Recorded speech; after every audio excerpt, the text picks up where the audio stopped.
Hi guys. I made a paid service in Telegram where you will find a great collection of fanfiction audiobooks organized and regularly updated. What you get? An unlimited access to the full audiobook library. New fanfiction audiobooks added regularly. You can play audios directly from Telegram anytime. Joining our service is available through a monthly subscription of $5. You can pay using PayPal or Ko-fi. So what are you waiting for? Send me a message on Telegram or Discord. I will provide the payment details. After the payment is confirmed, you will receive access to the private Telegram channel containing all audiobooks. If you enjoy fanfiction and prefer listening instead of reading, this library is made for you. Message me anytime to join.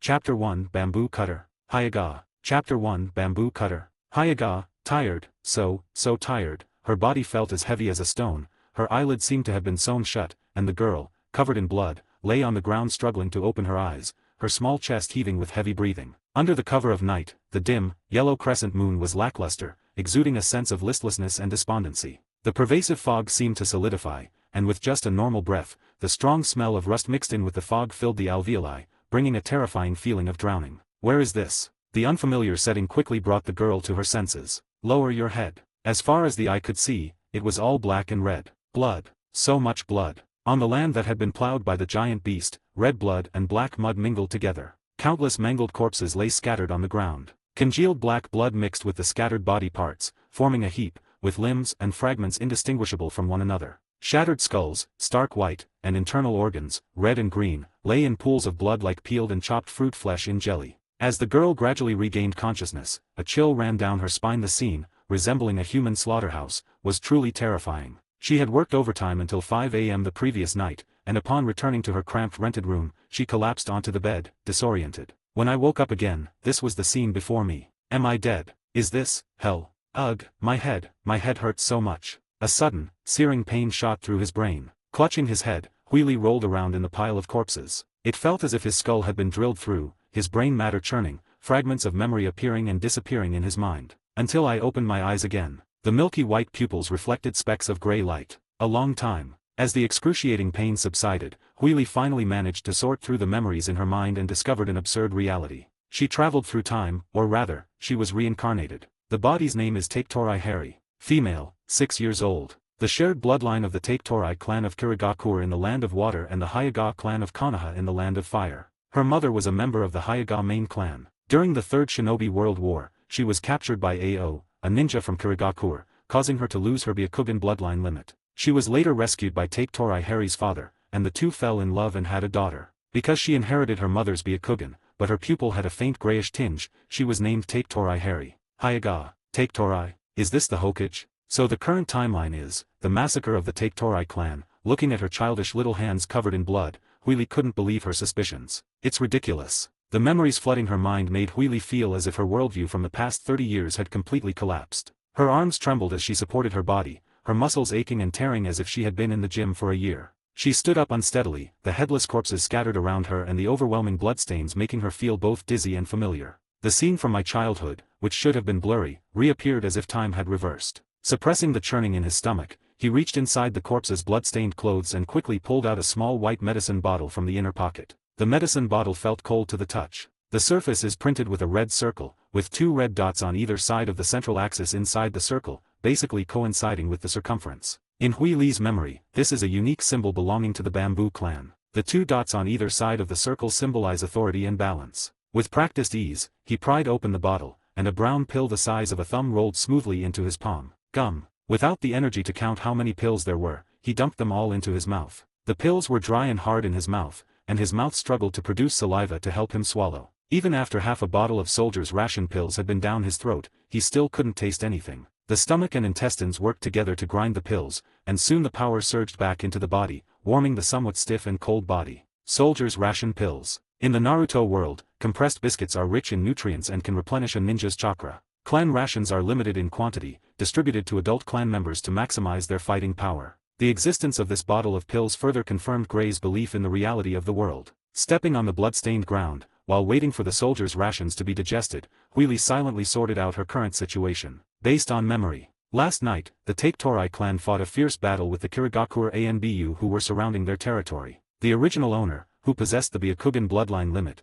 broke through the encirclement with the main force of his clan as an intelligence agent, and encountered the ANBU captain known as Ferocious Fong and his large-scale ninja force. Needless to say, the result is obvious. Her parents and entire clan were wiped out, and Huili was also killed instantly by an unknown member of the Secret Service who pierced her chest with a single knife. And so, how did I survive? Touching the small but intact chest, the large bloodstains on the clothes and the cuts made by the blade filled Huili with doubt. That's it. How she survived wasn't important, the key was how she would continue to live. The situation was already set in stone, and her first thought was how to escape her predicament and do her best to survive. We need to figure out a way to escape Kirigakure first. Boom, a terrifying roar, mixed with several screams and towering flames, came from the east, before falling silent again. Is the battle not over yet? She is currently in the Kagaya clan's territory on the east side of Kirigakure, surrounded by Kirigakure's ANBU. Breaking through the encirclement would still keep her within Kirigakure's sphere of influence to leave the village. She would need to break through another layer of ninja village defenses.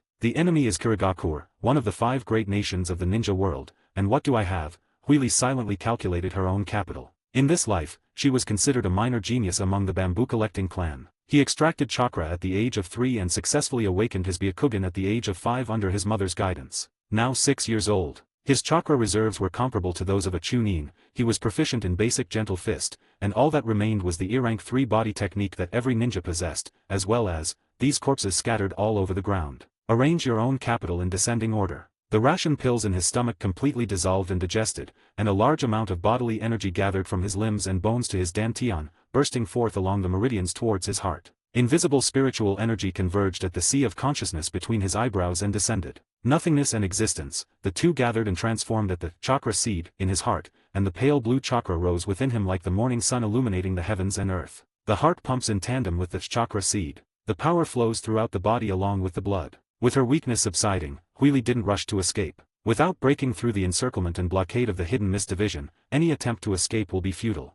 And if they wish to break through the blockade, battle will likely be unavoidable. Their immediate priority is to enrich themselves, thus creating more room for maneuver in the future. They lifted up the corpses on the ground one by one. Familiar figures, now covered in blood, stared blankly at the sky with lifeless eyes. Among them were Huili's friends, neighbors, and childhood companions, as well as members of the hidden mist umbu wearing masks and ninja vests. Soldier pellets, shuriken, explosive tags. Huili dissected the corpses indiscriminately, carefully collecting the valuable resources she gleaned, essential assets for her future survival. Lying on the ground, tidying up the scattered remains, the pungent smell of blood filled her nostrils. She felt like a hyena scavenging on the African savanna. But hyenas mostly travel in packs, and I, a lone wolf, am probably more like a stray dog on the roadside.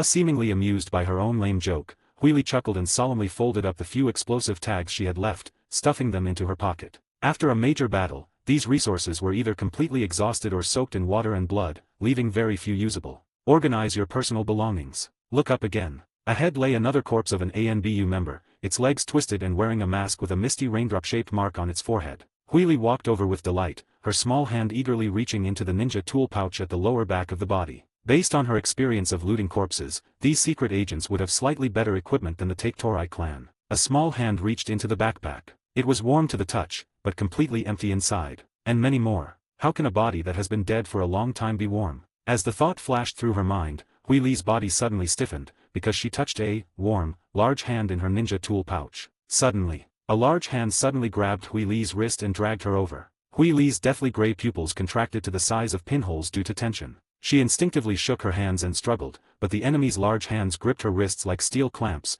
and she couldn't break free for a moment. The ANBU corpse, which was thought to be dead on the ground, suddenly opened its eyes. With its left hand, it gripped Huili's wrist, and with its right hand, it grabbed a kunai that it had somehow found and slashed at Huili's slender throat. The world seemed to slow down. The enemy's mask bore comically long, narrow, and crooked eyes, their pupils bloodshot and filled with murderous intent. Huili jerked her head back to dodge the fatal throat-slitting wound. The sharp kunai flashed with a dazzling light, slicing through her blood-scabbed hair. She could even see the gaping wounds that appeared on the kunai's edge after countless battles. The man was startled to see Huili nimbly dodge the long-planned fatal blow. He continued to restrain Huili's wrist with his left hand, while his right hand, holding a kunai, drew a semicircle in the air before thrusting it towards her brow. The movements were smooth and swift. The attack methods were exceptionally fierce and vicious, with each move aimed at Huili's vital parts. With no way to avoid it at that moment, Huili had no time to think. A hint of madness flashed in his pale gray eyes. He grabbed the enemy's wrist with his right hand from his ninja tool pouch,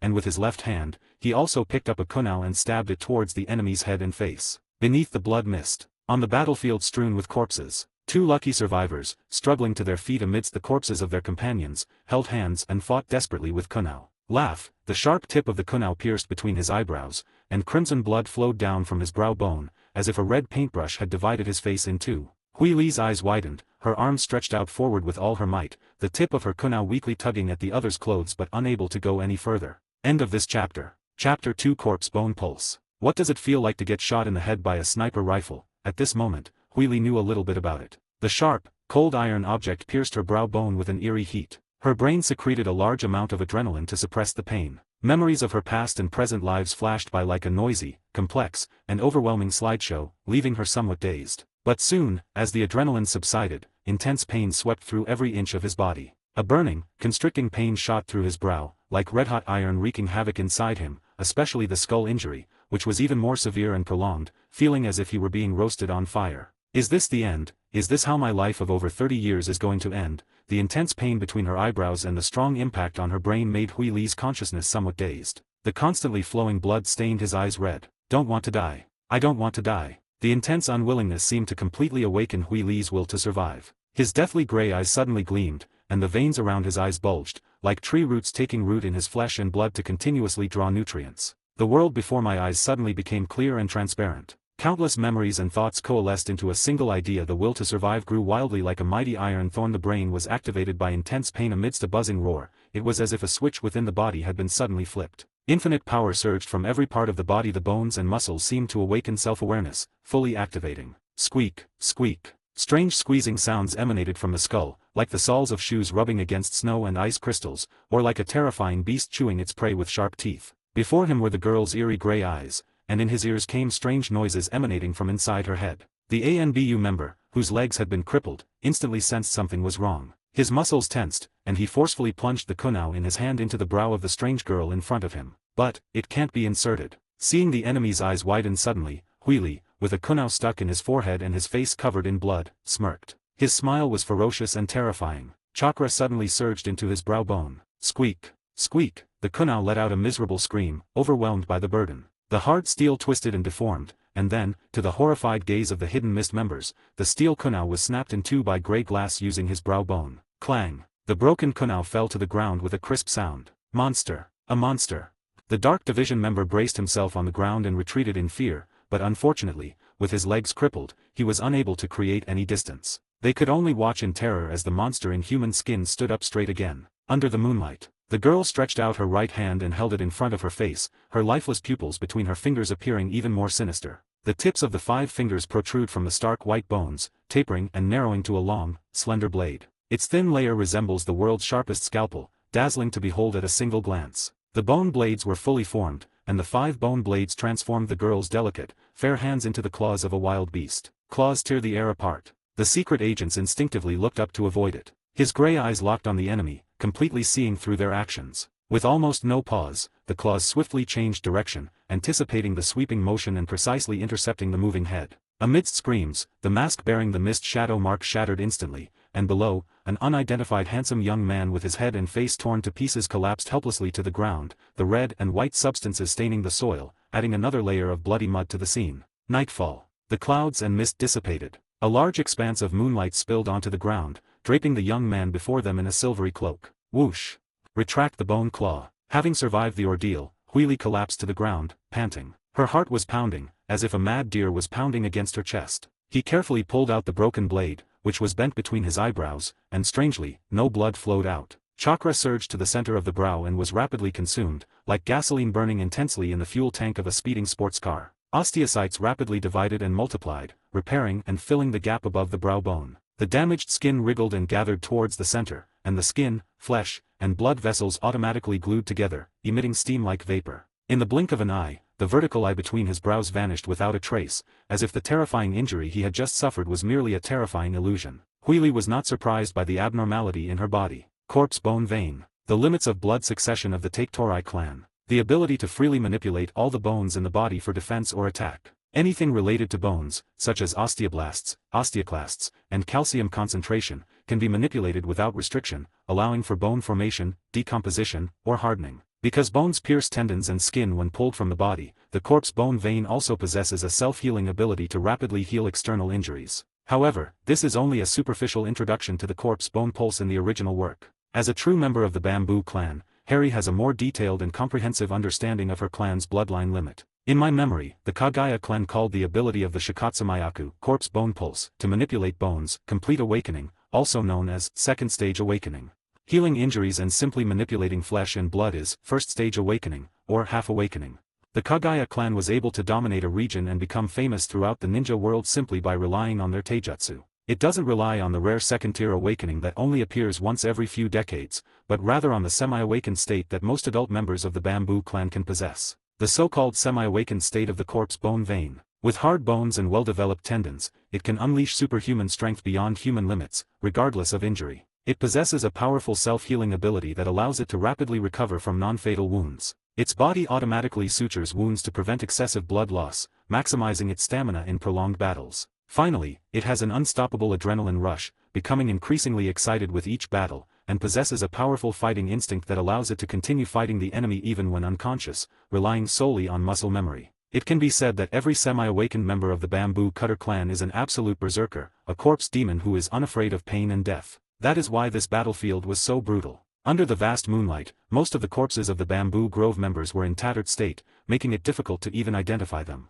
This wasn't because anyone was so cruel as to even mutilate corpses, it was simply that the Kagaya clan was too powerful and too difficult to kill. Some Kagaya even fanatically viewed the intact corpses of their fallen comrades as a symbol of shame and weakness. No wonder I didn't die. Huili gently stroked the smooth skin between her brows, then looked down at the large bloodstains on her chest. She immediately understood why the original owner of this body could survive even after being stabbed through the chest. It must have been that after her memories of her past life awakened, her corpse bone vein partially awakened during a life-or-death crisis, helping to heal the knife wound on her chest. I only activated my white eyes just now when I was fighting for my life. It seemed that the corpse bone pulse was fully activated by the Byakugan, and it leaped into the second stage awakening state, helping her resist the enemy's fatal thrust and thus enabling her to counterattack and kill her opponent. Huili struggled to her feet. The fear between life and death was immense. Her limbs felt weak and powerless. Although the kunai hadn't pierced her brain, its powerful impact and kinetic energy still made her dizzy and disoriented. She wished she could lie down among the corpses and fall asleep. Cannot sleep.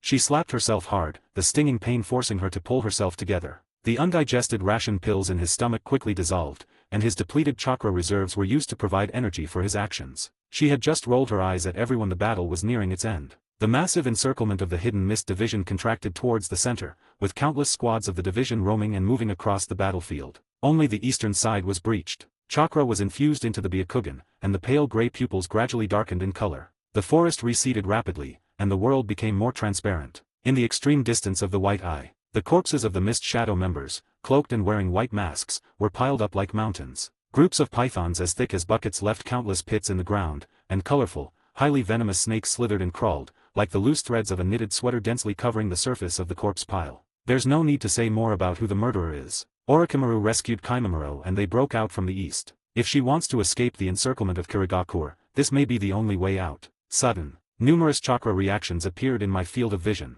Bai's eyes twitched slightly, and his gray pupils contracted. Half a mile away, in the clear, dense forest, a small team of a dozen or so members of the Dark Guard were rushing towards Huili at top speed. It moved so fast that it approached gray glass in just a few breaths. Thump! There was no time to see the enemy's specific information, let alone escape. Huili collapsed to the ground instantly, her blood-stained face buried in the soil. Her corpse bone meridian activated rapidly, her limbs limp and twisted into shapes that no normal person could possibly achieve. If you don't look closely, you can see the extremely subtle undulations in the back, making it indistinguishable from a corpse. There was a long silence. Whoosh whoosh, a dozen or so members of the Mist Shadow Umbu leaped down from the tree branches. Their masks varied in shape, but they all wore the same standard dark-skin uniforms. The leader had dark brown hair and wore a mask in the shape of a tengu. He was dressed in the uniform of the Kirigakure Umbu, and a cloak covered his body completely. Huili buried her face in the soil. Rolling your eyes will induce a reaction. All the masks, clothing, and even skin and bones of the Umbu melted away,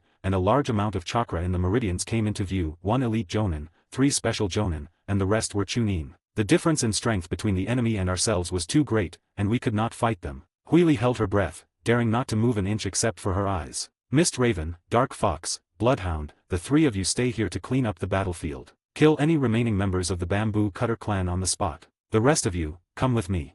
Yes. The three ninjas answered in low voices. After giving the order, the Dark Army captain, wearing a great Tengu mask, turned and left, with many Dark Army members following suit and flying away. Only 3 Chunin remained on the field. Wearing a fox mask and a hood, the ninja of medium build possesses the most chakra. The ninja with the crow mask is slender with eerie gray-green hair. The ANBU member with the dog mask beside him is tall, nearly 2 meters, with short, blood-red hair that resembles steel needles. A murky stream of air slowly escaped from between his teeth. Lying on the ground, Huili grinned, licking the mud on his red lips that was stained with a hint of blood. Whoosh! Without warning, the fox-faced masked figure raised his hand, and a shuriken flashing with cold light spun through the air and flew towards Grey Glass. Grey Glass's eyelids trembled, but her body remained motionless. Laugh!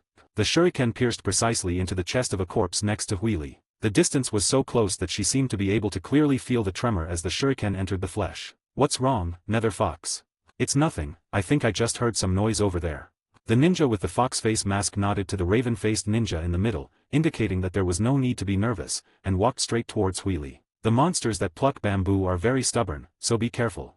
The ninja with the crow face mask couldn't help but remind him. Don't worry. The ring at the end of the kunao spun rapidly on his fingertip like a top as the man wearing the fox face mask walked straight to the corpse of a member of the Kagaya clan. This person was about 7 or 8 years old, similar in age to Harry. His limbs were broken and twisted as he lay on the ground, his face covered in blood, making it impossible to determine his gender. The spinning kunao stopped for a moment, then shot straight into his chest like a meteor. Puff! The kunao pierced the flesh, drawing out large amounts of blood. The small body on the ground trembled and curled up. Only the base of its broken limbs could move, and the ends twisted weakly as it crawled on the ground, whimpering unconsciously, like a puppy with its limbs broken. There were still survivors. Huili, who was lying on the ground, was startled. She had just found a kunao on the child's body. The body was ice cold to the touch, and she thought the child was dead, but to her surprise, the child was still breathing. It's no use just living. The fox-faced operative formed hand seals and steadily threw 2 more kunao. After the victim fell silent, the operative slowly stepped forward and used the back of his foot to turn the child's body over.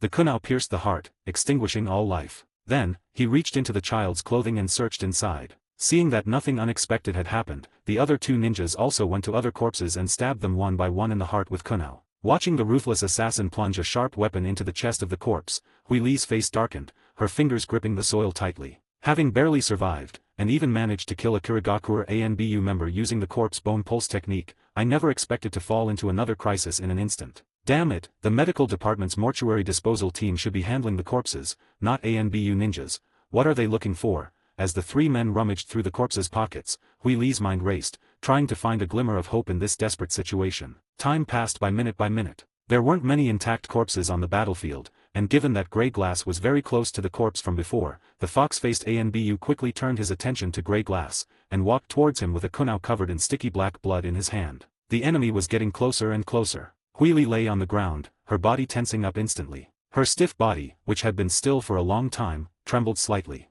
How to do? End of this chapter. Chapter 3 Blood Mist Flower. Walk to a distance of about 3 meters from the body. The nether fox stopped moving. Looking down at the small, pale body lying on the ground, covered in blood, I couldn't help but sigh at the cruelty of the world. Unfortunately, this is Mist Hidden. He absolutely did not want his future children to live in such a village. My mind gradually relaxed. The fox spirit strode to the corpse, bent down and lifted it up. The girl's body was very light, so light that it didn't seem like a dead person. The thought had just formed in his mind, before he could even come to his senses. Call out.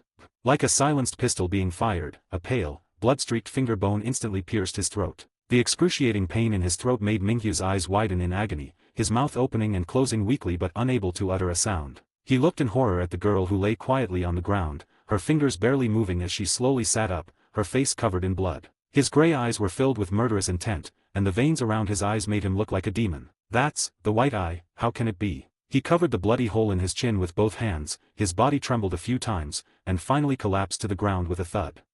Cough. What happened? The unusual sound immediately attracted the attention of the other 2, who, holding kunao, turned to look in their direction. He's still alive. A battlefield strewn with corpses. The man in the fox face mask half squatted on the ground, speaking calmly. He bent down and looked down into the bloodshot, terrified eyes beneath the identical fox mask, his knee pressing against the chest of the man on the ground in a concealed spot. The fox, coughing up blood, collapsed to the ground and struggled desperately. Mud, ho. Before the dark fox could finish speaking, long, slender fingers, like steel cones, were plunged firmly into the bright red hole in the man's throat. Hooking his knuckles like tweezers, he pulled out the severed finger bone, along with the precisely severed artery and trachea, which were deeply embedded in the flesh. The trachea, frothing with blood, drooped limply, occasionally emitting a sound like a straw sucking thin juice from the bottom of a beverage bottle. The fox struggled and twisted more violently, its legs kicking out 2 craters in the ground, until it gradually lost all strength. A survivor? Not bad luck. The 2 ANBU members glanced at the ANBU uniform worn by the person lying on the ground from a distance, sighed, and then turned back to continue their search, completely unaware of their companion's unusual behavior. You guys keep looking. This person is dying, they'll take him to the hospital first. TCH, when did you become so kind? You're not thinking of sneaking back to find Naoko, are you? If we find the target, you won't get any credit. Without turning their heads, the 2 plunged the kunao into another corpse in the ground and said with a smile. Glancing at the tattered, slaughtered members of the bamboo clan at the other's feet, resembling pigs in a slaughterhouse, the silent, nether fox hoisted the person on its shoulder, lowered its eyes, and turned to leave. In the misty, dense forest, the sky was as black as a curtain. Moisture obscured the sky, the stars disappeared, and the wind swept away the clouds, making it seem as if a demonic star was descending upon the world. Carrying the corpse on her back, Huili, transformed into a nether fox, ran wildly through the tree branches. The still warm corpse bled, staining its back red. With its legs rapidly pushing off the branches, the lush foliage swept past its sides at a speed comparable to a car traveling at high speed. Whoosh! The weight on her back was rapidly draining her strength, but she was entirely relying on the corpse to allow her to move freely within the encirclement blocked by countless secret agents. Within 10 minutes, she encountered 4 waves of spies from the fog shadows. Fortunately, the white eye helps with reconnaissance. If she encounters a team with Jonin-level strength, she'll avoid them if possible. If she can't avoid them, she'll just charge straight at a Chunin-level team. The opponent's levels aren't higher than the person she's transformed into, and seeing her carrying the wounded, they don't dare to interfere. And so she miraculously broke through the Umbu's blockade and entered the Hidden Mist Village. That's right, inside Kirigakure, Hidden Mist Village. The Bamboo Clan's territory is located on the eastern side of Kirigakure Village, and you can leave the village directly by going further east. Originally, she planned to use the gap opened by Orochimaru to escape from the east, but seeing so many Kirigakure ANBU going to provide support, going further east would be too risky. She is in very poor condition right now. The 3 wounds chest, head, and back were all fatal. Although the powerful healing ability of the Shikatsumayaku had healed them,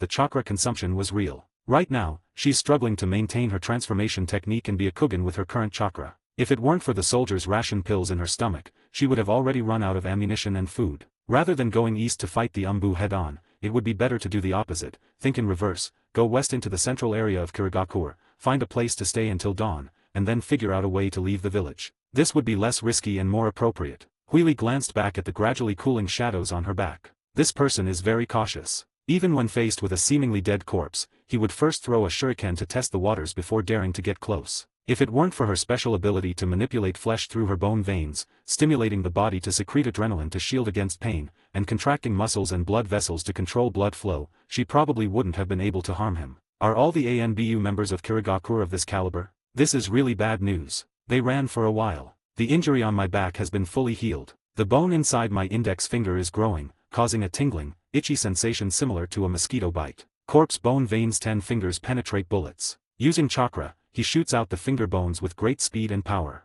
In the original work, even Gaara's absolute defense could only barely block it. Since it was her first time using this ability, she wasn't sure how fast it was, so she could only try to trick the enemy into getting close. Now it seems that this technique is incredibly powerful and has an extremely fast firing speed. Even her Byakugan could only barely see a trace of its trajectory. In addition, the fact that it does not require hand seals makes it extremely difficult for ordinary ninjas to react. With her fingers piercing bullets, combined with the 360-degree transparent world she gains after activating her Byakugan, it's comparable to X-ray vision and aimbot in an FPS game. If you start with 0 frames, you'll be instantly killed if you can't react in time. Tom. Huili kicked the tree trunk in front of her, using the force to offset her forward momentum, and landed lightly, standing still under the tree. 1 kilometer away, a 6-person mist shadow squad traveled along her route. She waited for their paths to diverge from hers, and continued towards Kirigakure. White eyes, corpse bone veins. Although she would face pursuit from Kirigakure, one of the 5 great nations, as soon as she woke up, her body was indeed well equipped, giving her a lot of room to maneuver and preventing her from facing death immediately upon waking. Fog-hidden hospital. Quickly, make way. A shrill female voice cleared away the human-shaped obstacle. Nurses pushed medical carts through the corridor. Tonight, the Hidden Mist ANBU clashed with the Tape Torai, resulting in numerous wounded. In the hospital, nurses and doctors were working tirelessly, while the usually agile ANBU ninjas lay on gurneys, screaming and groaning, some already lifeless. "Quick, doctor!" Carrying the wounded, the dark agent, wearing a mask with a misty, raindrop-shaped marking, rushed into the hospital shouting anxiously. Doctors and nurses hurriedly came over to check on him. "This person, are you his family member?" "No, we both belong to the Dark Division, but I don't know his name. He's dead. Normally, we should prepare to notify his family, but as you can see, our hospital is extremely busy right now. I'll go and inform him, but I don't know his home address." "Don't worry, we have records of every ninja who has been to the hospital. I'll check for you." The kind-hearted, 40-something-year-old Iron Maiden nurse looked at the handsome young man who had taken off his mask, and her efficiency was unprecedented. "Got it. Hoshinohara Sora, married, wife Amasaka Naoko, lives at." "Thank you, nurse." The handsome young man revealed a sunny smile, and his tight-fitting dark-clad outfit gave him a unique sense of neatness and crispness. "You are welcome." The nurse cupped her face in her hands, her tone becoming even gentler. "Sweetie, Daddy's gone on a mission."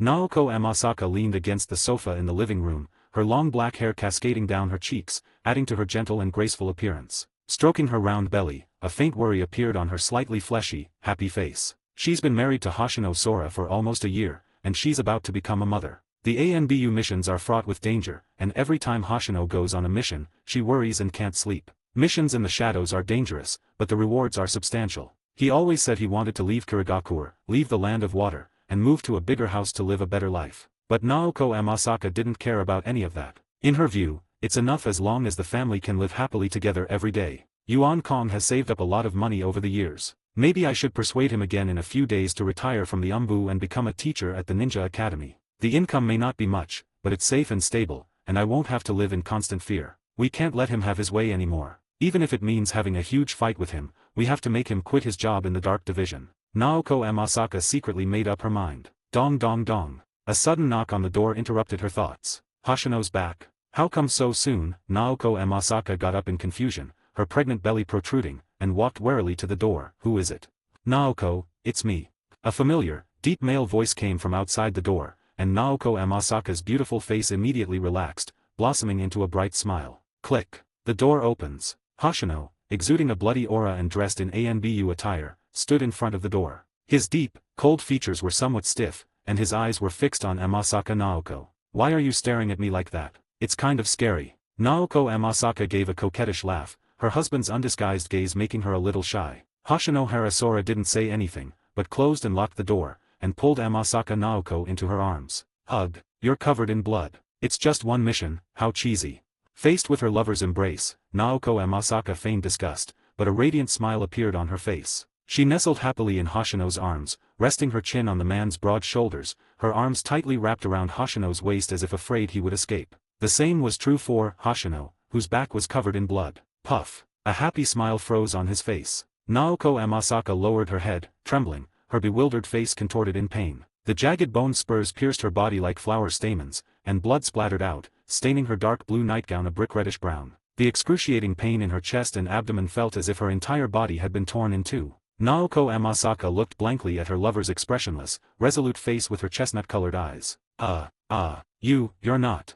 He grabbed Naoko's head with his large hand. The bones in her chest and abdomen seemed to be churning inside Naoko's abdominal cavity like a giant python. A thick arm encircled the woman's struggling waist, letting her kick weakly until she completely collapsed. Tick-tock, tick-tock. Fresh blood slid down the bone. It was confirmed that the young woman in his arms was completely dead. Hoshino Genso deactivated the transformation technique. In a cloud of dust, a girl covered in blood and with thorn-like bone spurs protruding from her chest and abdomen embraced Naoko, her lifeless eyes holding an inscrutable expression. The body was gently placed on the floor. The ribs protruding from the sides of the abdomen automatically broke and decomposed into debris. The skin writhed and contracted, returning to its smooth state, leaving only 2 rows of tears on the clothes. Huili let out a heavy sigh and closed her eyes. She originally intended to knock Naoko Amasaka unconscious and ask her to stay at her house for a few nights, but she did not expect that the other party had chakra in her body, and the amount of chakra was more than that of her in her prime. Despite her young age, Huili's chakra reserves have already reached the Chunin level.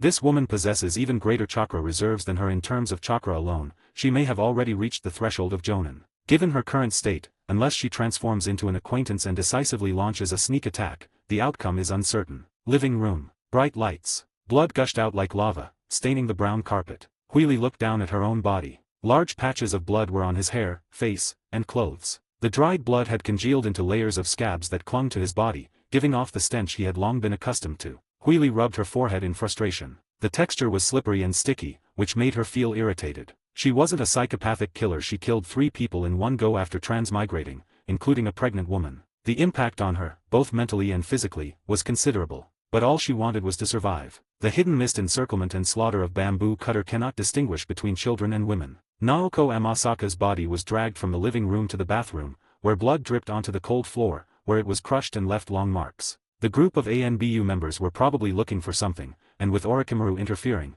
plus the busy work of cleaning up the battlefield and tallying the wounded, they probably didn't have the energy to deal with her for the time being. Now, I can finally take a break. Huili let out a weary breath. He tore off the tattered clothes stuck together by scabs, dragged Naoko Amasaka under the sink directly opposite the bathroom door, and then walked naked into the bathroom. End of this chapter. Chapter 4 Yuanshir. Chapter 4 Yuanshislam La. The bathroom was filled with steam. The oval shower head sprayed out a stream of scalding hot water, turning the girl's scarlet hair silver gray. Barefoot, I stepped onto the clean white bathroom floor tiles, water flowing down my ankles. Not far away, the gradually cooling female corpse lay across the sink, her hands tucked under her round belly. The blood beneath her had already congealed, and her chestnut eyes stared blankly at the glaring light. Call. Controlling the shower head to spray water onto her head, face, and waist, all grime and fatigue vanished. Huili stepped into the bathtub, lay down comfortably, and soaked in the warm water. Her silver hair floated and swayed like seaweed, bringing her endless enjoyment. This was her favorite form of entertainment in her previous life.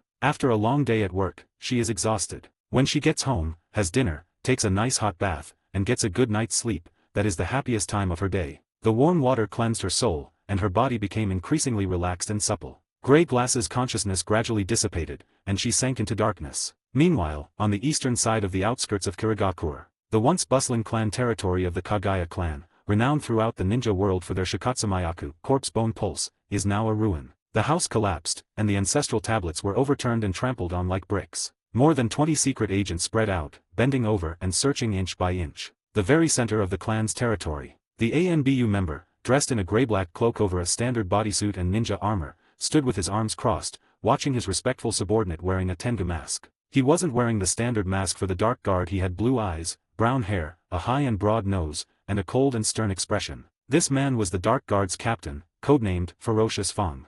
How long will this search take? Where is Qing? Faced with the captain's question, the ANBU member wearing the great Tengu mask knelt on one knee. Lord Qing has been summoned by Master Yuan and cannot get away for the time being. Have you found any clues about what the fourth Hokage wants? The fierce-toothed creature stared at the great Tengu in front of it, its deep blue eyes, as dark as the ocean, bringing an indescribable sense of oppression. As a confidant of the fourth Mizukage, the captain-commander of the hidden mist villages Umbu, and the leader of the civilian faction that was cracking down on bloodline clans, he was well aware of where his power came from and was most concerned about whether the missions assigned to him by the Mizukage could be completed successfully. They're still searching. Orochimaru led the remnants of the Kagaya clan through a breakout from the east and then circled around to the west. Their target may have already been intercepted by Orochimaru, and what? Information indicates that Zabuza Mamakai, the rogue ninja who once attempted to assassinate the Mizukage, has recently returned to the Land of Water, his purpose unknown. Orochimaru's travel route seems to overlap with Zabuza's. Orochimaru, Zabuza. Ferocious Fang narrowed his eyes, his expression becoming even more sinister. Neither of these two are easy to deal with. If they were to join forces, the Mizukage's demand was that they obtain the legendary treasure passed down from the time of the Sage of Six Paths, no matter the cost. Even if Orochimaru and Zabuza Mamakai teamed up, they would still have to take it down. Line up. Whizzing. The dozens of ANBU ninjas scattered across the Kagaya clan's territory instantly assembled, their movements perfectly synchronized and demonstrating excellent training. The fierce-looking man scanned his subordinates. Tengu, you lead one of your squadrons to stay and defend the village. When Qing returns, have him scout the area again. The rest of you, come with me. Yes. The great Tengu lowered his head, and everyone responded in unison. After the Fienda led a large number of ANBU ninjas away, the great Tengu slowly raised his head and watched their departing figures, his eyes, hidden under his mask, reflecting a faint blue light. A few moments. A hidden underground chamber. Ding ding, ding. The great Tengu, returning from the Bamboo clan's territory, stood outside the door and, as agreed, knocked on the door twice short and once long. Enter. An old man's hoarse yet resonant voice came from inside the door. One could sense the weight of time just by listening to his tone. Removing the great Tengu mask from his face, Takuto Sotoike strode into the secret room. The room was dimly lit, with a large conference table in the center. Several candles lit the table, casting flickering light that illuminated three figures. A middle-aged man with a single eye on his left side, long gray-blue hair, and 2 sealing talismans hanging from his earrings. The woman beside him had a charming face, with emerald green eyes, long, wavy reddish-brown hair, her right eye hidden by her hair, and pink lips. She wore a blue strapless dress with a white belt around her waist, and had a sexy figure. Opposite the two was an old man dressed like a monk, holding a scepter with a snake's head. Master Yuan, I have relayed the news of Zabuza's alliance with Orochimaru to Kuya, as ordered. He is currently leading a large force of the Umbu to hunt down Orochimaru. Only 1 company of my men remained as the village's secret police. Well done, Torin. Master Yuan, the 4th Hokage really. That's not what you should ask. The subordinate has overstepped his bounds. Outer pool occupant lowered his head. This person is a living fossil who has lived from the time of the first Mizukage to the present day. Although he is only an elder, he can govern everything in the village. In the hearts of some villagers, his status is even higher than that of the Mizukage. Go down. The village is currently in a weakened state. Protect the village and don't let the enemy take advantage of the situation. Yes. Yuan Shi watched as Waichi Takuto put his mask back on and left the secret room, his aged face displaying an inscrutable expression. Seeing that there was no one else around, Qin couldn't help but ask, Master Yuan, what exactly is the person behind the control of the water shadow looking for? I don't know the specifics either. Master Yuan shook his head, his eyelids drooping as he fell into recollection. I only heard the first Mizukage mention that the Bamboo clan has a long history that can be traced back to 1,000 years ago, and there may be a legacy within the clan that is even older than the Sage of 6 Paths. The 6 Paths Sage. Qin was astonished, and her voice became slightly high-pitched. Those are figures that only exist in ancient legends, like gods. The Bamboo Harvesting clan has even more ancient artifacts passed down through generations. No matter what kind of treasure it is, it has nothing to do with us. Elder Yuan, when exactly should we begin our operation? Mei Terumi, who was sitting opposite them, couldn't help but interrupt their conversation. At this time, she was not as mature as in the original work. Her charming face still carried a hint of immaturity, like a ripe peach about to mature. During World War III, AO used her Byakugan to detect the strange Iin-release chakra in the 4th Mizukage's mind, and she reported it to her master. However, the Mizukage himself was a powerful Jinchuriki of the 3 Tails, and coupled with his policies against bloodline clans, he gained support from commoner ninjas who hated bloodline ninjas. The strength of the person behind the scenes is unknown. They dared not make any rash moves. Now that Mei Terumi's 2 bloodlines have awakened one after another, her strength has greatly increased, and the powerful Kagaya clan's counterattack has severely weakened the Mizukage's ANBU. Just then, Orochimaru and Zabuza, for reasons unknown, infiltrated the land of water to cause trouble, and the Mizukage's loyal dog Kyoji-A with Kaga-level strength and a large number of his Jonin-level confidants were also tricked out of the village by them. At this moment, the 4th Mizukage's forces were completely depleted. The time has come. Faced with the opportunity they had waited 3 long years for, and seeing Yuan Shi's leisurely pace as if he might fall asleep at any moment, Terumi Mei couldn't help but urge him anxiously. Let's do it, Elder Yuan. The enemy is a master of illusion who can control Jinchuriki. If we can't stay calm, we'll just become their sword. Mei Terumi, you are the strongest among us. If we can't remain calm and composed, we will surely lose this battle.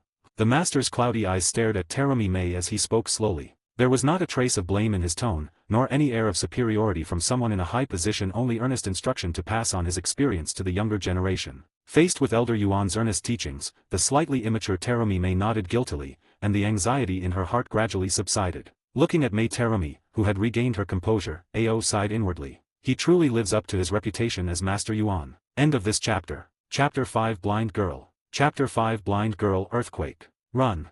Run. The sky was overcast, with dark, gloomy clouds pressing down on the horizon. The earth shook violently like a trampoline, the world seemed to be turned upside down, countless tall buildings collapsed one after another, roads cracked, and people scattered and fled like ants. The girl stood there blankly. The tragic scene before him was reflected in his pupils. The mother, whose body was only partially exposed under the bricks, screamed in agony, while the father, his flesh mangled and bloodied, was no longer breathing. Run.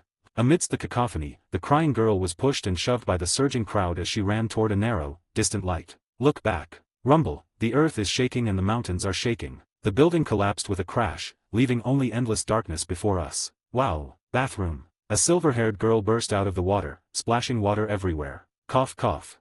Pale hands gripped the edge of the bathtub, fingertips wrinkled. With the back of her hand pressed against her mouth and nose, Grey Glass, pale and coughing, struggled to climb out of the bathtub, choking on water. Here it is. A pale bathroom, filled with steam, and a reclining figure in the distance. Fog conceals. The scattered gray pupils instantly converged and emitted light. The world suddenly changed shape. The two-dimensional world transforms into a three-dimensional one, and the square houses can no longer block the view. The walls and streets seem to become transparent glass. I looked up and down to make sure there was nothing unusual in the surroundings. Relieved of the glare, Huili took a deep breath and wiped the water from her face. The water stream wet my hair, which clung to my cheeks and neck, making it feel damp and itchy. I was too tired last night. She accidentally fell asleep while taking a bath. My palms covered my forehead, feeling slightly warm, and the air I exhaled from my nose was a little dry and hot. Weakness in the limbs. It seems like I still have a slight fever. I don't know if the healing ability of the corpse bone vein is effective for colds and fevers. Shouldn't be a problem. Barefoot on the cold bathroom tiles, she stood naked in front of the sink. Naoko Amasaka lay still quietly at the bottom of the sink,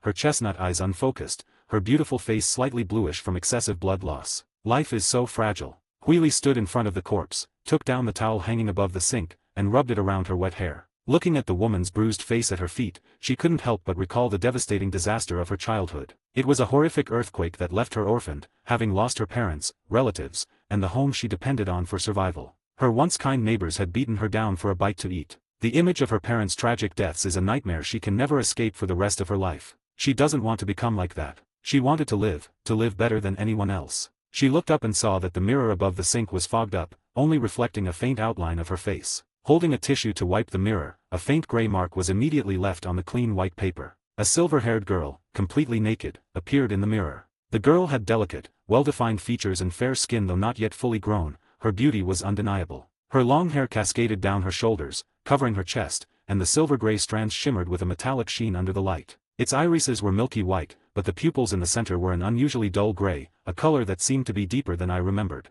I brushed aside the hair on my forehead and examined it. I found that the puncture wound between my eyebrows that I had suffered yesterday had healed perfectly without even a scar. Her skin was smooth, radiant, and flawless, making her look unreal. This appearance. I think I forgot to count one card when I was counting the cards yesterday. Stepping over the dried, dark bloodstains on the ground, smoothing the goosebumps on her arms from the cold air, Huili wiped her wet body and walked out of the bathroom. Come to the living room. The floor was completely black. The rapid evaporation of water vapor made her feel cold all over. Morning light streamed through the window cracks, making the bare skin of the gray glass glow like the finest white jade. Looking out the window, the sky outside was already turning a pale white, with a faint hint of purple. I don't know how long I slept. Roll your eyes open. Huili formed a hand seal with one hand, and the veins around his eyes bulged. The view instantly became clear and transparent, revealing the three-dimensional structure of the buildings and even the entire street in perfect detail. Kirigakure itself is a mountain town. Clouds drifted over the mountaintop, and houses were built against the mountain. The streets were uneven and very steep,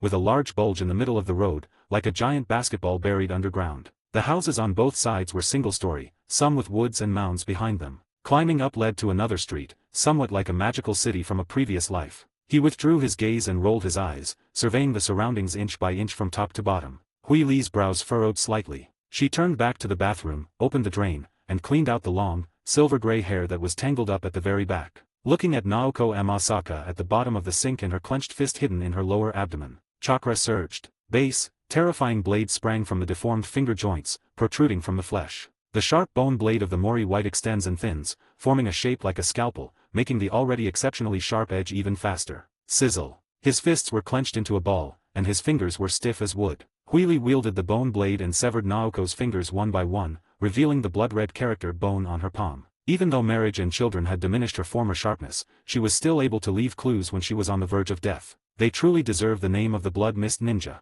Huili secretly admired him and casually cut off Naoko's palm, skin and flesh. Finding the bedroom, she changed into Amasaka Naoko's shorts and t-shirt. Her own clothes were tattered and unusable. The two women were too different in size, and the oversized t-shirt hung loosely over her chest, the hem covering her bottom. The shorts were too baggy at the waist, and Harry had to use a belt to keep them from falling down. Using his transparent vision, he scavenged a considerable amount of cash from under Hoshino's bed, on his bedside table, and in the black box at the bottom of Amasaka Naoko's wardrobe. Keep a little on your person, and stuff the rest into your shoulder bag. Hey! A lighter ignited the tattered, blood-stained clothes, and the flames licked the bamboo insignia, leaping high in an instant. He threw the tangled hair and Naoko's hand flesh into the fire pit, smelling the stench of burning protein mixed with a faint aroma of meat in the air, the firelight making his gray eyes flicker. Wait until all information that might expose you is burned to ashes. Scan the surroundings to make sure nothing is missed. The blood-stained bone fragments and ashes from the fire were put into a garbage bag. Huili used her transformation magic to transform into the appearance of her former colleague.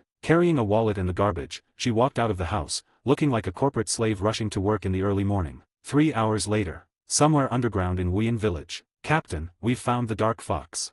Where? Takuto Sotoike, wearing a Tengu mask, and an ANBU ninja wearing a crowface mask are talking in a spacious basement. Hospital. Takuto Sotoike frowned deeply. He's injured? Didn't I send him to clean up the battlefield? What happened? He died. The basement was deathly silent. Seeing that the captain had remained silent for a long time after hearing this, cold sweat broke out on Mist Raven's forehead. He had never known that the captain and Dark Fox had such a good relationship. Continue. The dry, deep, and hoarse voice betrayed a terrifying killing intent within it, yet Mist Raven could detect it. Last night, Nether Fox discovered a severely wounded ANBU member while cleaning up the battlefield. He carried the injured member to the hospital alone, but the details of what happened next are unknown. When Nether Fox didn't return for a long time, Bloodhound and I went to the hospital to look for him. The nurse said Hoshino was dead, and the ANBU ninja who carried him had gone to notify his family and never returned. According to the nurse's description of his appearance, the man had already died on the battlefield. Hoshino was cleaning up. The cause of death was that his head had been cleaved in two by some kind of claw-shaped weapon. Therefore, we speculate that remnants of the Bamboo clan have infiltrated the village, their intentions unclear, and they are likely hiding in the Nether Fox's house. We just sent people to search it. At this point, Fog Raven suddenly hesitated to continue. What happened to Naoko? His tone was calm and natural, but to Mist Raven, the captain's voice seemed even more chilling than the ice release of the Minajiki family. Naoko Amasaka is dead. There are no signs of a struggle inside the house, so she was killed instantly. All traces have been cleaned up very well, leaving no clues. The murderer is very strong and ruthless. I speculate that this person is at least a Jonin. The author deliberately omitted the tragic death of Naoko Amasaka. Very clean. Yes. It was even cleaner and more efficient than our Secret Service's methods. Not even a single hair was left behind. After hearing this, there was another long silence. The Fog Crow stood uneasy, its head bowed and fists clenched. The Bamboo Tug clan's reckless and brutal behavior is completely different from this person's style. Orochimaru secretly appeared in the Kagaya clan's territory, and this person is very likely one of his subordinates. Kirigaya, you take your men and seal off all exits of the village. From now on, only entry is allowed. No one can leave. Everyone entering the village must be strictly checked, and any suspicious individuals kill them on the spot. Takuto Sotoike calmly issued the order, his tone chilling. Sealing off the village? What about the village's higher-ups? I'll handle it. Yes. Upon receiving the order, Mist Crow formed hand seals and used the water instantaneous movement technique, transforming into a stream of water and quickly departing. Inside the empty dark side base, Takuto Sotochi stood motionless for a long time. Having lost his family at a young age, he now loses his best friend and lover. The hatred in my heart burned like wildfire. Buthe cannot let hatred cloud his judgment. Genji, Mei Terumi, and others went to fight the Mizukage and the mastermind behind it all, but the outcome was uncertain. The Umbu Captain Commander Kyoga and his men were lured out of Kirigakure to hunt down Orochimaru. The seemingly powerful Mist Village is now at its weakest point in history. At this time, no unusual occurrences in the village should be taken lightly. If this person is truly Orochimaru's subordinate, and if he discovers the true strength of the village, the weak Kirigakure will have no one who can stop Orochimaru. First, keep the enemy tied up in the village. There's no need to rush the search. He awaited Master Yuan's return and then entrusted Qin with searching the village with his white eyes. With the terrifying white eyes and bloodstains as a guide, all the murderer's disguises were nothing more than a matter of observation. He will definitely cut off the murderer's head and place it in front of Gen Sora and Naoko's graves to comfort their spirits in heaven. Oh, have you heard? The Kagaya clan rebelled last night, attempting to attack the ninja village, but they were wiped out. Ah, really fake. With corpses piled up like mountains, how could it be fake? I heard that the Mizukage actually wanted the treasure passed down through the Kagaya clan.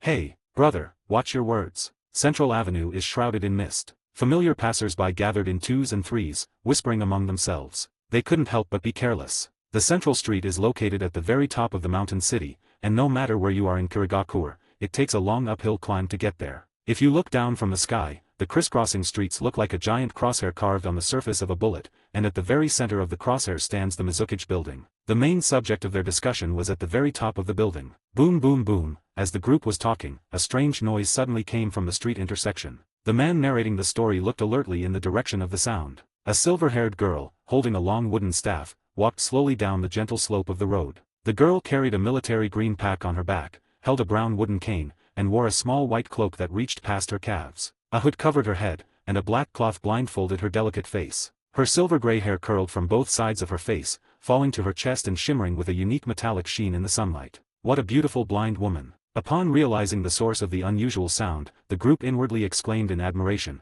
turned their heads away, and continued to quietly chatter about the crickets in the water. Women and current affairs are topics of conversation for middle-aged men. but the little girl is not. In the blood-soaked world filled with carnage, pedophilia is 100 times worse than murder, and is one of the most unforgivable crimes. Thump. Listening to the conversations of passers-by on the street, the blind woman lowered her head, gently pursed her delicate, pale pink lips like cherry blossoms, and leaned on her cane as she slowly walked towards the towering water shadow building in the distance. End of this chapter. Chapter 6 Abnormality. Chapter 6 Abnormality. Huili, leaning on her white cane, strolled leisurely into the lobby on the first floor of the water shadow building. The dark strip of cloth in front of him had no effect whatsoever on his clear white eyes. No way. Her eye rolling was too noticeable. With the cash she found at Hoshino's house, she went to a clothing store and bought a set of clothes and a blindfold. After changing out of the ill-fitting clothes and covering her covetous Byakugan, she dared to walk in Kirigakure in her true form. Ding ding. The ground was changed from dirt road to ceramic tile, which makes a crisp and pleasant sound when tapped. The chakra synthesized from the heart flows into the Byakugan through the meridians.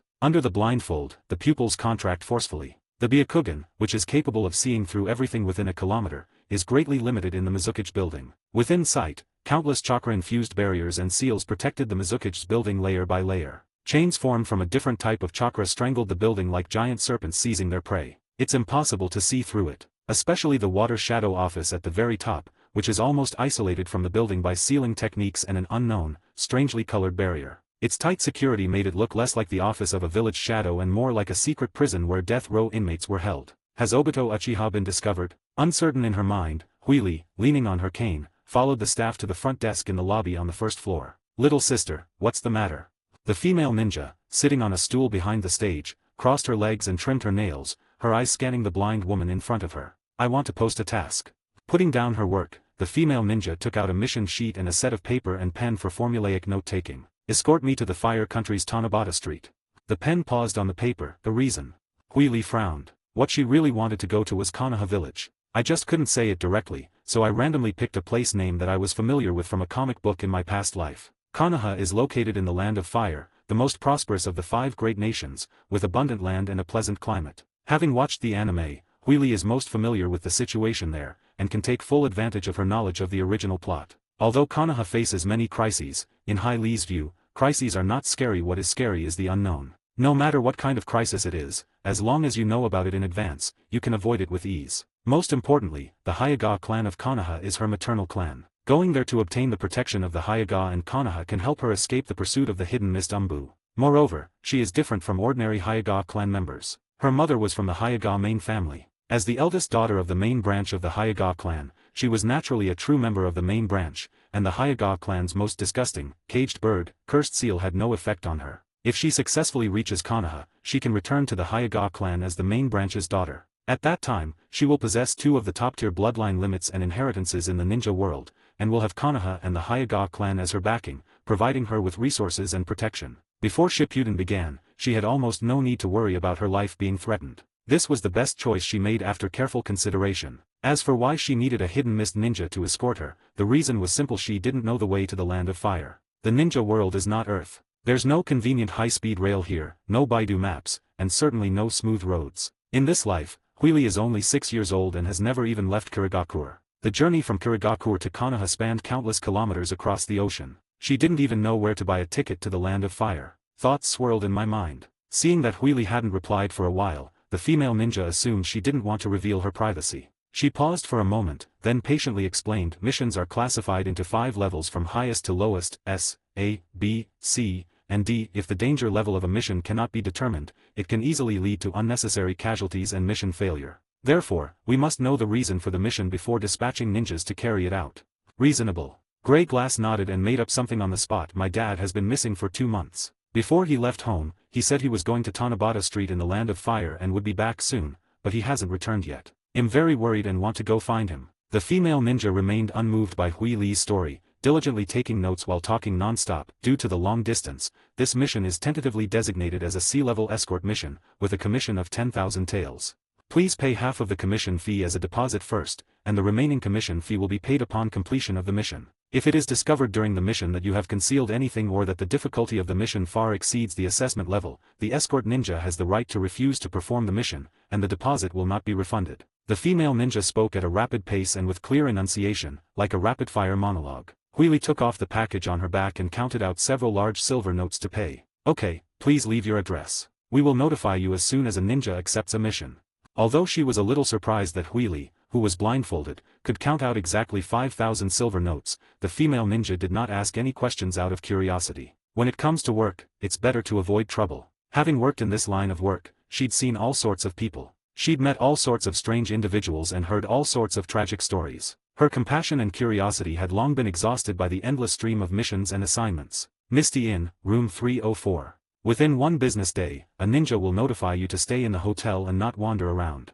After the female ninja wrote down the hotel address, Grey Glass walked out of the Mizukage building with her cane. It was already past dawn. The mist on the mountaintop slowly dissipated, and the unobstructed sunlight was dazzling. Huili blinked hard to relieve the double vision caused by the strong light. Her white eye had a 360-degree field of vision, so she couldn't help but look at the sun even if she wanted to. Walking down the central street with my head down, I saw pedestrians still discussing the extermination of the Bamboo Clan, but their discussions were no longer about the Bamboo Clan. In Kurigakure, countless bloodline ninja clans have perished, and people have long since become numb to it. If it weren't for the conspiracy theory that the Water Shadow was plotting to steal the treasure, this topic wouldn't even need to be discussed. Sudden. Huili noticed something was wrong with her body, and unbearable tingling and itching seemed to be coming from her flesh and blood. After walking only a few steps, my body began to tremble uncontrollably. What's going on? Suppressing the strange sensations emanating from her body, Huili quickened her pace and hurried away. Dong dong dong. Pedestrians on the roadside heard the familiar knocking sound and hurriedly turned around in confusion, just in time to see the blind woman who had been cautiously moving forward. Now, she was symbolically tapping the ground with her cane, her steps were brisk as if she were running. He immediately wiped his eyes with the back of his hand. Subsequently, the conversation shifted from current affairs to urban legends. I hurried back to the hotel. After locking the door, Huili removed the blindfold and sat cross-legged on the bed, looking inward at herself. The blood vessels on both sides of the whites of the eyes are bulging. Then, the chakra seed, emanating a radiant light within his heart, trembled slightly, and chakra, like flowing water, surged into his eyes through his meridians, transforming into eye power. The pale gray pupil in the center of the white of the eye contracts and focuses, turning into a deep, lifeless gray. Huili manipulated more chakra to surge into her eyes until the surging eye power made them sting. It felt as if we had broken through some barrier, or cleared some level. She could clearly see herself sitting cross-legged on the bed, instantly becoming transparent, with blue chakra flowing continuously through her meridians. The chakra gathered in his eyes, making them unusually bright. Beneath her fair, jade-like skin, crimson flesh and stark white bones were no longer concealed in the slightest. The beautiful girl had been transformed into a pink skeleton, with every trembling muscle texture, writhing fascia and connective tissue, and even the bodily energy flowing from the jubilant cells clearly visible under the gaze of the white-eyed man. This is. Swallowing and spitting blood, the slowly writhing internal organs moved wildly within Huili's body under her shocked gaze. The muscle cells gathered into strands of flesh that twisted like steel bars, contracting and closing, and the flesh and fat throughout the body swam freely like fish. The bones stood erect and stretched, producing a teeth-grinding creaking sound. It was as if their flesh and blood had gained their own consciousness. The tireless, corporate slaves were no longer content with doing their jobs and began to dance freely. How could this be? The pulsating connective tissue stretched and coalesced, making Grey Glass's heart pound with fear, lest she accidentally rupture a blood vessel and cause massive bleeding. However, her worries were clearly unnecessary. The blood vessels that spread throughout the body twist and turn, moving flexibly with the body's expansion and contraction, much like a horsehair worm. Suppress your panic. Huili calmed down and observed carefully. With his keen eyesight, he gradually discovered that the activation of his flesh and blood had its own unique operating rules. The changes in his flesh and blood followed a specific order, starting with the head and face, then the neck, chest, and abdomen, and now the waist and legs. The activated areas are from top to bottom, from head to toe. The source should be. Roll your eyes. End of this chapter. Chapter 7 The Strange Corpse. Chapter 7 The Strange Corpse. The dazzling azure blue converged in his pupils, turning into silver gray, cascading down like mercury and engulfing his body. Then, the scarlet flesh, like flower stamens meeting the sunlight, danced and leaped, rising and falling, swelling and contracting in clusters and bunches. The mercury quickly circulated throughout his body, returning to his pupils like a swallow returning to its nest.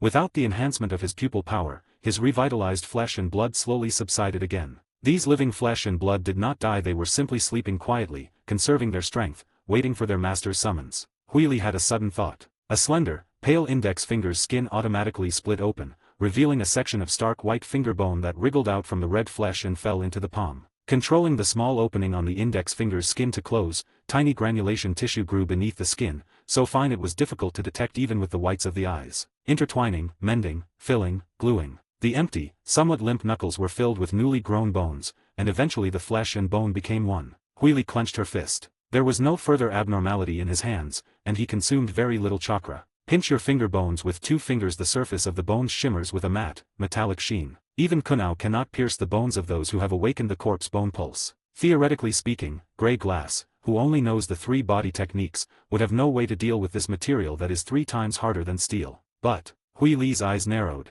Under the precise observation of the white eye, almost all of the body's approximately 120 billion muscle fibers contract simultaneously, and unparalleled explosive power instantly converges from all the muscles in the body to the fingertips. The bones in his hands creaked and groaned under the immense pressure of the terrifying force. Click. The finger bone shattered instantly, exploding into bone powder and dust. Looking at the bone fragments scattered on the ground, Huili was overjoyed. She had actually crushed the steel bullet-like finger bones into fragments with just 2 fingers. This is pure physical strength. If chakra amplification is used, the body's muscles will be strengthened to an even more terrifying degree. How powerful will that be? A medical study in my past life indicated that the human body has over 600 muscles, which, if exerted simultaneously, could generate a force of approximately 25 tons. Of course, this only exists in theory. Human muscles cannot exert force in one direction simultaneously, and human bones and blood vessels could not withstand such a massive force. At this moment, it seems that what can only be achieved in theory has been realized by Grey Glass. Or rather, it has achieved part of the goal.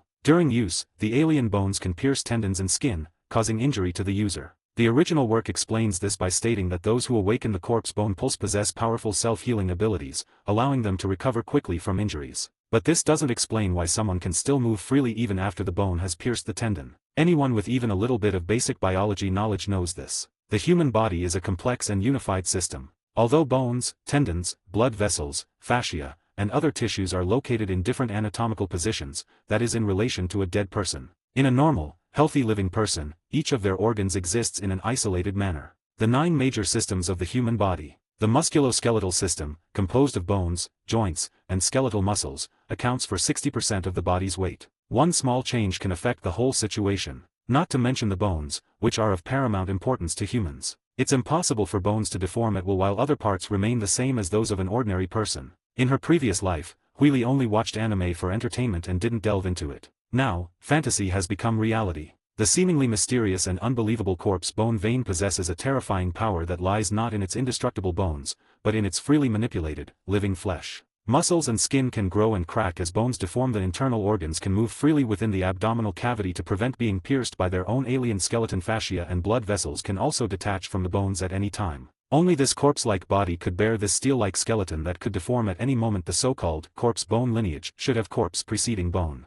But something is still wrong. Huili searched through the memories in her mind. Neither Kaimamaro nor his observations from his many years of living with the Kagaya clan had ever discovered that Shikatsumayaku had such a powerful ability to control one's own flesh and blood. According to the secret technique of extracting corpse bones from bamboo, at most, one can manipulate large muscle groups in a person's body to unleash superhuman strength and actively stimulate the secretion of adrenaline. Unlike Huili, one cannot manipulate so many muscles, let alone control them with such fine detail and gather all the power in one place. I am very different from other members of the bamboo troupe. Huili immediately thought of the eye roll. The changes in her body were caused by the awakening of the corpse bone pulse yesterday, coupled with her frequent use of the white eye while pretending to be blind today, ultimately resulting in her body being corrupted by the power of the pupil. It's not an infection. In an instant, Huili realized the root of the problem. If it's due to pupil power intrusion, the activated flesh should return to its original state when the Byakugan withdraws its power. It is impossible for it to remain in an active state indefinitely. This is less of an infection and more of an activation. The bamboo clan originally possessed the ability to manipulate the body, but this ability was passive and could not be actively controlled. It's like a car without a steering wheel. The driver can't actively control it. Her eye roll conveniently completed the car's operating system, allowing the car's hardware to be displayed. The terrifying anomaly that just occurred on the street was probably the operating system using its pupil power to connect with the hardware and fully activate its long-dormant functions. Grey Glass makes a bold assumption. Her conjecture was not without basis. In the original work, the final boss, Kagaya Atsutsuki, the progenitor of chakra in the ninja world, has 4 abilities: Sage Body, Sage Eyes, Byakugan, and All-Killing Ash Bones. The Sage Body corresponds to the Senjo and Uzumaki clans, the Sage Eyes to the Uchiha clan, the Byakugan to the Hyuga clan, and the Ash Bones of All-Killing corresponds to the Taketori clan. Byakugan and Shikatsumayaku are abilities that were originally separated from a complete individual. Now, 1,000 years later, the two have finally awakened and integrated in Huili's body. Breathe a long sigh of relief. Sweat soaked through his clothes, making them stick to his body. She had initially thought she had some incurable bloodline disease, but now it seems to be a good thing. Her body pores opened automatically, and sky-blue chakra seeped out from her meridians and acupoints. The ethereal chakra mist transformed into blue ribbons that swirled around Huili, making the frail girl sitting cross-legged on the bed appear like an immortal. If her guess is correct, the corpse bone vein and the white eye are originally one. The Byakugan fully activated the corpse bone vein, and the power of the corpse bone vein should also provide some feedback to the Byakugan. Chakra swirled around the gray glass body, forming a blue spiral, much like a waterspout in the ocean, both coalescing and dispersing. A gentle breeze stirred up the room, causing the curtains to flutter in the wind. Sunlight streamed in through the window, illuminating the dimly lit room. The curtains on the bright white wall cast chaotic reflections, and the seated figure was magnified countless times, resembling a solemn Buddha statue in a temple. The top of the Buddha statue's head, the halo behind the Buddha's head, which should have symbolized his majesty, was gone. Instead, countless fine threads transformed into serpents, stretching wildly and twisting and dancing in the light. Huili squinted her eyes and smiled. Her long, silver-gray hair, shimmering with chakra light, swirled behind her head, the strands resembling a spider web among bushes, sealing off the space around her. Ah, so this is what is called rabbit hair needle. End of this chapter. Chapter 8 Blockade. Chapter 8 Blockade. The gate to Wuyan village. Horses and carts carrying goods formed a long procession, and crowds gathered at the entrance, making a ruckus. The well-dressed businessman leading the group was arguing incessantly with several ANBU ninjas who were blocking the way at the door. Why can't we leave the village? We're just here to do business, not to be from your hidden mist village. Yes. How can a village be sealed off just like that? People had various opinions and accents. Most of the people speaking were merchants from the land of lightning and the land of fire who came to Kirigakure to do business. Kirigakure is located in the land of water, an island nation at sea. Apart from the fish, most other supplies have to be imported from abroad. The land of water is bordered by the land of fire and the land of lightning, so most of the merchants who frequently travel to Kirigakure come from these two countries. Everyone, please calm down. The ANBU member wearing a crow's mask raised his hand, trying to calm the angry crowd. You must give us an explanation. Seeing that the hidden mist operatives were showing weakness, the leader raised his voice even louder. The people in line behind them stepped forward to offer their support, and the crowd became agitated. Some of the more emotional individuals even tried to push and shove the ninjas who were trying to stop them. Seeing this, the tall, imposing operative wearing a dog face mask stepped forward, his massive body shoving through the surging crowd. He grabbed the ringleader by the neck with one hand and lifted him into the air. At the same time, a terrifying killing intent emanated. A crimson mist filled the space. Although it was an intangible mist, it exuded a foul stench and a sticky, damp feel when it lingered around the shadowy figures. It seemed as if it might fall from the air at any moment. The crimson color filled the sky, and the already not so intense sunlight dimmed even further. The scene before me was horrifying. The excited crowd was so frightened that they all retreated, and many of the more timid people even urinated. The strange stench caused the crowd to involuntarily move away. Boom! The leader slammed to the ground and bounced up, letting out cries of pain. Bloodhound stepped forward, looking down at the crowd who were trembling like quails, and said condescendingly, Kirigakure is temporarily under martial law. Entry is permitted, but exit is not. Violators will be executed on the spot. The sound was a deep, rumbling boom, like the muffled roar of a ship's engine. The crowd, which had been boiling with excitement, fell silent as they stared at the murderous-looking members of the Hidden Mist Division. Hey, let's talk this out, everyone, don't get agitated.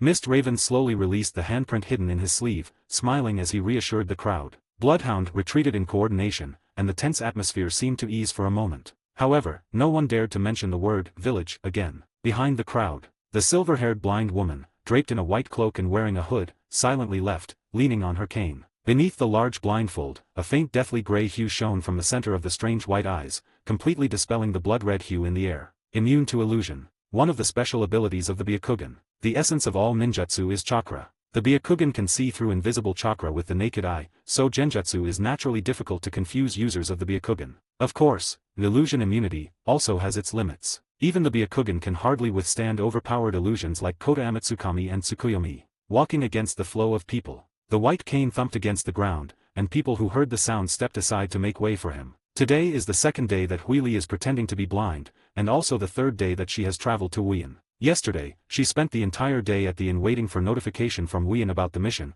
while also experimenting with her newly acquired abilities. Just as she thought, the corpse bone pulse and the Byakugan did indeed belong to the same system. The abilities of the corpse bone vein are divided into two parts, corpse and bone. The abilities of bone are well known. The ability of corpse is to give living bodies a certain death characteristic in order to support the operation of bone. Again, The flesh, bones, and skin of the human body do not exist in isolation. Variations in any part of the body can cause a chain reaction in related parts, eventually leading to the collapse of the entire system. Now, under the influence of the corpse bone vein, Grey Glass's original monolithic system seems to have split into multiple independent subsystems. Skin, flesh, bones, blood, and organs can all be disassembled at will. Each system operates independently, each with its own function, and there is a flexible system of integration and separation. Any abnormality in one part will not affect the normal operation of other systems. Therefore, Grey Glass can freely manipulate the body and bones without having to worry about other unknown effects. The Byakugan itself is part of the physical body,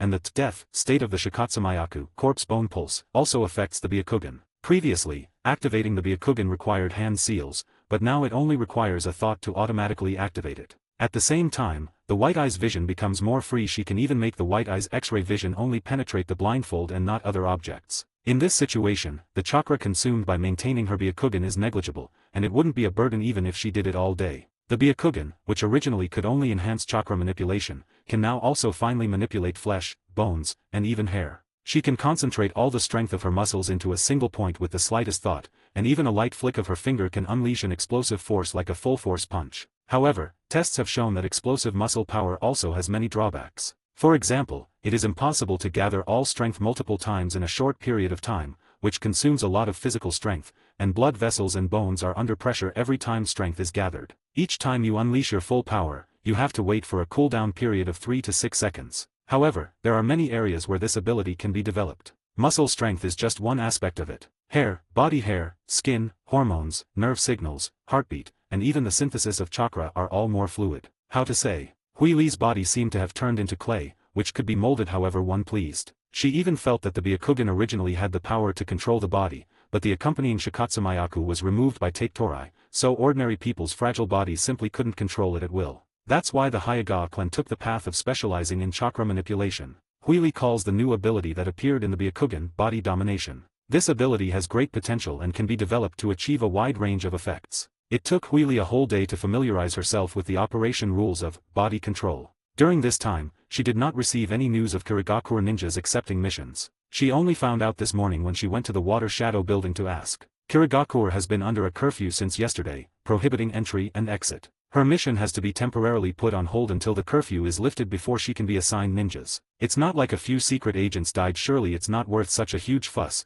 Hui Li was filled with doubt. Kirigakure is one of the 5 great ninja villages in the ninja world. The number of people coming and going every day is considerable. The blockade of the village prevents outside merchants from entering and inside ninjas from carrying out missions, completely cutting off their source of income. The fact that the village was sealed off under such immense pressure could not possibly be as simple as the deaths of a few members of the Secret Service. Is it just to roll your eyes? Not right either. Hui Li shook her head, rejecting the guess. The preciousness of the Byakugan is known to all. The secret of her possessing the Byakugan was known only to her parents, the head of the Kagaya clan, and a few elders, all of whom died on the battlefield last night. There's no way Kirigakure could have known that she possessed the Byakugan. There must be a deeper reason behind this. A strong sense of crisis welled up in Hui Li's heart. She didn't know where this crisis came from, but the unusual behavior of Kirigakure set off alarm bells in her heart. The joy of her further awakening of her abilities gradually faded, and the fear and tension of her life being ruthlessly taken away at any moment once again took hold of her heart. We must find a way to escape as soon as possible, fast, must be quick. End of this chapter. Chapter 9 Li Shenjin. Chapter 9 Li Shenjin. The twilight is shrouded in mist. Kuriomari, holding a dark blue umbrella upside down, looks up at the sky. The light was dim and indistinct. Water vapor rose and turned into rolling black clouds, pressing down heavily on the horizon. The air was so humid it seemed to solidify, yet not a single raindrop fell. Only the rumbling thunder rolled incessantly in the clouds, as if gathering its strength, waiting for the opportune moment to unleash a torrential downpour with a deafening clap of thunder. I don't know when this rain will start. Kuriomari was filled with worry. 3 days ago, the sudden order from the Umbu to seal off the village caused an uproar among the village's ninjas. As one of the 5 great hidden villages in the ninja world, Kirigakure's influence extends over a wide area. Almost all missions in the Land of Water and surrounding small and island nations are carried out by the Hidden Mist Ninja. Every day the Hidden Mist village is sealed off. The lost mission rewards amount to nearly 1 million. How is this possible? The village's Jonin immediately investigated the source of the blockade order, only to discover that such a crucial decision came from a Secret Service captain codenamed Great Tengu. The reason given by the Dark Division for the lockdown was very simple. Spies from other villages had infiltrated the village, and the village was sealed off to prevent the secrets of the Hidden Mist village from being leaked. This ridiculous reason is simply treating people like monkeys. I've never heard of someone cutting off their own economic lifeline just because a spy infiltrated the village. I think you're the village spy. The enraged Jonin decided to unite and report the matter to the Mizukage, who then lifted the ban. But Mizukage has disappeared. Not only the Mizukage, but also the elder Yuanshir who controls all affairs of the village, the representative of the common people in the village, the Umbu captain codenamed Cuba Kuryu-shun, the representative of the bloodline clan ninja faction Terumi Mei, and A.O., known as the illusion killer and skilled in sealing techniques, and other important figures in the village have all disappeared. Gradually realizing the seriousness of the problem, the Jonin calmed down and began to inquire with the Umbu about the whereabouts of the Mizukage and the others. Rumors have leaked from the Secret Service that the Mizukage and his men are in the village, their whereabouts a closely guarded secret. To protect the village and await the Mizukage's return, the village is temporarily placed under wartime lockdown. There was no further objection to the decision by the Secret Service to seal off the village. The elite Jonin had no objections, and the lower-ranking ninjas naturally dared not object either. The absurd sealing of the village was actually carried out under the orders of a mere ANBU squad leader. The order was executed as usual. However, the few words spoken by the secret agents could not dispel the doubts in everyone's hearts. As a result, Kuria Mari, the younger sister of Kuria-shun, the captain of the Umbu, came to the Umbu to inquire about the specific situation. In front of the tightly closed gate of the Misty Hidden Gate, Miss Kurio. When the ANBU members who were blocking the village's exit saw Kuria Mari arrive, they all greeted her. Even Mist Raven and Bloodhound lowered their heads, no longer displaying the arrogance they had shown towards the civilians. Everyone in the entire Dark Division knows how much the Captain Commander cherishes his only younger sister. They treated it with such care, as if they were afraid it would fall if held in their hands or melt if kept in their mouths. Internally, many ninjas even referred to Kurio Mari as the young lady of the Umbu in order to curry favor with the Captain Commander. Kurio Mari nodded. "Where's my brother?" Faced with Kurio Mari's question, the members of the Dark Guard exchanged bewildered glances. The rules of the Dark Division were strict, and no one dared to offend the captain's sister, so for a moment no one dared to answer. "Who's in charge here?"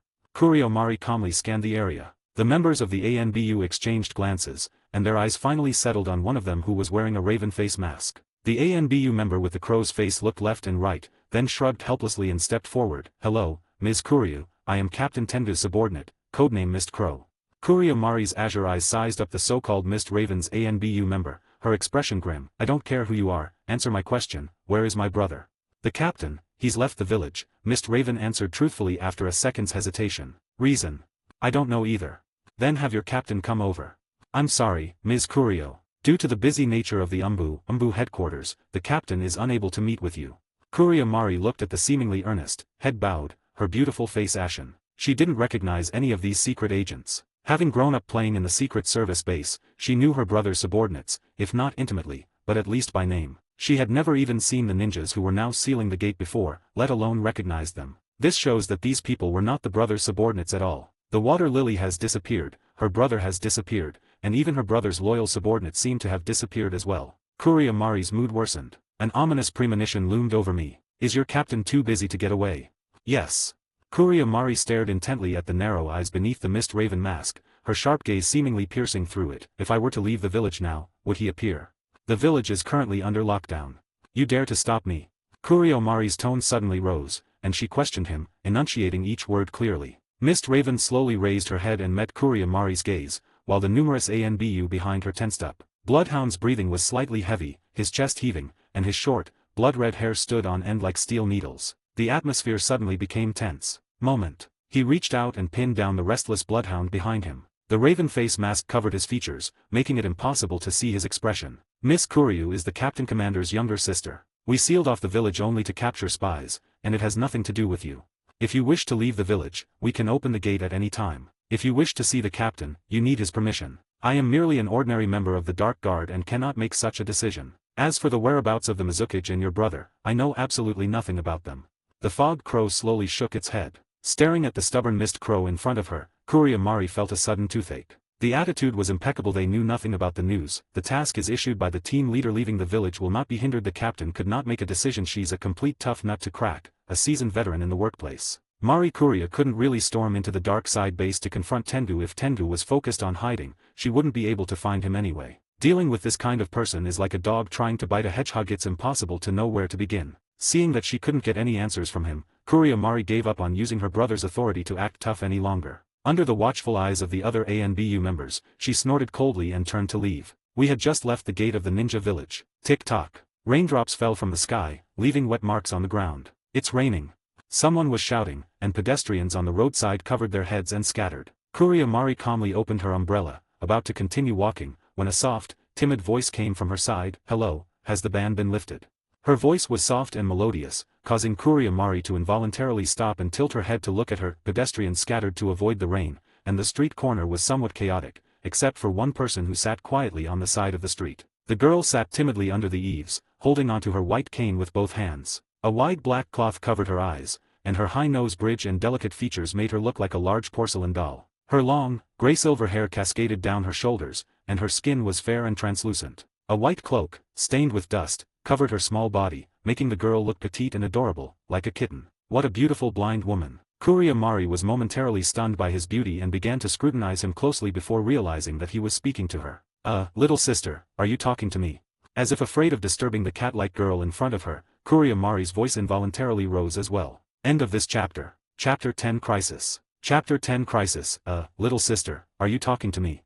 A light rain was falling. Kuriyamari, holding an umbrella, smiled at the girl huddled under the eaves and leaned down to ask her a question. His tone and attitude were much more amiable than when he was dealing with the Dark Division. If the ANBU who were just guarding the gates of Kirigakure were to see this, they would probably collectively complain in their hearts about this heartless face-obsessed person and this world that judges people by their looks. "Hello, big sister, my name is Huili. I heard that the village is cracking down on spies and has imposed a ban on leaving the village. I can't see and I don't know if the ban has been lifted yet."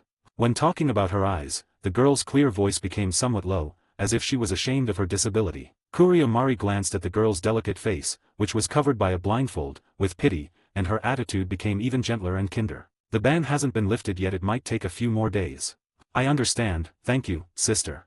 After politely thanking her, the girl silently lowered her head. Tick-tock. Rainfall is gradually increasing. Raindrops from the eaves accumulated into streams of water, falling on the girl's head and body, wetting her long, silver-gray hair into strands. The girl shrank further under the eaves to avoid the rain on her head. "Little Huili, aren't you going home because it's raining?" Seeing the pitiful girl, Kuriyamari couldn't help but ask. "My home is outside the village."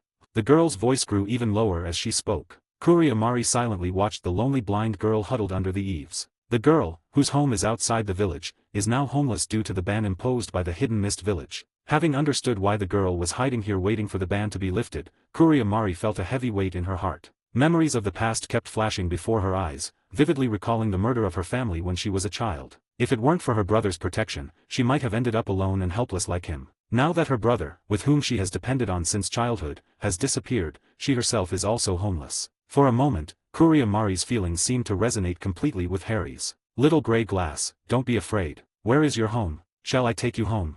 "Really, really?" The girl looked up, a delighted smile spreading across her face. Looking at the girl's cute smiling face, Kuriyamari seemed to be infected and couldn't help but smile as well. "But, the village's prohibition." The girl showed signs of worry. "It's alright, my sister is a jonin from Kirigakure, the ban has no effect on me." Perhaps in order to maintain her shining image in Harry's heart, vanity drove Kuriyamari not to reveal her identity as a member of the dark side. "Jonin. Father said that jonin are the most powerful ninjas." "Big sister, you're amazing."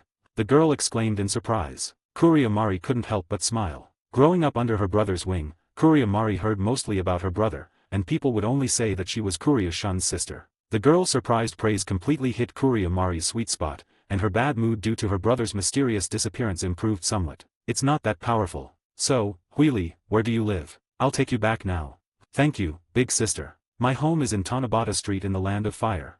The girl said this in a seemingly innocent manner. Through the blindfold, watching Kuriyamari's smile gradually fade, Harry's smile became even more innocent and carefree. Street corner. The rain became increasingly torrential. The fine raindrops almost formed a continuous curtain, completely engulfing the fog. The wide street directly opposite the gate of the Hidden Mist. Two figures, one tall and one short, huddled under the eaves, looking at each other. "You mean you come from Tanabata Street in the Land of Fire, and came to Kirigakure with your father to do business, but your father has been missing for a long time and you want to issue a mission to escort you back to Tanabata Street to find your family?" Huili nodded, adding many more details to her backstory. "Then why don't you just ask the Hidden Mist ninjas to help you find your missing father?" Kuriyamari keenly noticed the flaw in Harry's words. "My father didn't leave me much cash. If Kirigakure can't find my father in a short time, I will starve to death in the village." Logically, it seems to make no mistake. Kuriyamari rested her chin on her hand, lost in thought. Huili silently activated her white eyes, scrutinizing the pretty woman with brown hair and blue eyes in front of her through the blindfold. He concealed 7 kunal and a sealing scroll on his side and thigh, 1,230 taels of silver in the lining of his clothes, 5 explosive tags on his lower back, and 20 senbon needles and 4 shuriken in his ninja tool bag for later use. The chakra in his meridians is roughly at the Jonin level, his muscle and bone strength is average, and there is an unidentified purple powder hidden under the fingernail of his right index finger. Non-taijutsu type ninjas can escape from a distance, but can be instantly killed by close-range sneak attacks. He silently weighed the combat strength in his mind. She had been lying in wait on this street for 3 days. The fog-shrouded blockade has a huge impact. Every day, countless merchants and villagers come to the door to inquire about the reopening time. As ordinary people, they simply lack the ability to break through the Dark Guard's blockade. But just because ordinary people can't do it doesn't mean ninjas can't. Huili firmly believes that as long as a utopian society where everyone is equal has not been realized, all rules set by human society will inevitably be broken by humankind itself. This is an ironclad rule that applies to every world. Now, she has indeed found someone capable of breaking the rules, although it is unclear what this woman's name is. However, the fact that many secret agents bowed and greeted him at the door confirmed that the other party's identity was indeed extraordinary. She hoped that the other party would help her leave the hidden mist out of pity for her loneliness and helplessness, otherwise, she would have no choice but to transform into the other party's appearance and try her luck. In order to play the role more convincingly, she would have to ask the person in person for certain information. Of course, since Huili is not skilled in illusion magic, she can only ask questions physically. I gaze at Kuriomari, who is quietly deep in thought. Beneath the blindfold, a faint deathly gray shone in the center of the pupils of her milky white eyes, and her hands, covered by wide sleeves, turned a ghastly white as her fingertips twitched. Little gray glass, can I see your hands? The bone spur on her fingertip snapped back, and her little hand clenched into a fist in tension. Harry looked at Kuriomari, who had made the request, with surprise and uncertainty. How does she know? Have I been exposed? One idea after another popped into my head, but I still couldn't find my weakness. Suppressing her nervousness, she obediently extended her left hand. Kuriomari grasped it firmly. It feels warm, soft, and smooth to the touch, as if it has no bones. The skin on the back of her hands was as white as jade, and her fingers were long and slender. Kuriomari stroked her small, work-like hand with her fingers, examining it carefully. It's not a transformation technique. Calluses and scars from not practicing martial arts or throwing techniques. But Kuriomari still felt that something was not quite right. The Mizukage has disappeared, the master has disappeared, his brother has disappeared, and even all of his brother's subordinates in the Umbu have vanished. The various unusual events in Kirigakure have put Kuriomari on high alert. The timing of this girl's appearance was too perfect. It just so happens that today, she went to the Dark Guard to inquire about her brother's whereabouts, and coincidentally, after inquiring, she met a pitiful blind girl trapped in a village by the Forbidden Village Order. And coincidentally, she herself has the ability to break through the Dark Guard's blockade. Although there is no major problem in terms of logic. But there are just too many suspicious points. Furthermore, none of the girl's statements can be verified or disproven, which is typical of a lie. My brother is a powerful figure in the entire ninja world. There aren't many people who could make him disappear so easily. Could it be that my brother and the others were also tricked into leaving the village like this? Why would the person behind this lie to me? Are they afraid I'll leave the village and find my brother? So they're trying to find something to delay me. Kuriomari's wild guess. Little Gray, you just said I'm a jonin, right? Yes, my sister is amazing. With his left hand being held, Huili had no idea what the woman in front of him was thinking, so he could only deal with her casually. Then you probably don't know what type of ninja I am, right? Kuriomari grasped Harry's wrist. Her delicate wrist seemed as if she could break it at any moment. Her azure eyes locked onto the petite girl before her, a terrifying killing intent enveloping the space. Sister, I am a sensory ninja. The chakra fluctuations emanating from you are too dazzling. End of this chapter. Chapter 11 contains a transparent background. Fart. This woman is a serial liar. As Huili settled her mind on Kuriomari, the tension in her heart gradually subsided. I've been in this world for almost a week. She gradually discovered the huge differences between the real Naruto world and the original manga, or rather, the hidden settings behind the manga story. Chakra is not stored in the dantian as many people imagine, nor is it available for use in battle. In this world, a ninja's chakra originates from the chakra seed within each person's heart. Some people also call it the chakra core. Beneath the clear world of the Byakugan, the chakra seed emitting a faint glow in Kuriomari's heart trembled with her heartbeat. The spiritual energy in her brain gathered at her brow, and the physical energy in her cells gathered at her lower abdomen. Finally, the two moved towards each other and infused the chakra seed. Gudong. The chakra seed beats like a heart, from which strands of chakra are pumped out, flowing along countless meridians to the limbs and bones, and then back to the heart, in an endless cycle. This is the norm for ninjas. The reason why ninjas are so powerful is that they have an energy circulation system that ordinary people don't have. Chakra is integrated with spiritual energy and physical energy within the body. If any one of them is depleted, it will be replenished by the other two. The three constantly transform and together constitute a dynamic balance of energy. Therefore, using ninjutsu consumes chakra, which speeds up the chakra circulation within the body. Physical and mental energy then rapidly flows into the heart to generate new chakra to maintain energy balance. Why is it said that a ninja will die if he runs out of chakra? The reason is simple. When chakra is completely depleted, it means that a person's mental and physical energy is also exhausted. Without any energy, a person will definitely die. Conversely, as long as there is a trace of chakra remaining in the body, it means that the person's physical and mental energy has not been exhausted, and there is still hope for the person. Of course, there are also special cases where the battle is too intense, causing chakra to be depleted instantly, and the body's energy and mental energy cannot be converted in time. At this point, the ninja will use the chakra extraction technique to turn the tables and quickly convert physical and mental energy into chakra. From the moment she met Kuriyamari, Harry had been observing her with her Byakugan. Kuriyamari's energy circulation system showed no fluctuations. In other words, if Kuriyamari had truly sensed Harry's chakra fluctuations, she would have had to master a sensory ninjutsu that required no chakra at all. How to say? Even the Byakugan from Kagaya at Satsuki needs chakra to function properly. How could you, a jonin from Kirigakure, have a more powerful sensory ninjutsu than the Byakugan? If he had, Chin wouldn't have gone to such lengths to earn disdain. His mother wouldn't have ended up in Wuyan, and Huili wouldn't have been born. In conclusion, while it's possible for sensory ninjutsu to exist in this world that doesn't consume any chakra, it's highly unlikely that Kuriyamari possesses sensory ninjutsu of that level. A sensory ninja? What is chakra? What are you talking about, big sister? Seeing Kuriyamari's feigned murderous aura, Harry pretended not to know and asked questions while keeping her heartbeat steady and her muscles relaxed. Kuriyamari held Harry's wrist, carefully sensing her pulse. You weren't lying. The pulse rate at Huili's wrist was completely normal. This not only means that Huili was not lying, but also proves that she is truly blind. If a person with normal vision saw themselves looking so menacing, whether they were lying or not, they would feel panicked and nervous. This is a basic human survival instinct. Huili's pulse is completely normal now, which can only mean that she is not lying, but is actually blind. Chakra is a special power that only ninjas possess. To bypass the Umbu's blockade, there must be professional sensory ninjas detecting the presence of chakra within the body. Okay, let's go get tested now. Huili nodded blankly, completely unafraid of the so-called chakra detection by Lixing Zhenli, and even urged her on. She really didn't seem afraid. Kuriyamari looked at Harry's calm face with suspicion, her eyes covered so that it was impossible to read her emotions through her eyes. Damn it, the two people I met today were either masked or blindfolded, I couldn't tell anything from them. Despite repeated probing, Kuriyamari couldn't find any flaws in Harry. His youthful face showed only composure. Is it really just a coincidence? Am I being too sensitive? How many days has little gray glass been waiting here? I've been waiting since the lockdown started. It's been about 3 days now.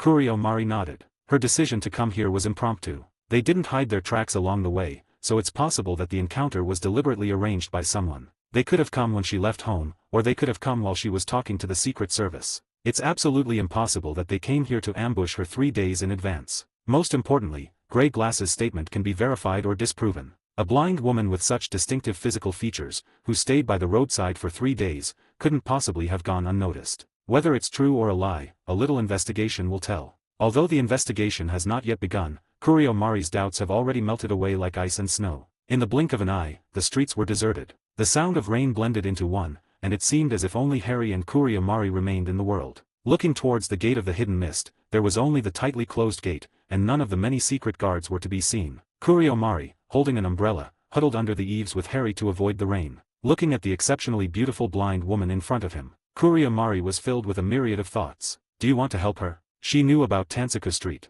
The most bustling red light district in the Land of Fire is located in the southwest. It is filled with casinos, hotels, and amusement parks, making it a place where it is easy to violate the 3 prohibitions of ninjas. The teachers at the Ninja Academy once mentioned this place specifically when explaining the 3 prohibitions of ninjas. Hui Li's father was a businessman, so it was normal for his family to live in such a money pit. From the Misty Village, we arrived at Tansaku Town. To reach the Land of Fire, one must first travel to Peichuan Port, a coastal city in the Land of Water, and then take a boat. The round trip takes at least 2 months. What if something happens in the village during such a long period of time? Wrong. With her brother's whereabouts unknown and the situation in Wuyan unclear, she fears that staying in the village alone will be of no use. The unfamiliar presence of the secret agents at the entrance made her feel uneasy. If someone in the secret agents had betrayed her brother, her being left alone in the village would likely be a disaster for him. Leave the village first, find his brother and tell him about the situation in the village. Even if I can't find my brother, at least I can't become a hindrance to him. With his strength and without her as a burden, no one in the entire Hidden Mist village could stop him. And as long as her brother doesn't die, no one will dare to kill her and bear the serious consequences of being subjected to the Fierce Fang's insane revenge. She is safe and sound now, which means her brother's condition is not bad. As long as she is safe, it is the greatest help she can give her brother. Kuriyamari sorted out the logic in her mind. Determined. Looking down at the blind girl who was quietly waiting for her reply, he solemnly said, "Grey Glass, I can help you get home, but if you come with me, you might encounter unimaginable dangers. Would you like to come with me? It would be more dangerous for me if I didn't go with you." Despite inwardly complaining, Huili nodded in agreement without hesitation. Upon seeing this, a charming smile appeared on Kuriyamari's face. "Then let's set off tomorrow. To the Land of Fire." Upon hearing this, Huili grinned, revealing the only genuine smile she had shown in a long time. Wow! The rain intensified, but amidst the dark clouds in the sky, glimmers of dawn gradually appeared. End of this chapter. Chapter 12 Class 7. Chapter 12, Class 7. Bang bang. Teacher Truth, we're here. Kuriyamari, still wearing her pajamas, rubbed her damp hands on the apron around her waist a couple of times before running to open the door. Having just taken a shower, Huili sat at the dining table drying her wet hair, with the package she had retrieved from the hotel placed on the stool next to her. The door opens. 3 teenagers, around 10 years old, sauntered in. "It's raining really hard today." A blond boy wearing a black tracksuit walked in first, his slightly protruding brow bone making his eyes appear bright and spirited. He disdainfully shook the water droplets off his hands. "I think it's okay." A boy with a purple coat draped over his shoulders and a broad sickle slung across his back calmly opened a wet umbrella and placed it on the ground outside to dry. His handsome features showed a hint of curiosity as he looked at the unfamiliar silver-haired girl at the dinner table. "TCH. Of course you, who plays with water escape techniques, think it's alright. Who told some unlucky souls to awaken the most countered fire release technique in Kirigakure, the village with the most water release ninjas?" The purple-clad youth said in a sinister tone. "Who are you calling an unlucky guy?" The blonde boy instantly bristled. "Of course it's you, is there even a question? Stop fighting." Behind the two, a pretty girl dressed in a light blue tight-fitting shorts and with 2 flaxen braids hanging down her back walked into the house, skillfully grabbed their collars, and separated the two who were almost kissing face to face. "Huali, if they keep making noise, we won't need anesthesia next time we treat them." Kuriyamari put down her slippers, saw her students making a fuss, smiled knowingly, winked at the girl, and said, "She has never used anesthesia." Yangjin and Kayukin Xin shouted in unison. "Using anesthetics will have adverse effects on medical ninjutsu." The girl offered a dismissive explanation, her large, bright green eyes gazing at the silver-haired girl with her eyes covered at the dining table. "Is she the one who commissioned us for this mission?"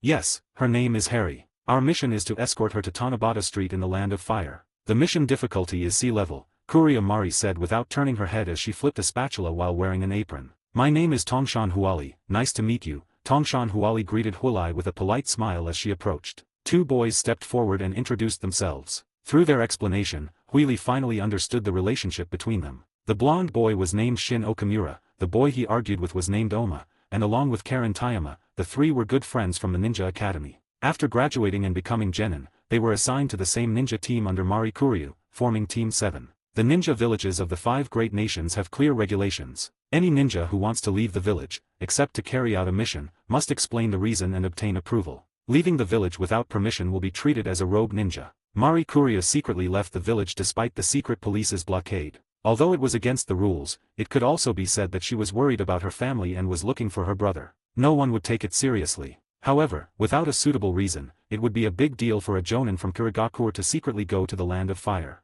She might be accused of being a traitorous spy. Therefore, Kuriyamari took Harry to the Mizukage building to accept her escort mission, and at the same time confirmed that Harry had indeed issued the mission 3 days earlier and was not waiting for her. As the teacher of Class 7, Mari Kuryu accepted the mission, and naturally, the other members had to follow along. The notifications were being sent out around dinner time, so Mari Kuryu simply invited everyone to her house for dinner. Blah blah. Flames filled the kitchen, and hot oil crackled and popped. After washing their hands, Tongshan Huali and the other 2 sat around the dining table with Huili, chatting idly while waiting for the meal to begin. Perhaps because Huili had a friendly appearance and was of similar age, the group quickly became acquainted. "Grey Ridge, I heard that the Land of Fire is incredibly prosperous, especially Tanabata Street. It's said that huge groups of rich people are there, and one ninjutsu could wipe out a whole bunch of them. Is that true or not?"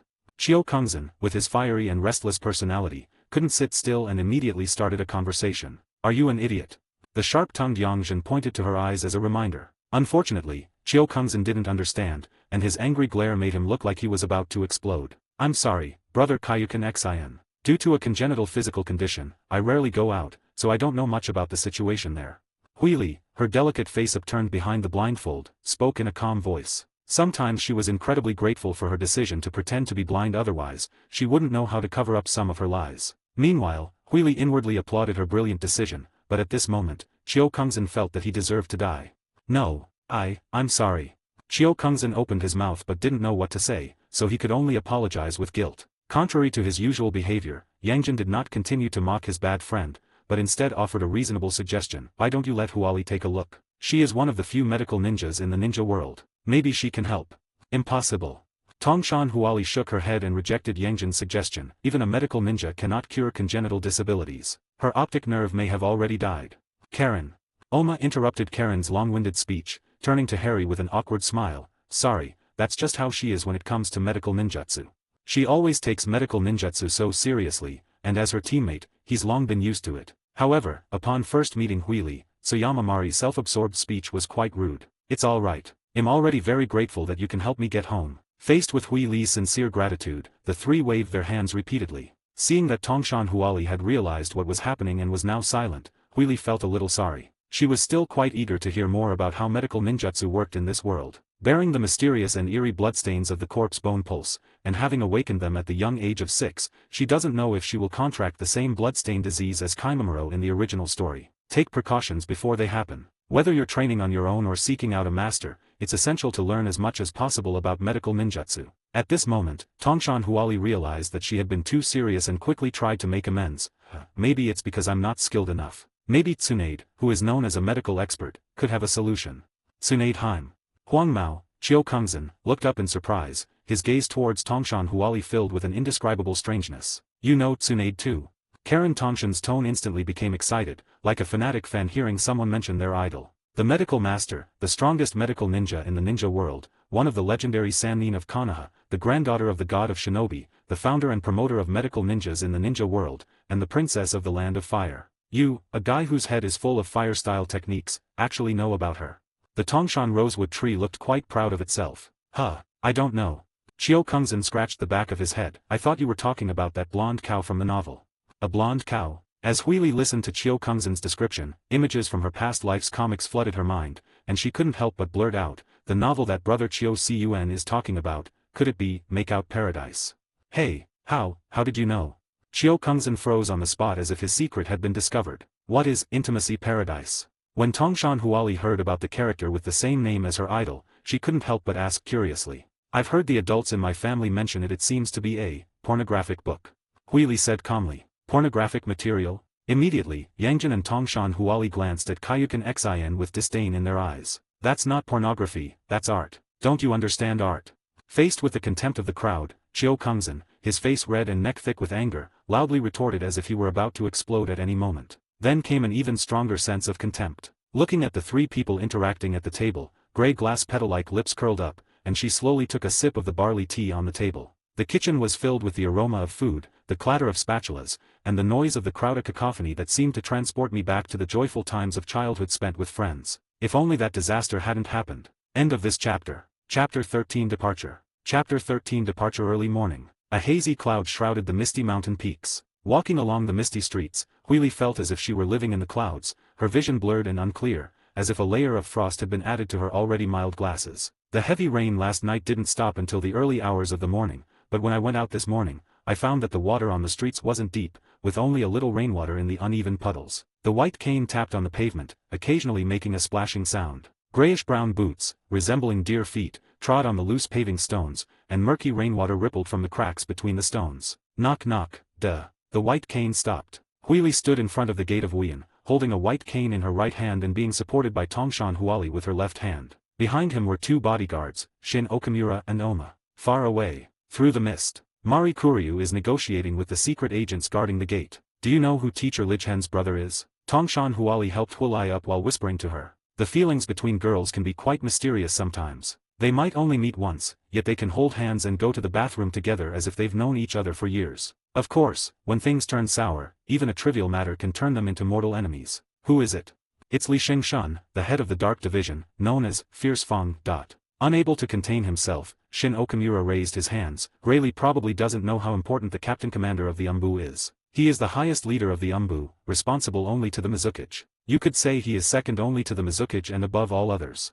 You've forgotten Elder Yuan-Sure.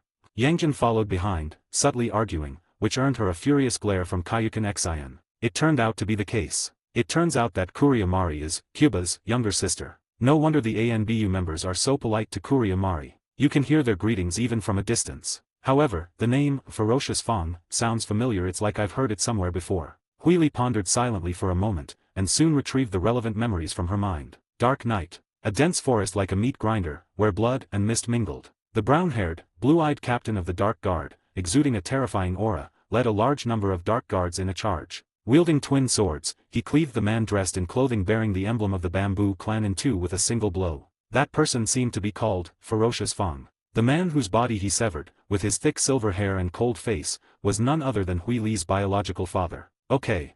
After negotiating with the Umbu, Kuriamari returned the registered ninja ID cards to the three members of the Toyama trio. Toyama Karen released Harry's arm, took the ID cards, folded them neatly, and put them into her inner lining. Grey Glass, you don't have any identification documents on you, so we need to conduct an additional check. Seeing that Harry's face was tense, Kuriamari thought she was nervous because she was afraid of not being able to pass the test, so she patted Harry's hair and comforted her. Don't worry, it's just a routine matter.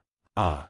Huili nodded, unsure of how to face the sister of her father's killer. She was not a transmigrator with no ties to this world, but a soul reincarnated at the brink of life and death, who unraveled the mystery of her unborn child. That's why he adapted so well to the cruel ninja world right after he awoke. Her 6 years of memories in the ninja world seemed insignificant compared to her more than 30 years of memories from her previous life, but she was still inevitably affected by the memories of this life. In her memory, flashbacks appeared of her mother, whose eyes had been gouged out, teaching her to awaken the Byakugan, and her taciturn father, training her in martial arts. The images of their deaths in battle completely overlapped with the images of her parents who lost their lives in the earthquake in her previous life. Unaware of anything amiss, Kuriamari took Harry's small hand and led her to the door, looking at the waiting raven-faced ANBU member with an annoyance, and said, "Investigate." Mist Raven stepped forward, completely disregarding Kuriamari's appalling attitude. He had already consulted the captain about Kuriamari's matter, and the reply was clear: ignore it, don't provoke her, don't obstruct her, and finally, we absolutely cannot let the murderer who killed Hoshino and Naoko get away with it. Young lady, please give me your hand, okay?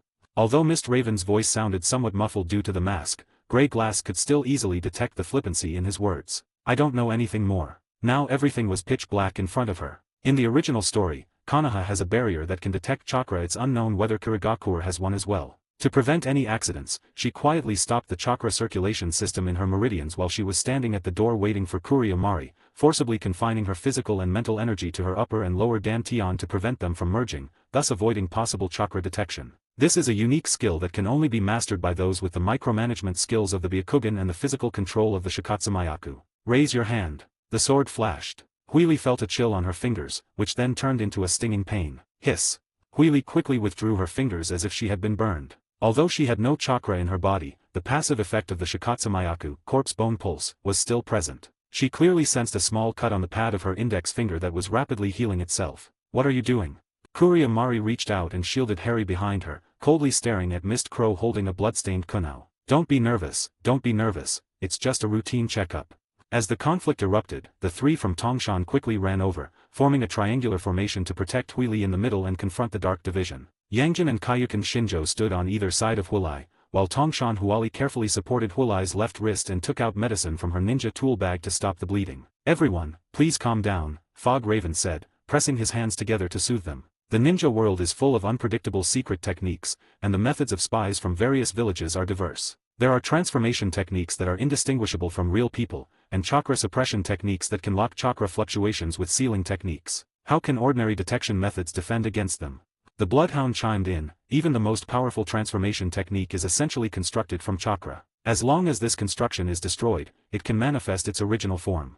Hearing this explanation, Kuriamari's expression softened slightly, but when she saw the pained little face of the girl named Hai-Ri, her disgust for Wuya and the others intensified. In the middle of the three, Huili lowered her head and endured the pain. Her small hands clenched tightly, and the nail of her thumb pried open the wound on her index finger, which was almost healed. The pain of tearing the skin made her frown. Her palms and the spaces between her fingers were wet and slippery. She didn't know when the other person's examination would end. The Byakugan's ability to manipulate the body relies on ocular power, which in turn comes from the conversion of chakra. Now that there is no chakra in his body, his control over his physical body has also quietly disappeared, and he can only manually suppress the passive self-healing power of the Shikatsumayaku corpse bone pulse. Fortunately, due to the scarcity of chakra, the self-healing power of Shikatsumayaku was suppressed, so the wound that had just been cut did not heal instantly. Alright, the transformation test is complete. We can now begin the formal examination.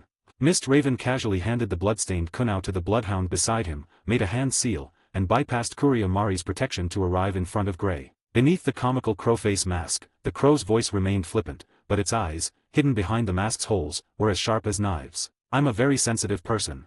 If you, young lady, do anything that could easily cause misunderstandings, please let me know in advance to avoid a situation that no one wants to see. End of this chapter. Chapter 14 Successfully Leaving the Village. Chapter 14 Successfully Leaving the Village. The gate hidden in the mist. The eyes of the Dark Guard led by Fog Raven and Bloodhound and the four-man squad led by Kuria converged on one side. Holding a white cane in her right hand and her left hand covered in blood, the silver-haired girl wore a hood and her delicate face was shrouded in mystery with her eyes covered by a strip of pure black cloth. Mist Raven quickly formed hand seals, finally making the seal facing Grey Glass. At this moment, Grey Glass lost her sight and was surrounded by darkness, unaware of Mist Raven's actions. However, her keen, invisible senses detected that some kind of opposite-sex chakra was slowly invading her body, as if it were searching for something. A long time. The chakra, having gained nothing, disappeared in frustration. Mist Raven slowly withdrew her hand seals and nodded to the bloodhound beside her, indicating that there was no chakra fluctuation within Grey Glass's body. Seeing this, Kuria Mari breathed a sigh of relief,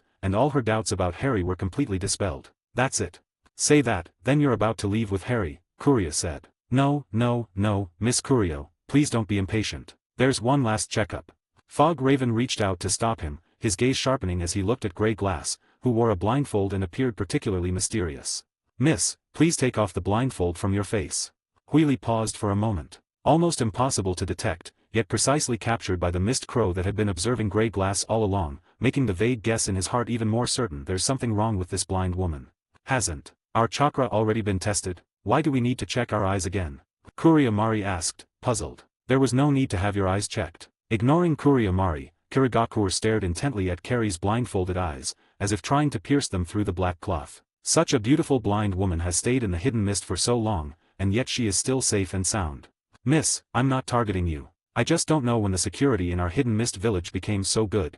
Wow. The eyes of the members of the Dark Division all turned to Huili. Her long, silver-gray hair cascaded over her shoulders, her fair skin shone brightly against the black cloth, her nose was straight yet not obtrusive, and her cherry-pink lips added a touch of sweetness. Even though she was too young and had not yet grown up, the girl already exuded a unique charm. The expressions of the four members of the group couldn't help but show some hesitation. Mist Raven's suspicions were not without merit. Not to mention him, she herself had her own doubts. A girl with such outstanding looks has no guardian, no identification, and is even blind, lacking any ability to protect herself or escape. Such a big piece of fat meat, parading around every day, has no one ever thought about it? Among the merchants traveling to and from Wuyan, there are many human traffickers. They didn't like it. The questioning gazes of the crowd focused on Huili's face. Even though it was pitch black in front of her, Huili could still feel the scorching heat. Having lost sight, which they had relied on for so long, the other senses in their bodies seemed to become more sensitive. Now is not the time for testing. Suppressing her unease, she handed the white cane to the person next to her. She didn't know who the person was,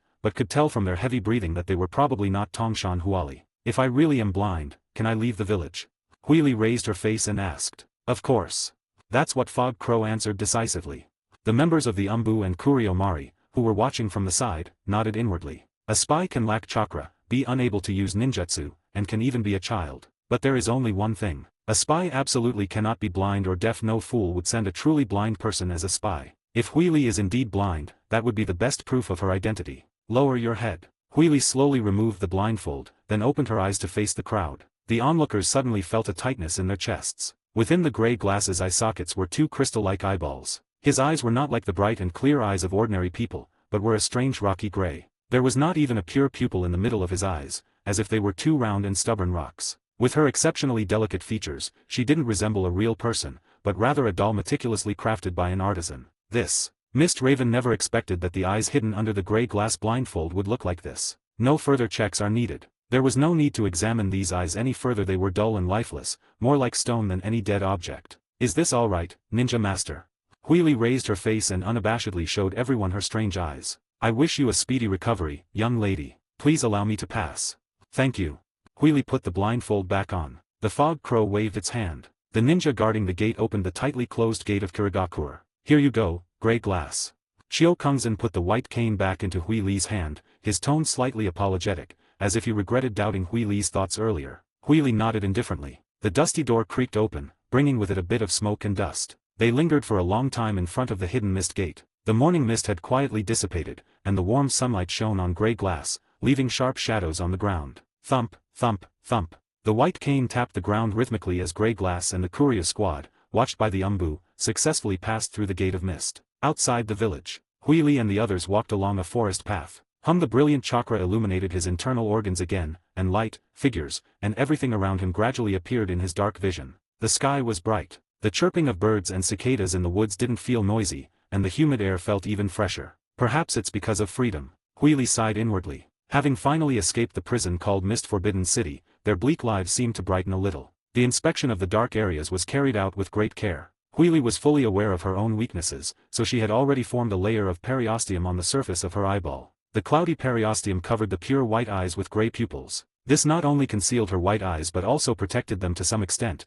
as the bone membrane generated by the corpse bone vein was sufficient to withstand most hidden weapons. The most ingenious thing is that the Byakugan itself can see through things, which is foolish self-blindness to others, but perfect goggles to Huili. The eerie and unpredictable corpse vein, coupled with the all-seeing white eyes. The combination of the two has been explored in countless creative ways by Grey Glass. Let's turn our attention back to ourselves. The Byakugan's unique 360-degree panoramic view completely enveloped Kurio and the others. The blonde-haired Chio Kungzan skipped and hopped along, his excitement about leaving the village likely to linger for a long time. Yang Zhen, dressed in purple, carried a broad sickle on her back, her head bowed, lost in thought. Tongshan Huali, with her flaxen braids, helped Huali up, her large, emerald-like eyes looking around. Kurio Mari's brown hair fell to her shoulders, and her beautiful face was slightly furrowed, making her look worried. Chakra continuously transforms into pupil power, stretching upwards for a clearer field of vision. 4 figures, 1 large and 3 small, with flowing light circulating within their bodies, immediately appeared. Among them, Kurio Mari, a Jonin, possessed the most chakra, which flowed along her meridians and had a deep blue hue like the ocean.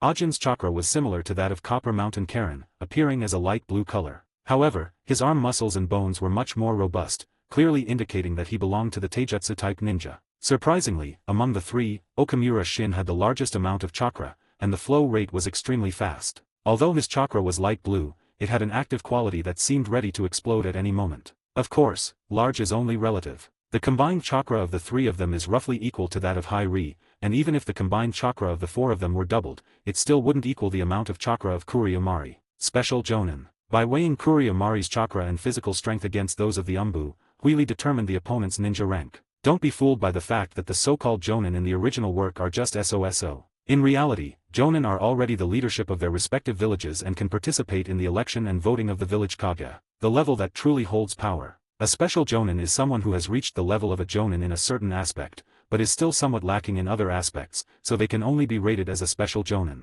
Kurio Mari is a typical example of someone whose chakra reserves reach the Jonin level, while her Taijutsu is roughly at the Chunin level. The level of his ninjutsu is unknown. Even so, if Harry wanted to fight Kurio Mari head-on, she would face a near-certain death. If my identity is exposed, the peaceful life I have now will soon turn into a life full of danger. I need to make plans for some things as soon as possible. Hopefully things won't get that bad. Huili prayed silently in her heart. Memories awaken from the battlefield, and what they find upon awakening is a series of killings. I do not know your name, nor do I inquire about your past, just to survive. Now, she has met Kurio Mari, who, though the younger sister of her father's killer, is also the benefactor who saved her from suffering. The 3 men from Copper Mountain are also acquaintances of hers, considered her peers in this world, and are filled with goodwill towards her. At least for now, she didn't want to shatter this beautiful moment. Gray, let me carry you.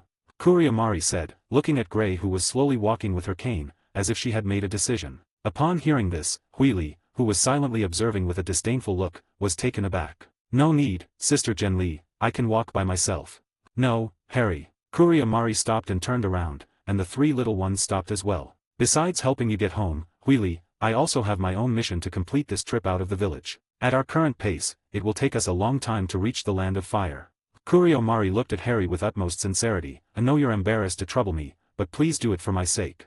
Kuriyomari's invitation was full of sincerity. In that case, alright. Thank you, Sister Genli, and thank you everyone. I really don't know what I would have done without you all.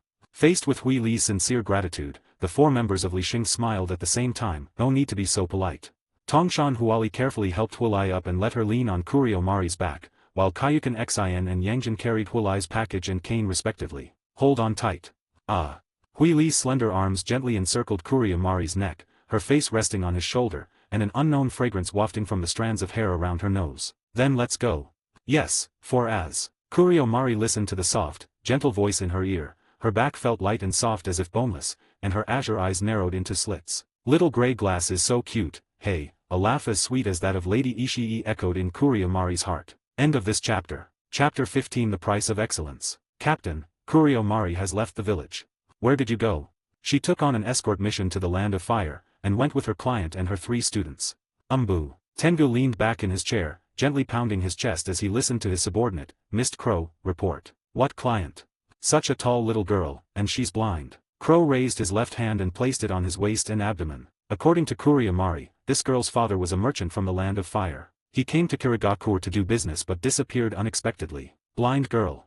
The great Tengu's eyes narrowed. The previous order to seal off the village was due to the lack of high-end combat power in Kirigakure, and the fear of being discovered by spies and attracting Orochimaru. I just received news yesterday that Captain Fong and his are close to the border of the Land of Water and have engaged Orochimaru in battle. I also received news from Genji that AO has dispelled the genjutsu in the Mizuki's mind, leaving only the final cleanup. He can return in 3 days at most. To prevent attacks from mysterious figures at crucial moments, Master Yuan and his team are providing close protection. They are currently in underground bases in the shadows. It can be said that the crisis in Kirigakure has been largely resolved, except for the mysterious murderer who initially killed Hoshino and Naoko, whose whereabouts remain unknown. That person seems to be a ghost. The scene was cleaned up extremely well, and even his most skilled tracking dogs couldn't find a trace of him. Are you sure it's okay? There was no chakra fluctuation in the blind girl's body, and there were no calluses from practicing taijutsu on her fists and palms. Her body muscles were smooth and her skin was delicate and uninjured. My subordinate took her blood to confirm that it was not a transformation technique. Finally, we asked her to remove the blindfold to test whether her blindness was real. We've collected some of her blood. If you suspect anything, I'll go and bring her back right away. The raven talked a lot, but never mentioned its own judgment, and in the end, it passed the buck back to the raven. Faced with the slippery Mist Crow, Tengu was helpless. After thinking for a moment, he felt that the test had been thorough enough, and casually waved his hand. No need. Inform the village ninja that the Mizuki and Master Genji are about to return, and the village ban will be lifted soon. Tell them not to bother me. Yes. The crows lowered their heads and vanished into the flowing water. The underground chamber returned to tranquility. Watching the Mist Crows retreat, Tengu felt uneasy for some reason. He thought about it for a while but couldn't figure it out, attributing it to the slight unease brought on by the release of inner pressure from the return of the Mizuki. Soon, as long as Qing Darren returns, with the Byakugan's powerful assistance, the culprit who killed Genku and the others will surely not escape the investigation. Thinking of his closest friend and family who had been brutally murdered, the voice from his memory involuntarily echoed in Tobiyaki Takuto's mind. Takuto, I don't want to kill my comrades. We have to change all of this together, change this damned village of blood mist. For we, like wild grass, joining the shadowy forces is our only chance of survival. We need power. If we can become high-ranking members of the village, we can change the current situation in Kirigakure. I married Naoko, and you like Naoko too, right? I know. Even if you're my best friend, I won't give Naoko up to you. Naoko is pregnant, so I might have to leave the I cannot let my child be born in a village like this. Takuto, you are the most talented ninja I have ever seen. You will definitely change this damned village of blood mist. I'm sorry, this unworthy brother of yours can no longer accompany you. Takuto. Hey, a yellow flame shot out from the lighter, the flame licking the cigarette butt, casting flickering light on the basement walls. Cough cough cough. With a cigarette between his fingers, Takaki Takuto covered his mouth to suppress a cough, blood gushing from his nose and mouth, leaving mottled bloodstains on his mask and clothes. The eyes, flashing blue light, flickered between light and darkness. The most talented person. Ha, Yuan Kong. Cough cough cough. Hug. 2 days later. Here, be careful, it's hot. Thank you, Brother Kayukan. As night fell, firelight flickered in the eerie forest. Huili took the roasted pheasant of unknown origin handed to her by Chiu Kungzan, carefully blew on it, and put it in her mouth. Call, so hot. Huili chewed quickly, exhaling hot breath continuously. The unique aroma of oil in the mouth, mixed with the slight saltiness of sea salt, and the chicken is not as soft and mushy as ordinary broiler chicken. It has a chewy and springy texture. Is it delicious? Shin-chan asked, looking at Gray with anticipation. Delicious, Huili nodded emphatically, then took another big bite. Chio Kungsan chuckled to himself as his cooking skills were praised. Your fire jutsu is only somewhat useful in this aspect.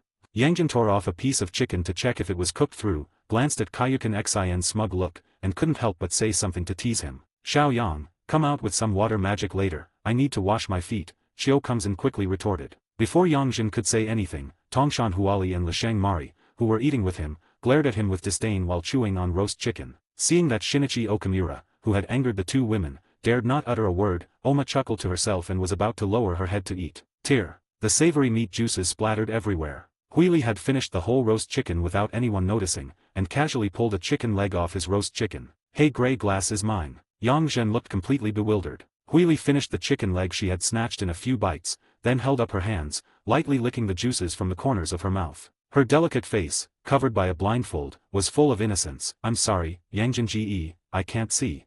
Ha ha ha. Kurio Mari and the other two burst into laughter, with Okamura Shin's laughter being the most unrestrained. Ha ha ha. Well done, Sister Huili. This person can't shut up even while eating. Here, you can have this chicken leg too. Chio Kungsan gave Huili a thumbs up, regardless of whether she could see it or not, and then tore off a leg from his roast chicken. Yangjin looked at the roast chicken in her hand, which was missing a drumstick, and shook her head helplessly. Huili is well-behaved and lovable, and also beautiful. Although they haven't known each other for long, she holds a very high position in the Chestnut Squad. Whether it's Kurio Mari, Okamura Shin, or Zenkaran, they all have a great fondness for Harry. Huili is at the age where she is growing, and I, as a ninja, will not argue with a child. I've only taken a couple of bites. Seeing that Huili had finished the chicken leg that Chiu Yuan had just handed her in a few bites, her cherry blossom-like little mouth was making a fuss as if she hadn't eaten enough. Yangjin blinked, pulled off the last roasted chicken leg, and coolly stuffed it into Huili's hand. Thank you, brother Yangjin. Huili beamed with joy and finished her meal in 2 quick bites. Since awakening her corpse bone Pulsen Byakugan, her stomach has become like a bottomless pit. Any food that enters her stomach is quickly broken down and digested into energy by the powerful stomach acid. If this energy isn't used up, it will be converted into chakra and stored in the body. If she reduces her metabolism, she might even only eat 1 meal every 10 days or so. Without such an efficient ability to acquire energy, it would be difficult for her to obtain chakra comparable to that of a Chunin at such a young age. Watching as Huili quickly finished off the food in her hand, everyone's eyes suddenly widened. Out of curiosity, Kuria Mari and Tayama Karen also joined in feeding Harry. Watching everyone curiously surround her through the blindfold, handing her one chicken leg after another, Huili felt like a chicken-eating performance artist. I seem to be hallucinating. One more. The kind of applause that street performers use. Clearing away her inner turmoil, Huili devoured all the chicken legs one after another. Being watched is a minor matter. Replenishing energy is the major issue. With sufficient energy, she could proceed with her next plan. The Perfect Fighter Body Modification Project. End of this chapter. Chapter 16 Perfect Body. Chapter 16 Perfect Body. The Perfect Fighter Body Modification Project. To further develop the Byakugan and Shikatsumayaku, Huili created the Body Control ability that ignores the interconnectedness of the human body systems. Based on the principles of kinesiology from the previous life, I personally crafted a perfect body capable of withstanding high-intensity combat. In the ninja world, there are 3 main types of ninjas: physical techniques, ninjutsu, and illusion techniques. These 3 types are not ranked in terms of strength or weakness. They are only related to the techniques that ninjas are good at using. Both the Kagaya and Hyuga clans rarely use ninjutsu. Aside from the Shikatsumayaku, corpse bone pulse, techniques, the only ninjutsu that Huili possesses is the basic 3-body technique, which every student at the Ninja Academy knows. Throughout the entire Naruto series, he's only slightly stronger than Rock Lee. He knew absolutely nothing about illusion magic. Only in terms of physical skills, Harry, who possesses the combined bloodlines of the Hyuga and Taitorai, can be considered exceptionally gifted. Physical skills. It is a unique technique used by ninjas to enhance their physical bodies using chakra, and to fight enemies with martial arts moves. It is the most basic technique used by all ninjas. During the use of physical techniques, a ninja's chakra gathers in their muscle groups like blood surging, and they use these muscles in conjunction with martial arts movements to unleash powerful attacks. At the same time, muscles charged with chakra will generate a strong ability to withstand blows, and have a strong defense against almost all blunt force trauma. Therefore, the stronger the physical body of a taijutsu-type ninja, the more chakra a person possesses. The resulting power then grows exponentially. If she could create a perfect body specifically for combat, she could maximize her taijutsu abilities even with limited chakra reserves. Back in Kirigakure, fearing that the Kirigakure Ambu would discover her weakness, Harry hesitated to realize her idea. Now that they've left the village, Kuriamari no longer doubts her identity, and the shelved reform plan can be restarted. Of course, there is no such thing as perfection in the world. The perfect body that Huili thinks of is more of a concept that can take into account various combat situations. Furthermore, she had already been involved in related modifications back in Kirigakure. To prevent her precious white eye from being coveted or damaged in battle, she grew a hard periosteum in front of her eyeball. It was this periosteum that allowed her to successfully evade the search by Kirigakure and escape from Kirigakure with Kuriamari's team. The periosteum can grow in front of the eyeball, and it can also grow in other places. Don't let her delicate appearance fool you. Her skin is so tender it's practically dripping with moisture. In reality, beneath the skin's surface lies an extremely hard periosteum covering the entire body, and the abdomen, most vulnerable to fatal attacks, is protected by interlocking ribs forming a protective bony armor. If it's a normal person, being covered by such a periosteum can only turn one into a vegetable, unable to move the body at all. However, the power of the bloodline limit is simply unreasonable. Although the formation principle of Shikatsumayaku is unclear, under the influence of chakra, the periosteum inside Harry's body can be as hard as iron, yet can also be folded and bent at will without affecting normal movement. Even more powerfully, thanks to the support of her skeletal frame, she can exert even greater muscle strength. It was precisely the unique physique of the corpse bone vein that gave Huili the confidence to use her half-baked knowledge of kinesiology to create the perfect physique she envisioned. Grey Glass, I've got your sleeping bag and tent ready. It is good. Tongshan Huali set up the tent and carefully helped Huilai, who had been silent since finishing her meal and seemed lost in thought, inside. Lying in her sleeping bag, Huili looked at Tongshan Huali, who was bending down to adjust her zipper, and felt as if she had become a seriously ill patient in a hospital, being carefully cared for by a conscientious and responsible caregiver. Nourishing the tent zipper is closed. On the outside, the orange-yellow firelight flickered in and out. From Bin's perspective, Kuriamari was setting up traps around their temporary camp where they were resting. Chio Kungzan lay on the treetop, fully clothed, to prepare for the night watch shift. Tongshan Huali leaned against the tree trunk next to the grey glass tent, closing his eyes to rest. Yangjin sat upright at the highest point of the tree branch, keeping watch over the surroundings. They are such a reassuring group of teammates. The fee for this task was definitely worth it. With her eyes closed, Huili continued to conceive of her own physical body. Let's start with the combat factors. There are many factors that influence combat, and since Huili is not a scientist, she can only rely on a few attributes that she summarized from playing games in her previous life to make judgments. Attack, defense, speed, attack range. What kind of body can take all four factors into account?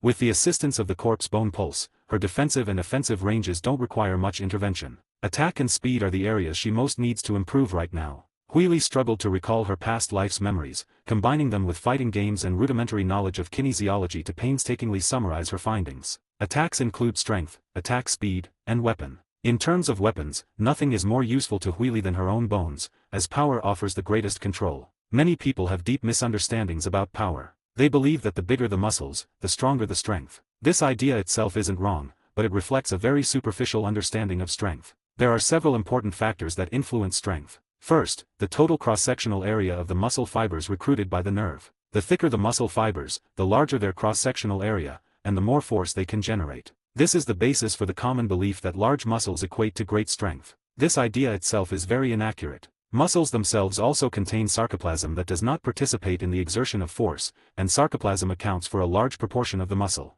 Second, is the initial length of the muscle fibers appropriate? Muscle fibers are like rubber bands, they have their own maximum length. An initial length that is too long or too short will affect the ability to generate force. Third, the angle of muscle traction and the point of force application. Based on the lever principle, whether you use a force-saving lever or a force-consuming lever when applying force will produce vastly different results. Fourthly, there's the composition ratio of muscle fibers. White muscle fibers are more powerful, while red muscle fibers are more durable. How do we maintain a balance between the two? Huili pondered as she tried. Beneath the calm skin, the muscle tissue, under the control of Byakugan's pupil power, is constantly undergoing transformation to fulfill Grey Glass's vision. Chakra surged from his heart and attached itself to the muscle fibers in his arm. Bang bang. In Huili's mind, there seemed to be a sound similar to a rubber band snapping. The muscle fibers automatically lengthen and tear under the control of body domination, and then quickly heal after absorbing chakra. Through her white eye, Grey Glass clearly observed that the repaired muscle fibers had become thicker and more resilient.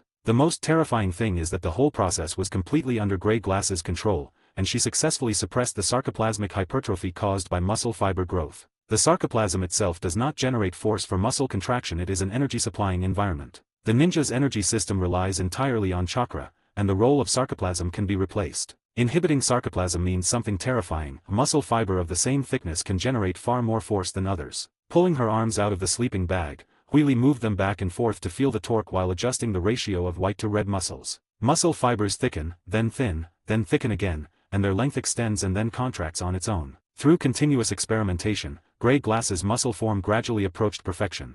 A long time. Inside the dimly lit tent, her smooth arms were raised in midair. Huili activated her white eyes and examined it carefully. The arms, which were originally slender and delicate, were slightly swollen. Because the growth of the sarcoplasm was inhibited, they were not as large as those of a bodybuilder, but rather in a natural and healthy state. Because her skin is covered by a layer of periosteum and fat, the fibrous muscle fibers that have been stretched are not visible on her face. The modified right arm is placed side by side for comparison with the left arm. His right arm was noticeably thicker than his left, yet strangely, it lacked any sense of strength that comes with muscle growth. Instead, it exuded a natural beauty and weight. It doesn't look like a real arm instead, it resembles an artistic sculpture made of mutton-fat jade. Gently swing your right arm. Hoo-hoo. A series of strong winds could be heard coming from inside the tent, as if a fierce man with a leopard's head and piercing eyes was wielding a weapon. It seems a bit too heavy. Huili gave an objective assessment of her own arm. Although her arms now appear to have soft, white skin like a young girl's, they actually have very low fat content in their smooth,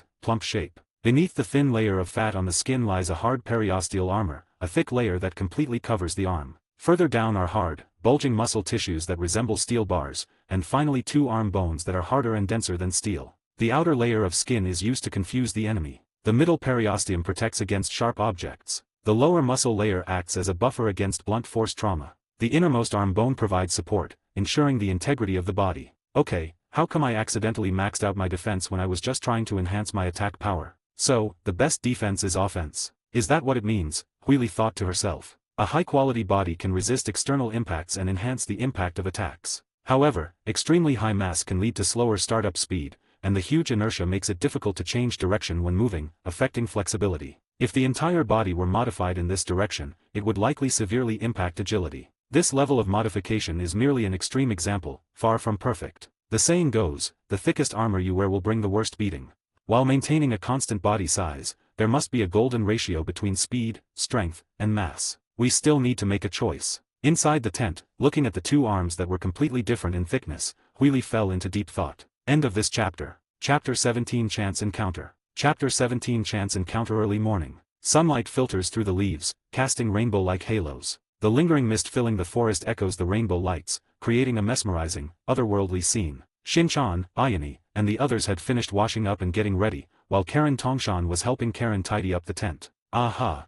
Grey Glass yawned as she crawled out of the tent, clearly having had a very poor sleep. Last night, in her quest to find the balance between power, speed, and mass, she experimented until the early hours of the morning before finally falling asleep. The results were also very encouraging. Although she hasn't found the exact equilibrium point yet, she has found a general range. It's like an archery competition. Although her arrow didn't hit the center, it still managed to hit the bullseye, which is a huge improvement. At the same time, she also took advantage of the unique properties of the corpse bone vein, which allowed it to move at will and be as hard as steel. By stabilizing the connections between bones, the kinetic chain for transmitting force when muscles are engaged in any physical movement becomes more complete, greatly improving load-bearing capacity. According to Huili's brain test, her combat power is conservatively estimated to be at least twice as strong as before. Currently, Huili considers her current body to be the perfect Battle Body 1.0 version, with the possibility of further upgrades later. Did Huili not sleep well last night?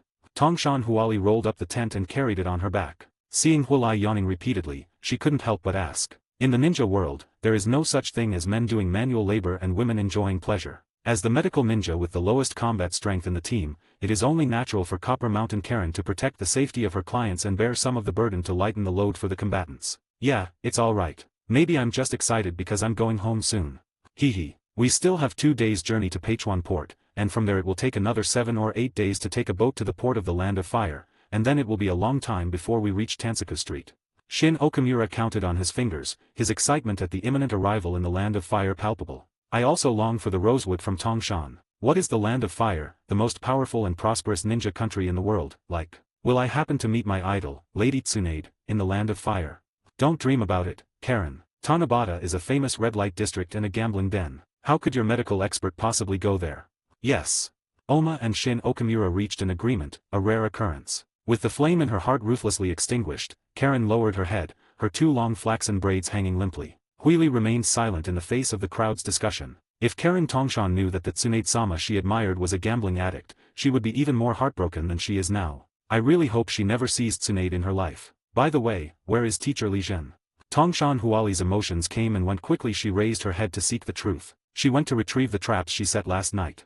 How long have you been gone? Yang Jin's casual question was met with silence, and the group exchanged glances, their expressions instantly turning serious. Kuria Mari held the kunao and carefully removed the straight steel wire stretched between the branches. Boom! The extremely resilient branches, bound and bent, sprang forward, lashing towards her beautiful cheeks like steel whips. Quickly retreat to avoid the attack. The branches, carrying a strong wind, whistled past, their tips whipping through the air with a sharp, piercing sound, like swords cutting through the air. Kuria Mari's azure eyes warily scanned the surrounding dense forest, as if an enemy might appear at any moment. This trap was originally intended to launch kunao, but she anticipated it and removed the kunao from the wire. Even so, the trap's power was still astonishing. Without the deadly threat of the kunao, the incredibly strong branches were still enough to give any enemy who accidentally stepped on them a good beating. This morning, while retrieving her traps, she unexpectedly discovered that there were other people's traps not far from where she had set them. The person who set the trap was no ordinary person. Kurio Mari made the judgment. Judging from the power and concealment of the traps, the shrewd angles and techniques, and the textbook perfect use of vegetation for cover, this person was undoubtedly a battle-hardened elite ninja. Furthermore, Kurio Mari vaguely felt that some of the techniques were extremely familiar, as if she had seen them somewhere before. Right, it seems to be a technique used by the Dark Division. Could it be my brothers? So lucky. Thinking of this, a look of joy flashed in Kurio Mari's eyes. She carefully searched for the hidden traps in the woods but did not dismantle them. Warning traps generally have a fixed pattern. The trap itself will not be too far away from the person who set it. Otherwise, the trap setter will not receive the warning signal. Soon, based on the location of the trap, Kuria Mari roughly determined the area where the target was located and sneaked into it. Surprisingly, the secret service she thought of didn't exist. Mari Kuryu was hiding in the woods, carefully observing a clearing in the middle of the dense forest. She saw a girl dressed in linen clothes putting out a fire. The girl had fair skin and was exceptionally beautiful. The palm hovers in mid-air and presses down slightly. The flickering flames in the fire instantly died down under his touch. A look of surprise flashed across Kuria Mari's eyes, for she actually saw glittering ice crystals in the fire. She is. Boom! Before Kuria Mari could see clearly, a huge black shadow flew towards her in an instant. A dark shadow whistled past, heading straight for his face. Kuria Mari was startled and instinctively ducked to avoid him. Don't touch me, I'm your captain's sister. The dark shadow flew overhead, slicing through countless tree branches before finally embedding itself in the trunk. Only then did she see the true face of the dark figure. The object stuck in the tree was a huge cleaver, its blade as wide as a door panel, with crescent-shaped indentations on the edge. As a ninja from Kirigakure, Kuria Mari recognized the sword's name and abilities at a glance: the Broken Blade, the Executioner's Blade, one of the 7 ninja swordsmen of the mist. It is enormous and can absorb iron from the blood of its enemies, allowing it to repair itself and recover its strength by drawing blood from them. Therefore, it is considered an unbreakable sword. And the current user of this ninja sword is Scraps from the Dark Bureau. Without a sound, a phantom suddenly appeared overhead, enveloping Kuria Mari. She looked up as if she sensed something. The treetops overhead. The bandaged demon stood atop the peak, tilting its head and looking down at her with cold eyes. In a daze, she felt like an ant under its feet, about to be crushed to death at any moment. Kimito Mamakai Zabuza, the villain who killed all his classmates during the Ninja Academy graduation exam, causing the Kirigakure leadership to change their policies. He later became an elite jonin and even managed to assassinate the Mizukage unscathed, earning him the title of S-rank rogue ninja from Kirigakure. He was then hunted down by Kirigakure's Umbu for several years. Silently, the mist in the air grew thicker and more viscous until no one could be seen anymore. An invisible killing intent, emanating a nauseating stench, buried Kuria Mari. Kuria Mari awkwardly licked her dry lower lip, swallowing back the title of brother. I'm having a bit of bad luck. End of this chapter. Chapter 18 The Fate of Class 7. Chapter 18 The Fate of Class 7. Deep in the forest. The misty fog was now as thick as smoke, enveloping an area of about 100 meters and continuing to spread outwards like a tide. Standing atop a treetop, Chiyo Kungzen looked out and noticed that the fog in the distance was not only unusually thick, but also distinctly different from ordinary fog, making it easy to pinpoint the source of the anomaly. It's the hidden mist technique. Teacher Truth is fighting the enemy. The fog is so thick.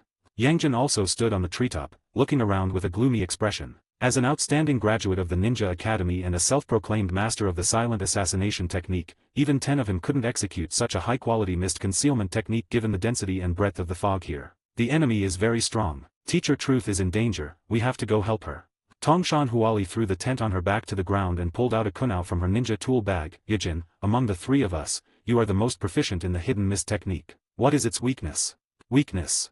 Yangjin tilted her head, thought for a moment, and answered affirmatively. Wind release, and the even larger mist concealment technique. I understand now. This mist concealment technique might not have been cast by the enemy. Teacher Truth should also have played a part in it.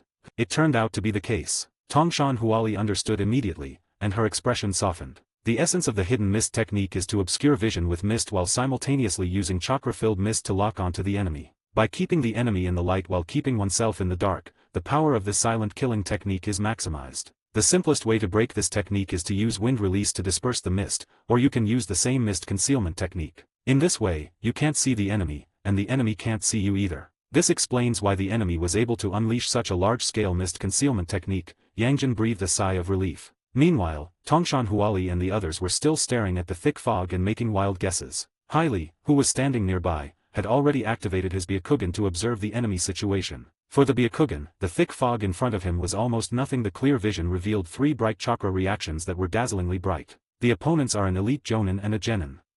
A decapitation sword? Huili finally knows who her opponent is. She never expected to meet Zabuza Mamakai here. The chakra reaction next to him must be white. Why did Kurio Mari get into a fight with them? She is not in good condition. Rapid breathing. Are you injured? That's right, the opponent is that demon. Kurio Mari, a mere special Jonin, has only managed to hold on until now because she, like Kuryu, is from Kirigakure and has a deep understanding of Kirigakure techniques and silent killing techniques. Use silent killing techniques and the fog instantaneous movement to play hide and seek with your opponent. However, this avoidance is merely a temporary measure. When her chakra is almost depleted and she can no longer maintain the hidden mist technique, that will be her death. Do you want to help her? Taking action rashly will expose one's bloodline limit. With his corpse bone pulse and white eyes, he's a treasure trove, but he can't withstand any abuse. How to do? Huili hesitated. Gray glass.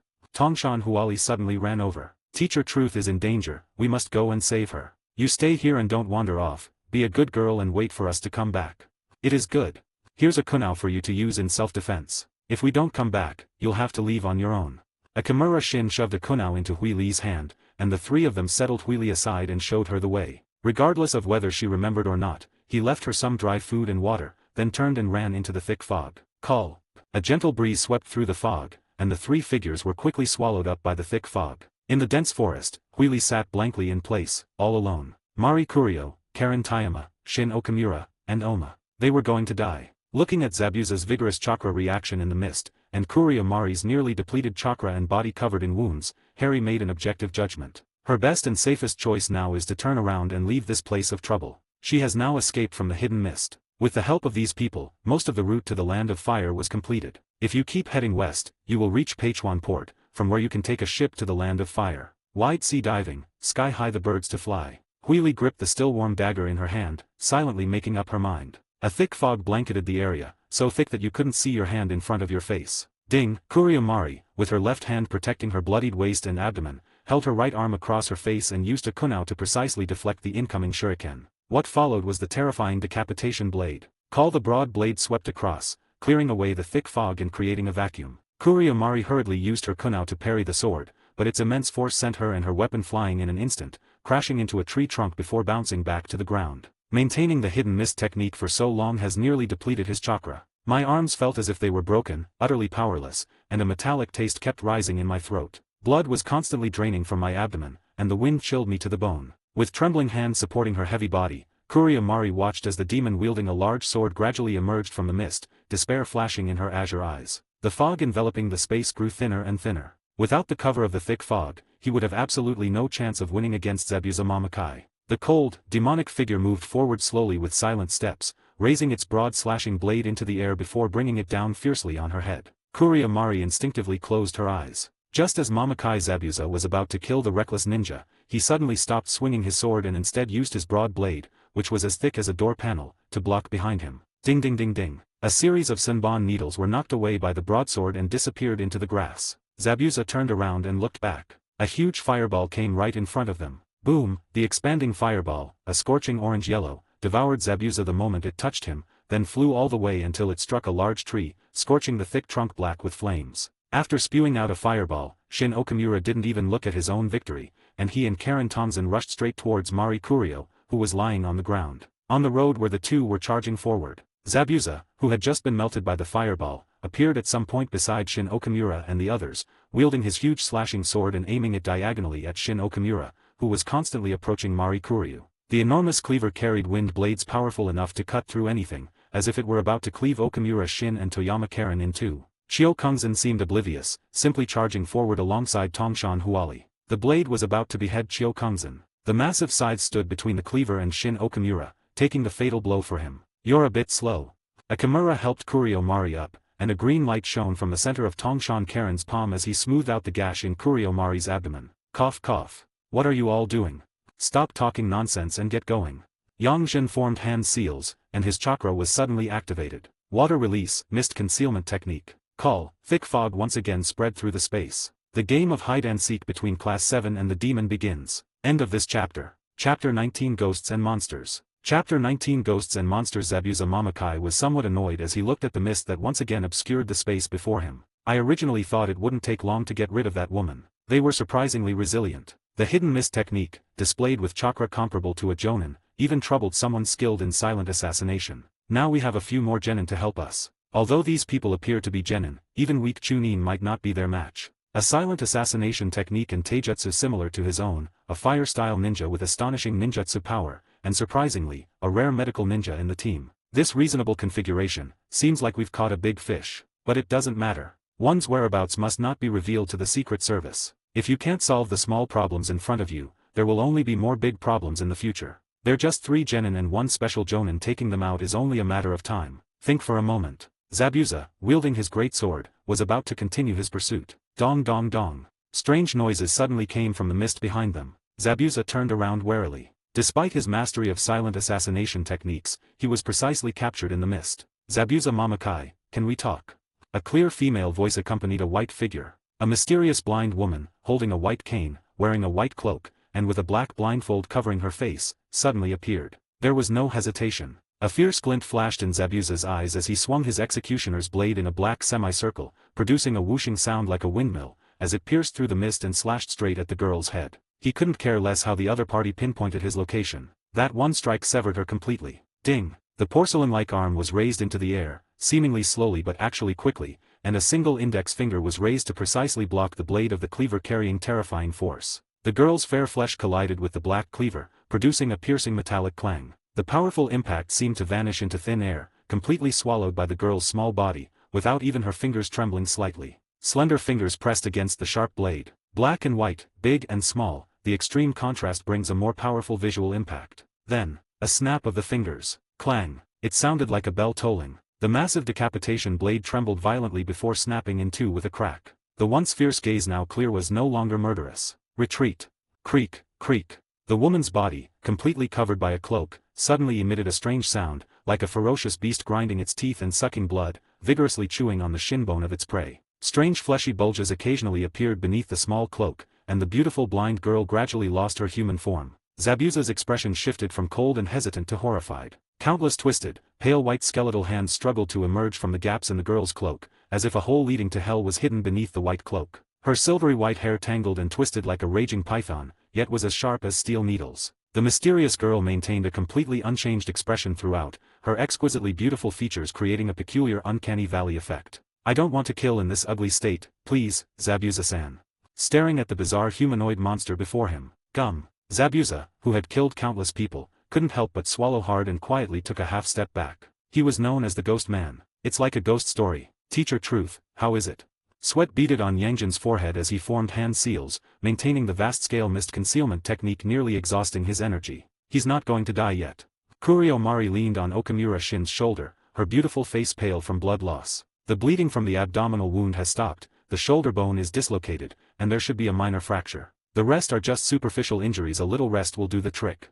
With both hands pressed against the incision on Kurio Mari's abdomen, the emerald light of the palm healing technique made Karen's eyes appear even more vibrant. Shio Kungzen nodded happily. Although Koizumi Karen has the lowest combat power in the team, she has mastered highly difficult medical ninjutsu at the age of a genin, making her an undisputed genius ninja. If she says it's okay, then it must be okay. "You shouldn't have come looking for me. The enemy is Zabuza Mamakai, one of the former 7 ninja swordsmen of the mist.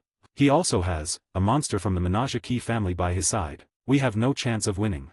Kuriyamari spoke weakly, and when she mentioned menage a qui, her beautiful features were filled with a twisted killing intent. Menage a qui? Aren't they already? I saw that monster use ice release. Zabuza. Menage a qui. Shinichi Okamura murmured his opponent's name softly, unable to manage a smile even though he was a natural optimist. Zabuza needs no introduction. He is an elite jonin skilled in water release and silent assassination techniques, and can be seen as an evolved version of Super Ozan. The Mizuki clan of Kirigakure is even more formidable. Their inherited ice release bloodline limit is the absolute nemesis of fire release. It's no use saying anything, we're already here. And, Oma turned around from behind Kuriyamari, his handsome profile showing an indescribable seriousness. No matter what, you must never betray your companions. This is the most important rule you set for us when we were assigned to different classes upon graduation. It is precisely because you are different from the ninjas of the Village of Blood Mist, that we have gathered under your command without complaint, willing to be at your beck and call. Don't let us down, Teacher Makoto. TCH. It's so embarrassing for me, as a teacher, to be lectured by my students. Clatter. Hiss. With a sickening cracking sound, Kuriyamari gritted her teeth and moved her dislocated right arm a couple of times. Huali, try to use some anesthetic next time. Let's get through this first. Tongshan Huali shrugged, the emerald chakra light in her palm dimming and disappearing. Speaking of which, we've been healing here for so long, why don't we kill someone else? The fog in the dense forest gradually thinned.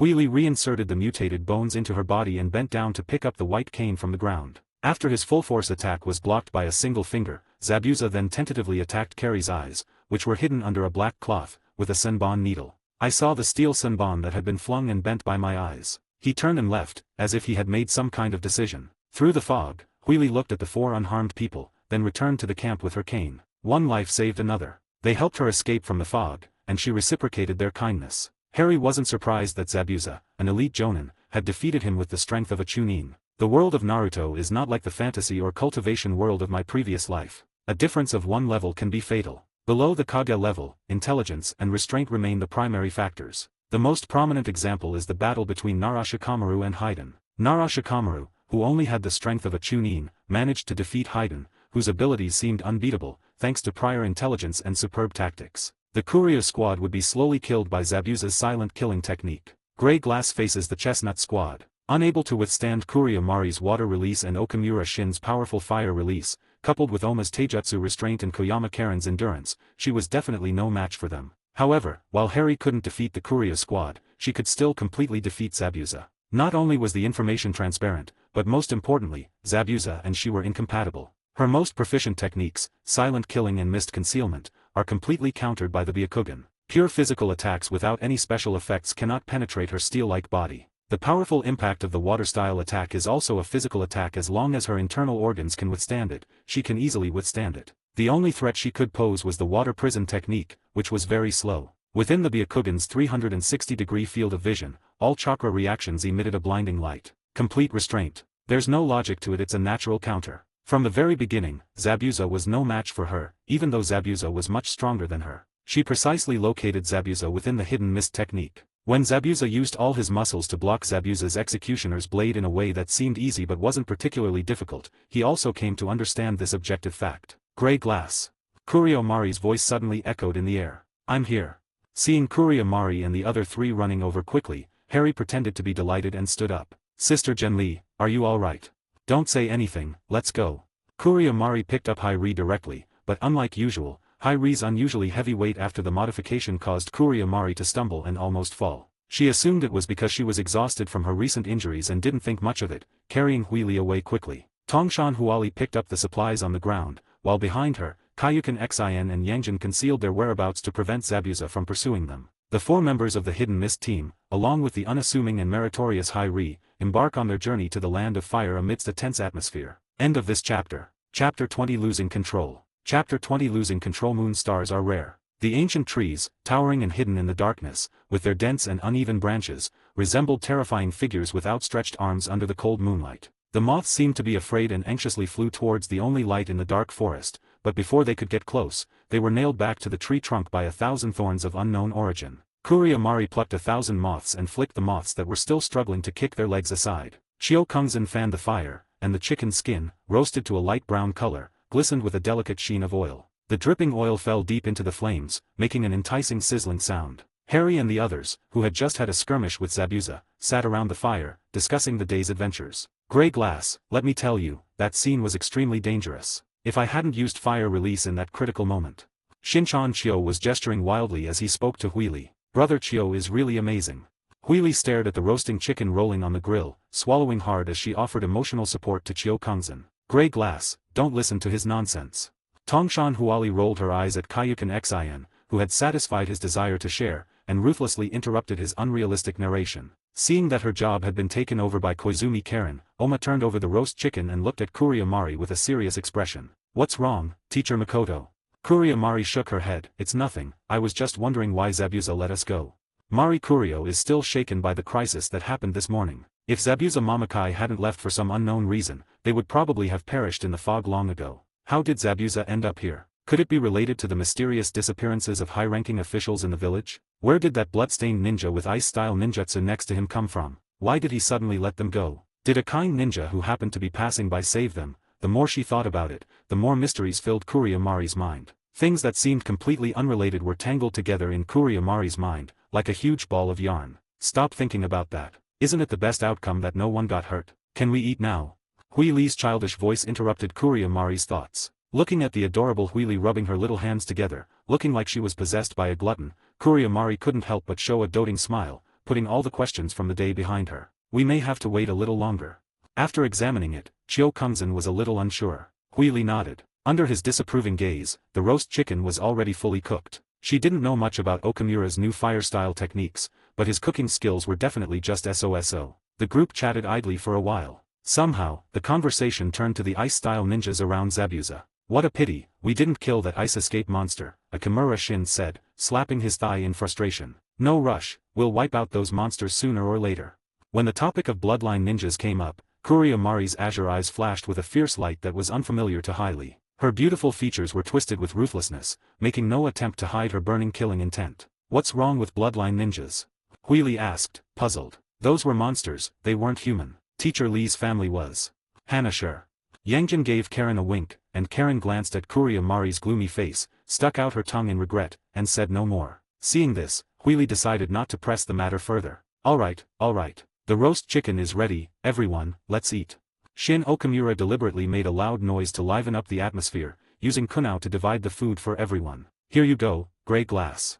He took the wooden stick with the roasted chicken on it, and the scorching firelight shone on his pale, porcelain-like face, reflecting a faint orange hue. The enticing aroma of meat suddenly made her feel less hungry. Let's go back to yesterday morning. Fog-hidden hospital. The pungent smell of disinfectant filled the stark white room, and a pale pink water jar stood alone beside the bed. Cough cough, cough cough.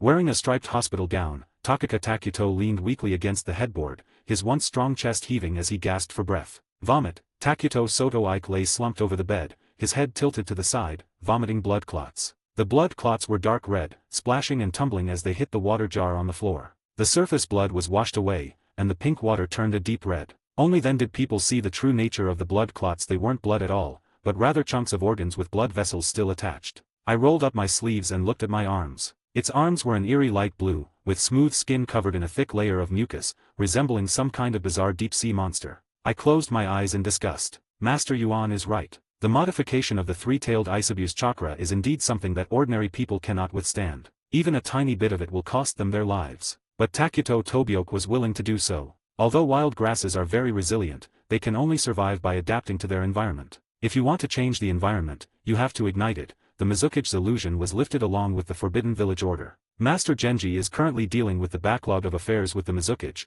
and AO has also agreed to cooperate with the Umbu's operation to capture spies. He did it. The blood mist that had hung over the hidden mist finally dissipated, and in the afterlife, he could hold his head high and speak to Hoshino. Express your own contributions to it. But there is one more important thing to do before that. He wiped the blood from his lips with the back of his hand. I don't know how many times this has happened. Takuto Soto Ike started from the beginning, analyzing the information of the suspects leaving the village one by one, trying to find the enemy's weakness. Why can't I find it? Takuto Soto Ike opened his eyes wearily, his lifeless gaze constantly scanning the list of suspects that he already knew by heart. These people have already been checked by Master Ching. No problem. The man appeared and disappeared like a ghost, but he took the lives of his brother and his entire family. The only one who left the village and wasn't checked by Ching Darren was this blind woman. Takuto Soto Ike stared at the photo at the top of the list. She was a girl with long, silver-gray hair, blood dripping from her fingers, and a delicate face. Her youthful face was covered by a large black blindfold, giving her an air of endless mystery. No chakra fluctuations, no calluses from taijutsu training on the fists and palms, smooth muscles and delicate, uninjured skin. The report contained only a few lines, but Takuto Hoki already knew the information about each person on it by heart. Where is it? Where is the problem? His lifeless eyes stared mechanically at the report in front of him. Until my gaze was fixed on those last few words. A flash of inspiration. Skin is smooth and unharmed. Cough cough cough. Takuto Soto's sudden loud noise startled the nurse waiting outside, who quickly opened the door to check. Sir, what's wrong with you? At this moment, the eyes of Takuto Twak, who was coughing up blood, which had long since lost their light due to exhaustion of life, suddenly became bright again as if in a final burst of light. How could a blind girl who has no one to take care of her not have any scars on her body? Damn, I should have thought of it earlier. He beat his chest in regret. Cough cough cough. Call the Mist Raven over. The nurse rushed out in a panic, and a moment later, Mist Raven, dressed in the uniform of the Dark Guard, quickly arrived at the ward. Team leader. The Fog Crow lowered its head and inquired. The murderer who killed the fox spirit has been found. It was this blind woman. Takuto Tobiike held up the list, his finger poking hard at the girl wearing a blindfold, as if he wanted to pierce a bloody hole in her body across space and time. You and Bloodhound go, cough cough cough. Your body. Cough cough cough. Before I die, whatever method you use, bring me her head. This is my final order. Mist Raven looked at the trembling captain, but with eyes as firm as swords. The flippant tone became more serious. I obey my orders. End of this chapter. Chapter 21 Mercy is the compromise of the strong. Chapter 21 Mercy is the compromise of the strong. Under the hazy moonlight. Whizzing. Two figures swept past the treetops and fell to the ground along with the leaves that had detached from the branches. Bloodhound, how long until we catch up with the target? The two were wearing crowface masks and dogface masks respectively, and were Mist Crow and Blood Dog, who had received orders from Captain Tengu to hunt them down. Hearing what the Fog Crow said, Bloodhound took out a kunai from his ninja tool bag. The kunai was of ordinary design, with black bloodstains clinging to the edge of its blade. The Bloodhound held the kunai in reverse, forming a hand seal with one hand. A strange stream of water suddenly emerged from between his fingers, quickly meandering towards the kunai. Moment. The water flow then climbed to the blade's edge, enveloping the dried blood. The clear water turned blood red, as if sensing something, and flew towards the two of them, only to be caught and pulled back by the Bloodhound, which then carefully sensed it. 3 hours. 3 hours? Mist Raven glanced at his watch. That's exactly the time of the demon occurrence. That's not a good sign. Do you still believe this? Bloodhound glanced at Mist Raven in surprise, as if he were seeing him for the first time. The old people of the Hidden Mist like to call the time before sunrise the hour of demons. They firmly believe it is a cursed time, when all evil spirits and ghosts appear in the sky, and those who walk alone on the road will be bewitched and lose their souls. I remember how the Fog Crow used to sneer at the old folks in the village, even affectionately calling them old codgers. I never thought they'd start doing the same thing. I didn't believe it at first. The face beneath the Fog Crow mask was taut. For some reason, he always felt that this mission was fraught with endless danger. The ghost fox, its eyes wide open and its throat pierced, lay hunched over at the bottom of the sink, its hands severed off, and finally, the eerie girl with blood-stained hands and eyes as dull as stubborn stones. Sure enough, it was her. When the captain pointed out that it was her, Fog Raven didn't even ask why and believed the captain's judgment without hesitation. He sensed something was wrong the moment he saw the girl. However, he was too confident in his own perception, and the other party's disabled eyes and childish age made him lower his guard. He couldn't find a suitable reason to intercept Kuriyamari, so he eventually gave up. Fortunately, he managed to preserve the girl's bloodstains immediately. With the help of the Bloodhound's blood-tracking technique, they still have a chance to salvage the situation. What if Kuriyamari tries to stop us when we arrest that blind girl? Bloodhound suddenly asked. Impossible. Fog Raven's voice finally regained some of its usual ease. That girl is a bloodline ninja. Bloodline ninja? How do you know? The small, oval bullet marks I found while investigating the corpse of the Nether Fox were described similarly in the files of the corpse disposal team. Although I don't know how she evaded my chakra detection, they were indeed caused by the corpse bone pulse technique of the Take-Torai clan. Take-Torai. Bloodhound was silent for a moment, then smiled easily. In other words, that girl was not the Jonin we imagined. She actually killed the Dark Fox by using a special bloodline limit to launch a sneak attack. That's right, that makes sense. Otherwise, a 6 or 7-year-old Jonin would be too terrifying. Mist Raven shook his head, dispelling the gloom in his heart. The hatred between Kuria-shun and the Bloodline clan is irreconcilable, and so is Kuriyamari. The three of us, 2 special Jonin and 1 Chunin, have a huge advantage in dealing with a little girl who hasn't even grown her hair yet. I'll be a Jonin soon. Bloodhound's voice corrected Mist Raven's wording. Wow, you're something else. Your chakra level has increased again. Wait, you're still a Chunin. Mist Crow was initially pleased, but after carefully sensing Bloodhound's chakra and finding that it hadn't increased, she looked at her companion in confusion. I signed up for Elder Yuanshi's research. Silence. The night was deathly silent. You are crazy. The raven's voice suddenly turned shrill, like a gust of wind squeezed through a crack in the window. They say I'm physically strong enough to handle it. Bloodhound chuckled dryly, patting his powerful chest with his large hand. How much can you reduce the mortality rate from 97% down to 80? How did you know? I'm 92. Never mind, let's get going. With a mixture of despair and sigh, the Mist Crow mumbled a few indistinct curses and took the lead, rushing forward. The night grew increasingly still and silent. Inside the tent, the girl, who was deep in sleep, suddenly opened her eyes. What happened? Huili activated her Byakugan to check her body and found nothing unusual. What was that feeling just now? Closing her eyes, Huili carefully recalled the strange sensations she had experienced in her dream, her powerful pupils radiating throughout her body. Gradually, the blood vessels pulsate like the strings of a musical instrument, with subtle, almost imperceptible ripples spreading through the blood. The feeling was as if someone was standing far away with a megaphone, and from time to time, unclear, unusual fluctuations were transmitted to her, and these fluctuations were becoming clearer and closer. It's that direction. Following the throbbing sensation, Grey Glass turned its head eastward, the direction they had come from. That's also the direction of Kirigakur. Roll your eyes, open. The terrifying blood vessels swelled up instantly. The gray pupils contracted, making the color appear even deeper. 1 kilometer, 2 kilometers. His blood vessels bulged even more, as if they were about to burst, and the high pressure created by the violent infusion of chakra made Gray's brain feel dizzy. But, she saw it. 2 blurry figures, hands behind their backs, leaped through the woods, chasing the blood-red stream, heading straight for her. These two are members of the Hidden Mist Sect's ANBU. Did they spot me? This speed. 3 minutes. They will appear in front of Grey Glass in just 3 minutes. How to do? Huili looked outside the tent. The night was a pure, deep black. The fire outside the tent was nearly extinguished, and Mari Kuryu was keeping watch by adding more firewood. Would she fight against the dark side for me? A helpless smile appeared on the small, gray face with its grotesque veins. What wonderful dream am I having? Even those with ice-style bloodline limits are called monsters, so in their eyes, someone with 2 bloodline limits must be an even bigger freak among freaks. Even without a bloodline limit, as the younger sister of the ANBU captain, Kuryu Mari would never betray Kirigakur and let her leave. The dark area within the white eye is getting closer. Their chakra levels were slightly lower than Kuryu Mari's, and even if they weren't special rank 1s, they were roughly the same. Including Kuryu's team, there were 3 special rank 1s and 3 elite genin with Nirchanin strength and excellent teamwork. This is the lineup that 6-year-old Huili will soon face. What a messed up world. She gently removed her cloak, revealing a close-fitting short garment underneath. Under the cold shoulder, 6 chakra bursting with blue light resembled blazing bonfires in the darkness, and she herself was like a moth drawn to the flames. It ignites upon contact. End of this chapter. Chapter 22 Cruelty is the Clause of the Weak. Chapter 22 Cruelty is the Clause of the Weak. Nightfall. Kuryu Mari stuffed the firewood in her hand into the fire, and the embers and the ashes climbed along the edge of the wood, and soon the firelight was bright again. The scene of the girl using ice magic to extinguish the fire during the day is still vivid in my mind. One day, I will kill all bloodline ninjas, I swear. Her brother held her tightly in his arms as she wept, his azure and deep blue eyes meeting in a shared, bone-chilling hatred. He wielded great power and provided strength within the Umbu, while he united civilian ninjas to suppress bloodline clans. Coincidentally, the Mizukichi shared their views, and one by one, thriving bloodline clans were crushed by the brother and sister. Bloodline ninjas deserve to die. Sister Truth. Suddenly, a shout came from the only tent on site. Her voice was clear and gentle, as if the speaker was afraid of disturbing the sleeping crowd. Her soft and sweet tone touched the heart of Kuryu Mari. What happened? I need to go to the toilet.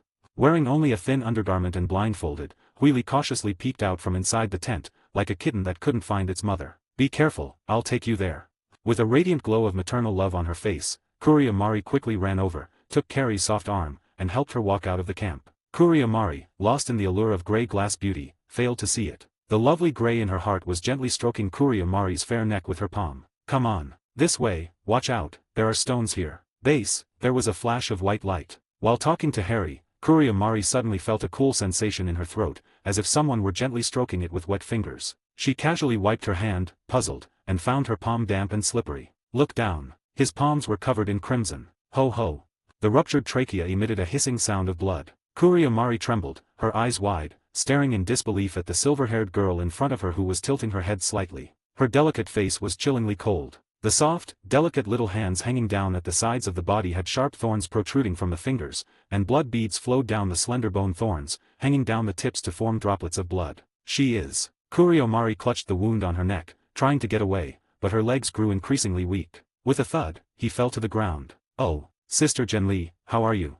What happened? The three of them ran over, looking somewhat flustered. The sound of the object hitting the ground and Hui Li's panicked voice immediately woke the three of them up. In fact, they had already woken up when Grey Glass summoned Truth, and after confirming that nothing was wrong, they pretended to doze off out of boredom. Sister Genli, she. Hui Li pointed into the distance, where Kuriomari was still struggling, clutching her neck. The three of them were stunned for a moment before quickly regaining their senses. You protect Hui Li, Hua Li, hurry and save Teacher Li Zhen. Yangjin made a quick decision. Without his command, Shin Okamura instinctively shielded Ashiro behind him, while Karen Tayama rushed to Mari Kurio's side, her hands radiating a vibrant green light. It's okay, it's okay. Karen's lips trembled as she used her palm to cover the wound on Kuriomari's neck. Faced with the yang release, a symbol of life, the bleeding wound gradually showed signs of healing. Hee, faster, faster. Kuriomari's face was pale, and it seemed that she had used up all her strength to utter those few simple words. It's alright, Teacher Li, believe me, I can definitely heal you. Hiss. Something seemed to be burning intensely beneath Kuriomari's collar. Karen opened it with a puzzled look. Below, 5 explosive tags are burning rapidly. Kuriomari's azure pupils contracted to pinpoints. Karen, run, run. Tongshan Huali's emerald green eyes suddenly widened. Boom. Fire shot into the sky. The pitch-black night was instantly illuminated. The terrifying explosion, accompanied by a shockwave, overturned Yangjin, who was not far away. Yangjin scrambled to her feet, looking fearfully toward the epicenter of the explosion. Inside the pitch-black explosion crater, the charred pieces of meat exploded and shattered on the ground. Mr. Mari, Karen, how could this be? Looking at everything in front of her in disbelief, Yangjin trembled and backed away. Without even seeing the enemy, Sensei and Karen died just like that. Impossible. It's an illusion. Chiou Village, Chiou. Yangjin turned around in a panic. The silver-haired girl holding a single-edged sword calmly pulled the bone blade that was stuck in Okamura Shin's back. Blood flowed down the blade, staining her snow-white cuffs red. Chiou Kungzan turned around and looked at the blind girl behind him with desperate eyes. Blood trickled from the corner of his mouth, and he collapsed to the ground with a thud. Grey Glass. It's you. Why did you do this? The massive scythe swept across, and Yangjin's eyes were already red. Because I'm too weak. Boom, he grasped the massive scythe that was hooked horizontally in his palm with one hand, the trembling blade rubbing against the dense bones in his palm and sparks flying. Looking at Yangjin, whose eyes were red and filled with hatred, Huali suddenly didn't know what to say. Love, hate, nothing. Different stances lead to vastly different decisions. The other party has a tracking method, and with her chakra only at the Chunin level, she cannot sustain a long-distance escape. Since she was no match for Kuriomari's squad and the 2 ANBU members in a direct confrontation, she could only try to reduce the enemy's numbers as early as possible. It has nothing to do with love or hate. It was only because of insufficient ability and different positions that the most efficient strategy with the highest chance of survival was devised. This plan may be somewhat cruel, but kindness is the luxury of the strong, cruelty is the claws of the weak. Call. He tilted his head to dodge Yangjin's fierce right punch. He leaned forward and plunged the blood-dripping bone blade into Yangjin's chest. Bang! The massive scythe fell to the ground. Yangjin bent over, struggling against the bone blade in his chest for a moment, but the excruciating pain and blood loss rendered him powerless to resist. Damn monster, why didn't you kill me first? Sorry, Yangjin Nii. You're the least threatening to me because you're skilled in physical combat.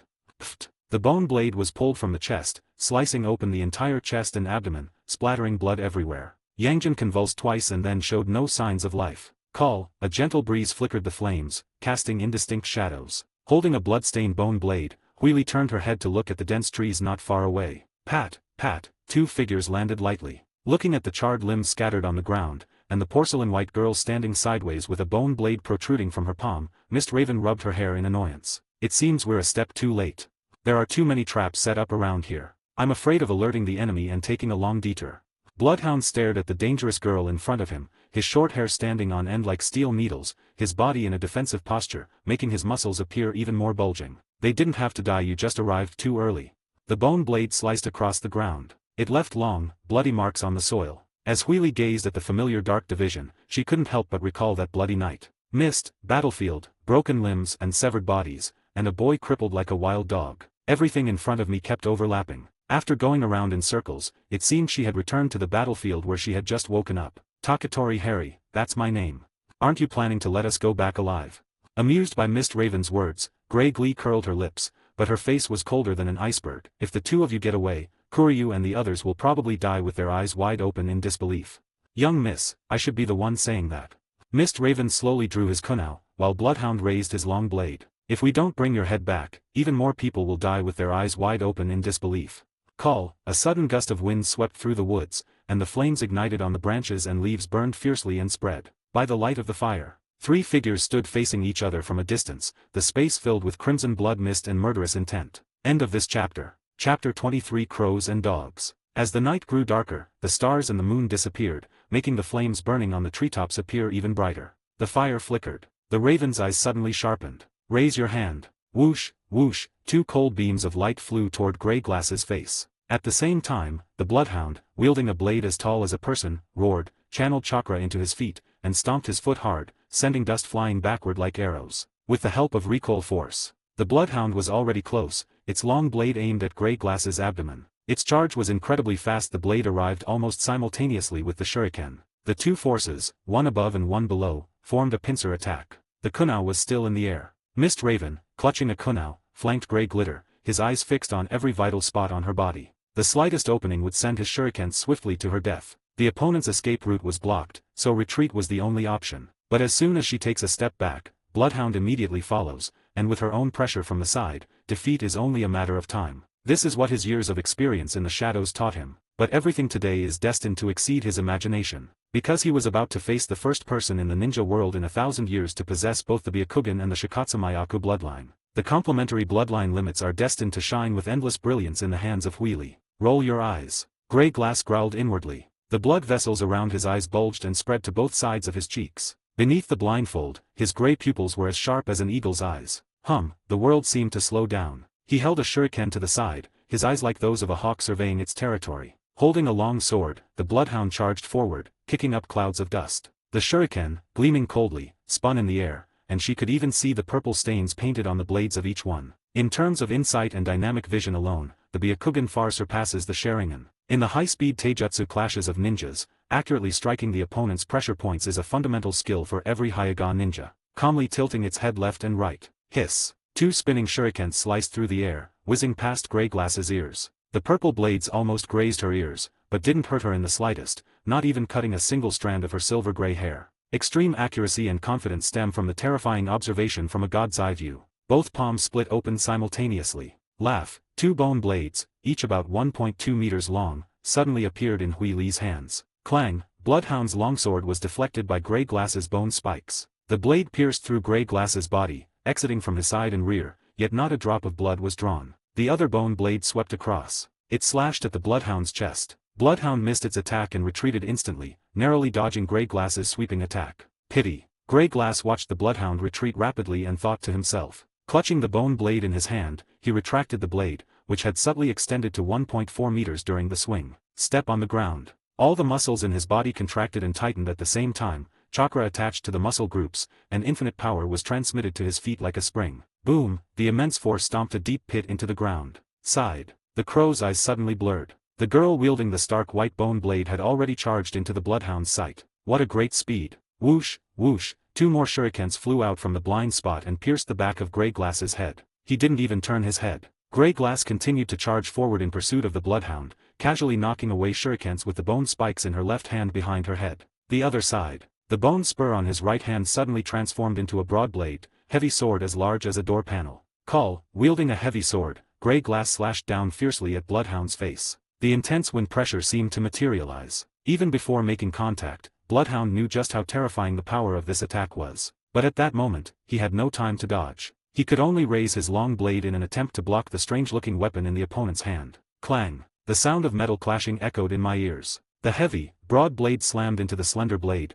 instantly shattering the thin blade in the middle with a mournful cry. The Bloodhound was thrown into a throbbing rage by the powerful impact. The blade in his hand felt as if it had been kicked by an elephant. Even though he had filled his wrist with chakra to cushion the blow, the terrifying impact from the Grey Glass still caused his tiger's mouth to split open, bleeding profusely. His wrist and forearm were also covered in crimson. Although they paid a heavy price, they managed to withstand the blow. Sieve, before the Bloodhound could even catch its breath. The bone blade that had just deflected the shuriken behind his head slashed down again. It seemed impossible to hit him, but the blade strangely extended a lot, and a huge cleaver nearly 2 meters long fell from the sky, seemingly about to cleave his body vertically in two. Doesn't she need to slow down? Looking at the blade above his head, the desperate Bloodhound had only one thought in his mind. Water release, water prison technique. Just as Grey Glass's blade was about to cleave the Bloodhound in two, Mist Raven suddenly appeared behind Grey Glass. Make the hand seal, then extend both hands forward. An endless stream of water suddenly appeared in the space, abruptly transforming into two enormous hemispheres,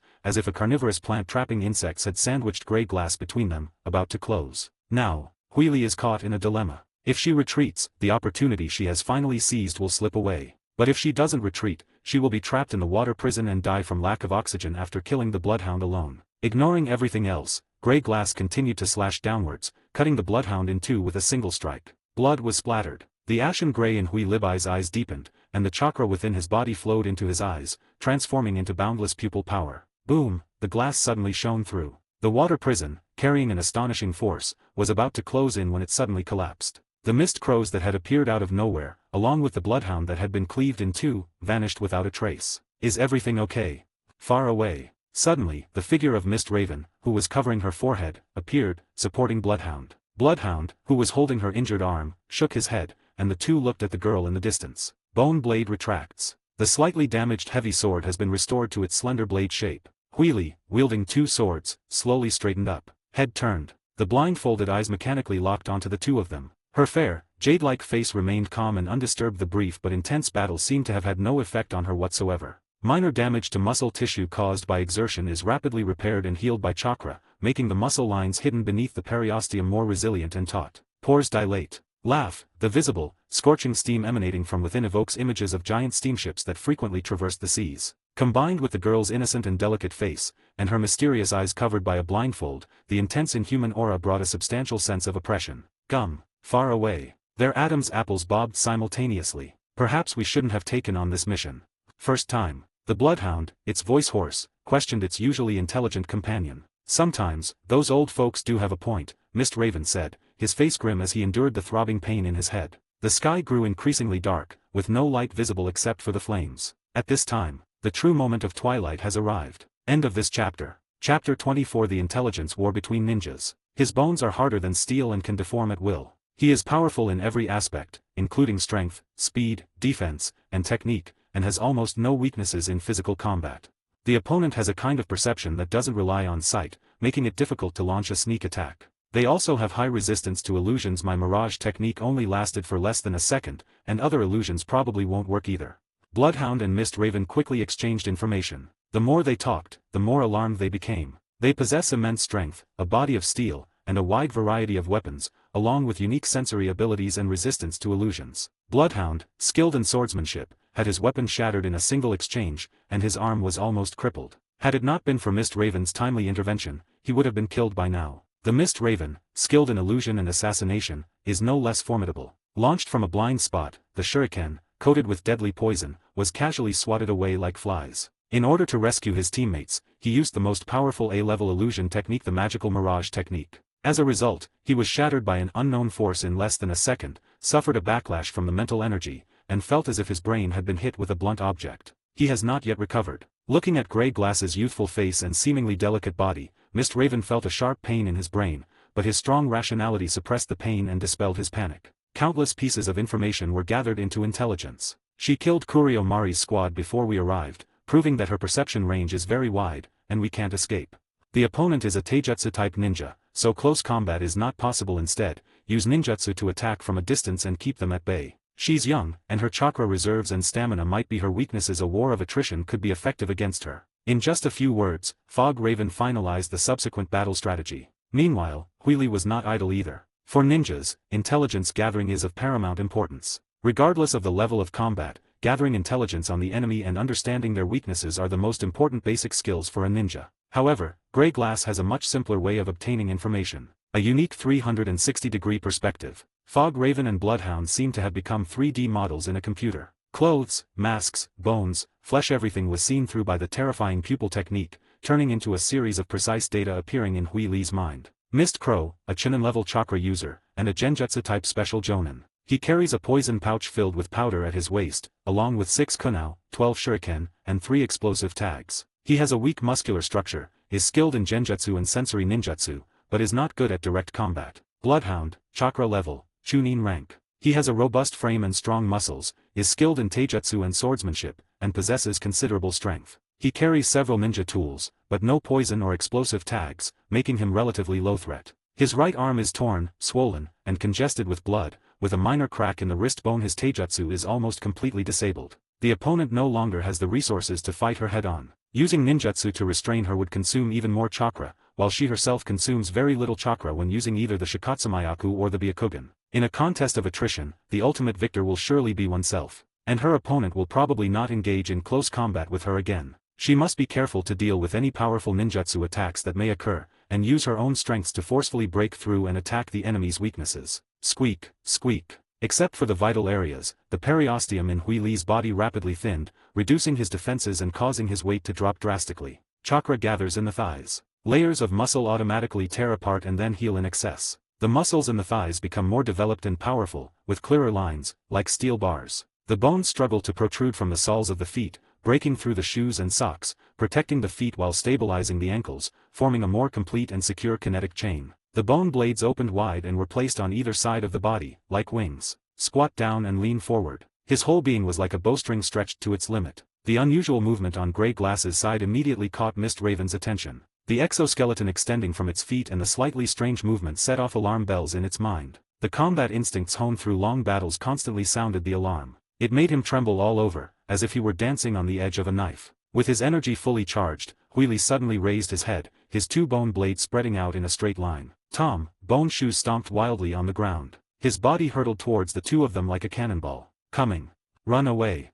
The Crow and the Bloodhound roared at the same time. From their original positions, Hui Li's figure suddenly appeared, as if teleported, her movement almost invisible. The gleaming blades extended abruptly from her sides. Utilizing her immense speed, the blade sliced through space in an instant, nearly severing both of them at the waist. The Fog Raven and the Bloodhound leaped into the air in an instant. The upper body is pressed down, the knees touch the chest, and the body is almost folded in midair. Like rhythmic gymnastics, it was fluid and synchronized. Base, the blade grazed the sole of the shoe, the specially made steel at the bottom of the ninja shoe rubbing against the bone, and suddenly sparks flew violently in the darkness, emitting a piercing wail. Leaping over the blades, the two lightly stepped on the bone blades with their toes, their bodies floating in midair, sandwiching Hui Li between them. All four hands simultaneously form hand seals. Chinchomao, Wei Nun Chenin. Water release, water chaos, earth escape too long spear. The Mist Crow spewed out a large stream of water, and at the same time, the earth shook violently. Thick earth spikes emerged from the ground and attacked Grey Glass all at once.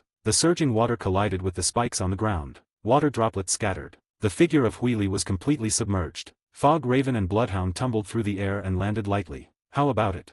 The chakra reaction is over there.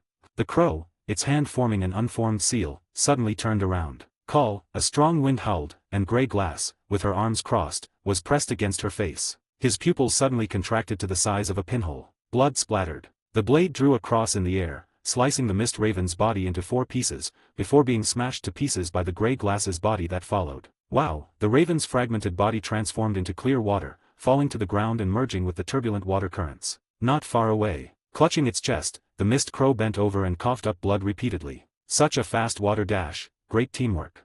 Hui Li sheathed his sword and stood up, his bony feet taking a precise step back. No more, no less, the ground in front of him suddenly collapsed, revealing the grotesque spikes beneath. Bloodhound broke out in a cold sweat, having successfully stopped Grey Glass's pursuit and saved Mist Raven's life. Not as fast as your knife.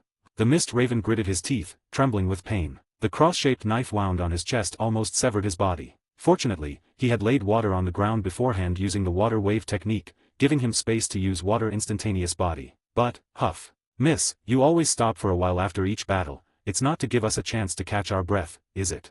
Mist Raven stared at Grey Glass, who stood motionless and silent, a cold smile curling at the corner of his mouth beneath the comical raven mask. Speed that is imperceptible to the naked eye, and superhuman strength that defies common sense.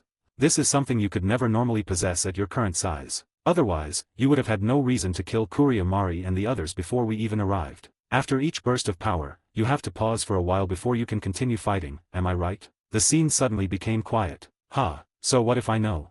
Hui Li finally spoke. Uncontrollable gusts of steam billowed from his mouth and nose. His chest heaved rapidly. The combined burst of power from all the muscles in the body leads to a significant expenditure of energy. Furthermore, muscle fibers are not rigid machines. After each use, it is necessary to allow the fatigued fibers to recover to their normal state. It's like a bow being drawn to its limit. After an arrow is shot, it must be allowed to return to its normal state before it can be stretched again. If it is kept taut, the bow will eventually break down. Now, she's almost ready to attack again. 6 seconds. The bloodhound, who had been silently watching Grey Glass, suddenly announced a precise number. Ha ha ha. Seeing Grey Glass's face suddenly turn gloomy, Mist Raven, whose chest was bleeding profusely, couldn't help but burst into laughter, his voice returning to its usual frivolous tone. End of this chapter. Chapter 25 Final Victory. Chapter 25 Final Victory. Civ. Skeletons trampled through the puddles. Grey suddenly rushed towards the bloodhound beside him. Bloodhound turned and ran, but Grey Glass instantly accelerated and caught up, immediately slashing the bone knife down towards Bloodhound's back.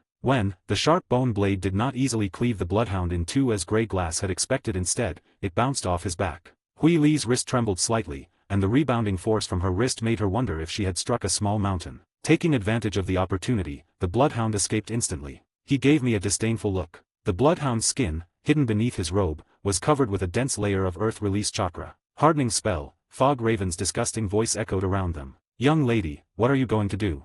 Ignoring the verbal attacks from Mist Raven, Grey Glass was also thinking about how to break the deadlock. The elite members of the Hidden Mist's dark side are truly formidable. Even with their best physical and illusion techniques countered, they are still extremely difficult to deal with. A burst of power at its limit would leave the user in a brief 6-second vacuum, making it difficult to sustain stamina and chakra. However, without such a burst, this 6-year-old body simply couldn't generate much power, making a one-hit kill extremely difficult. Fog Raven is skilled at water-based movement, making it difficult for her to find any openings in her opponent's defenses. The only solution is to kill the Bloodhound whose right hand is crippled and who has lost his weapon. To break the opponent's hardening spell, you need to use blunt weapons and force. Galalalala. Thick bones emerged from the palm of the hand, slender at the front and rugged at the back. The rounded bones deformed, and square, sharp edges spread from the bone body. Subsequently, a heavy, four-sided mace made of bone with extremely high density appeared in Grey Glass's hand. He waved slightly. Its shape, which is thinner in the front and thicker in the back, is extremely easy to handle.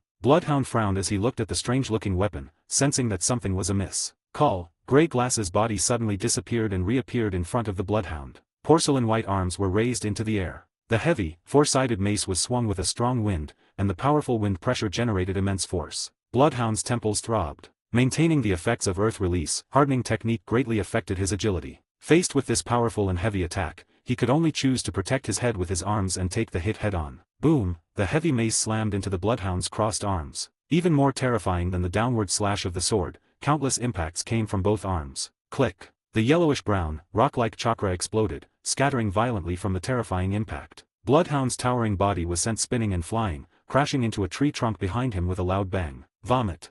He vomited a mouthful of blood, his arms trembling as he leaned on the ground for support. Woo! Grey Glass wielded his heavy mace once more. The sharp edges, accompanied by a strong wind, were aimed directly at the Bloodhound's forehead. Bloodhound's hair stood on end as he watched the terrifying blunt weapon hurtling towards him. If he were to be struck on the head by this powerful blow, he feared he would lose his life. Got you.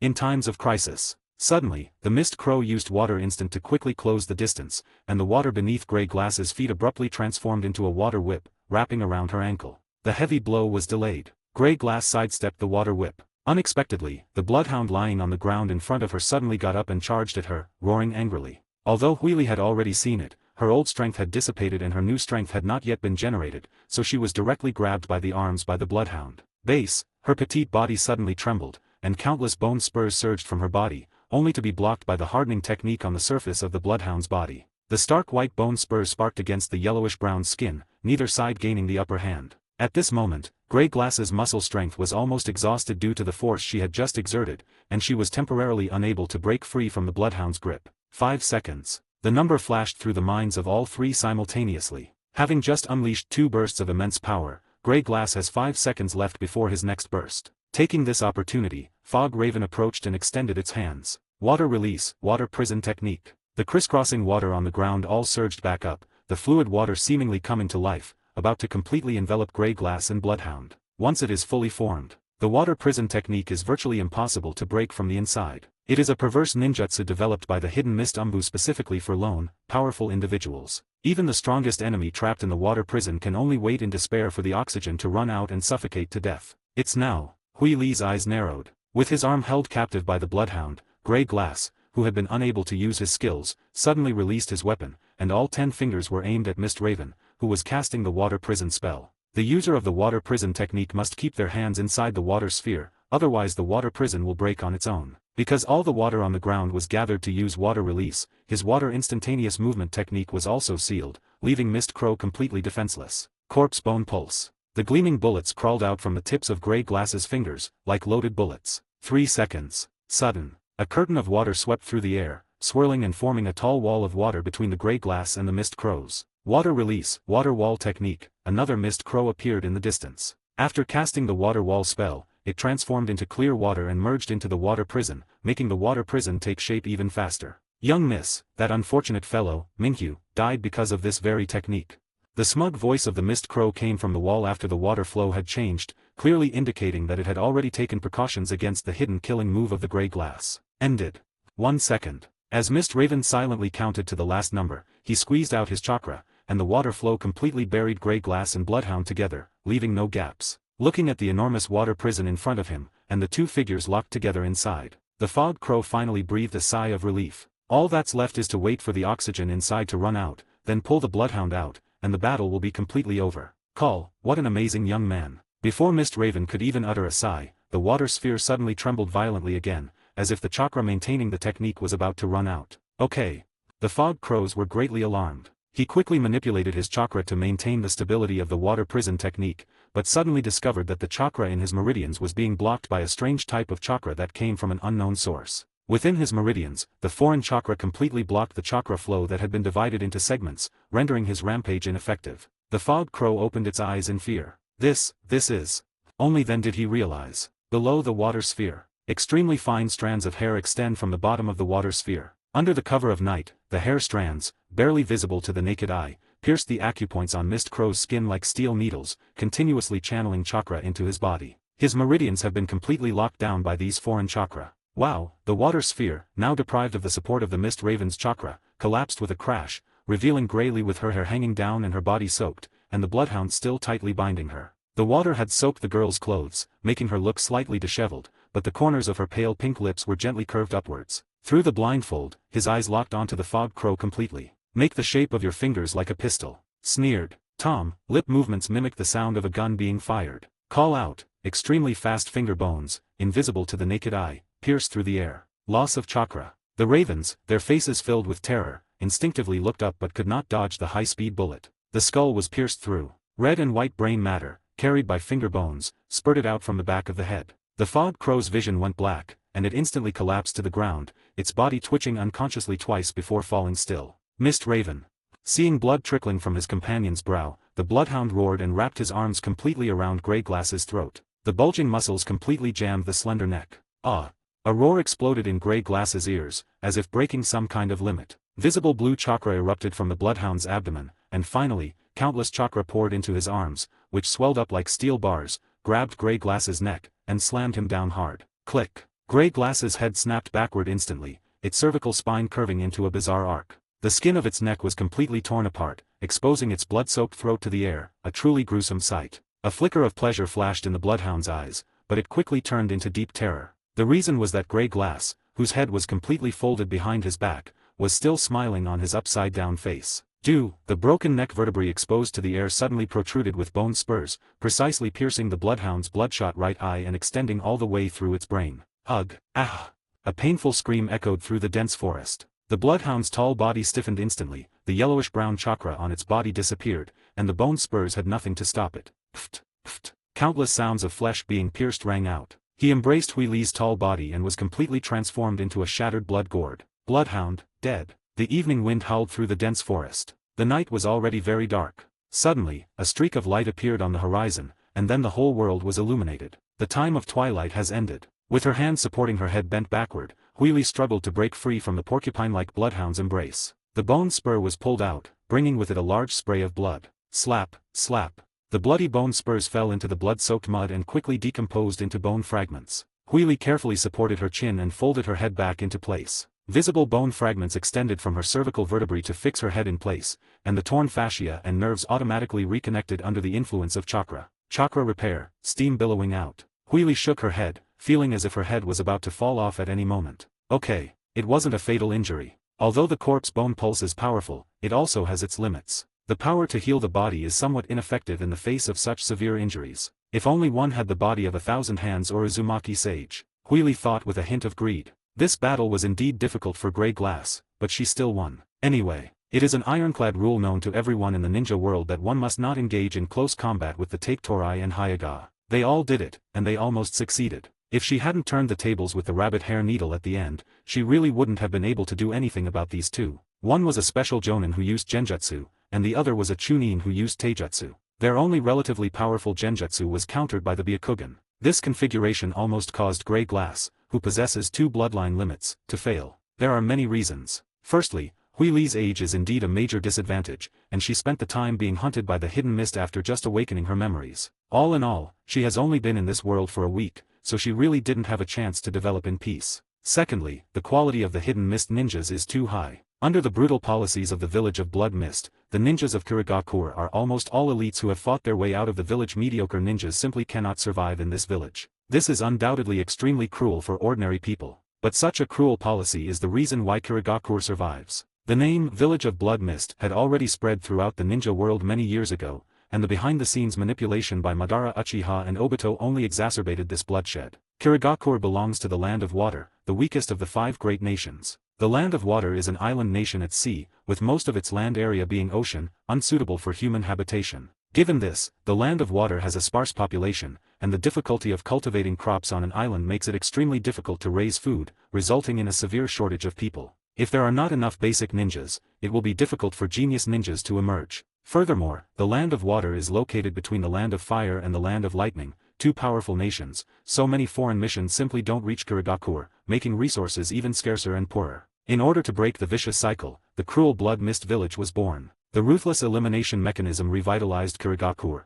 producing a constant stream of skilled fighters such as the 7 ninja swordsmen, Hoshiki, Minajiki, and Take Torai, which is why the system has been able to continue to this day. Every system exists for a reason, and this cannot be changed by the efforts of 1 or 2 people. Hui Li still vaguely remembered her father mentioning the will of the mist. A hazy, ethereal mist cannot form a vast, boundless sea. Nourished by blood and nourished by flesh, the cruel yet beautiful flower of blood mist blooms. The blood mist never dissipates, and the flowers never wither. This is the truth behind the blood mist. A thin mist billowed. The sky grew brighter, and the morning light illuminated the dense forest, adding a touch of warmth to this cruel battlefield. Hui Li tore off her tattered clothes. Bathed in the morning light, the sensitive areas are covered by layers of periosteum, with layers of raised geometric scales appearing on the surface, resembling the skin of a snake. We walked over the corpses scattered on the ground and the spikes in the pit. Grey Glass walked barefoot back to the tent. Because her tent was not in the center of the battlefield, it miraculously survived the great battle without being damaged. Put on clothes, shoes, and socks, and drape a cloak over your shoulders.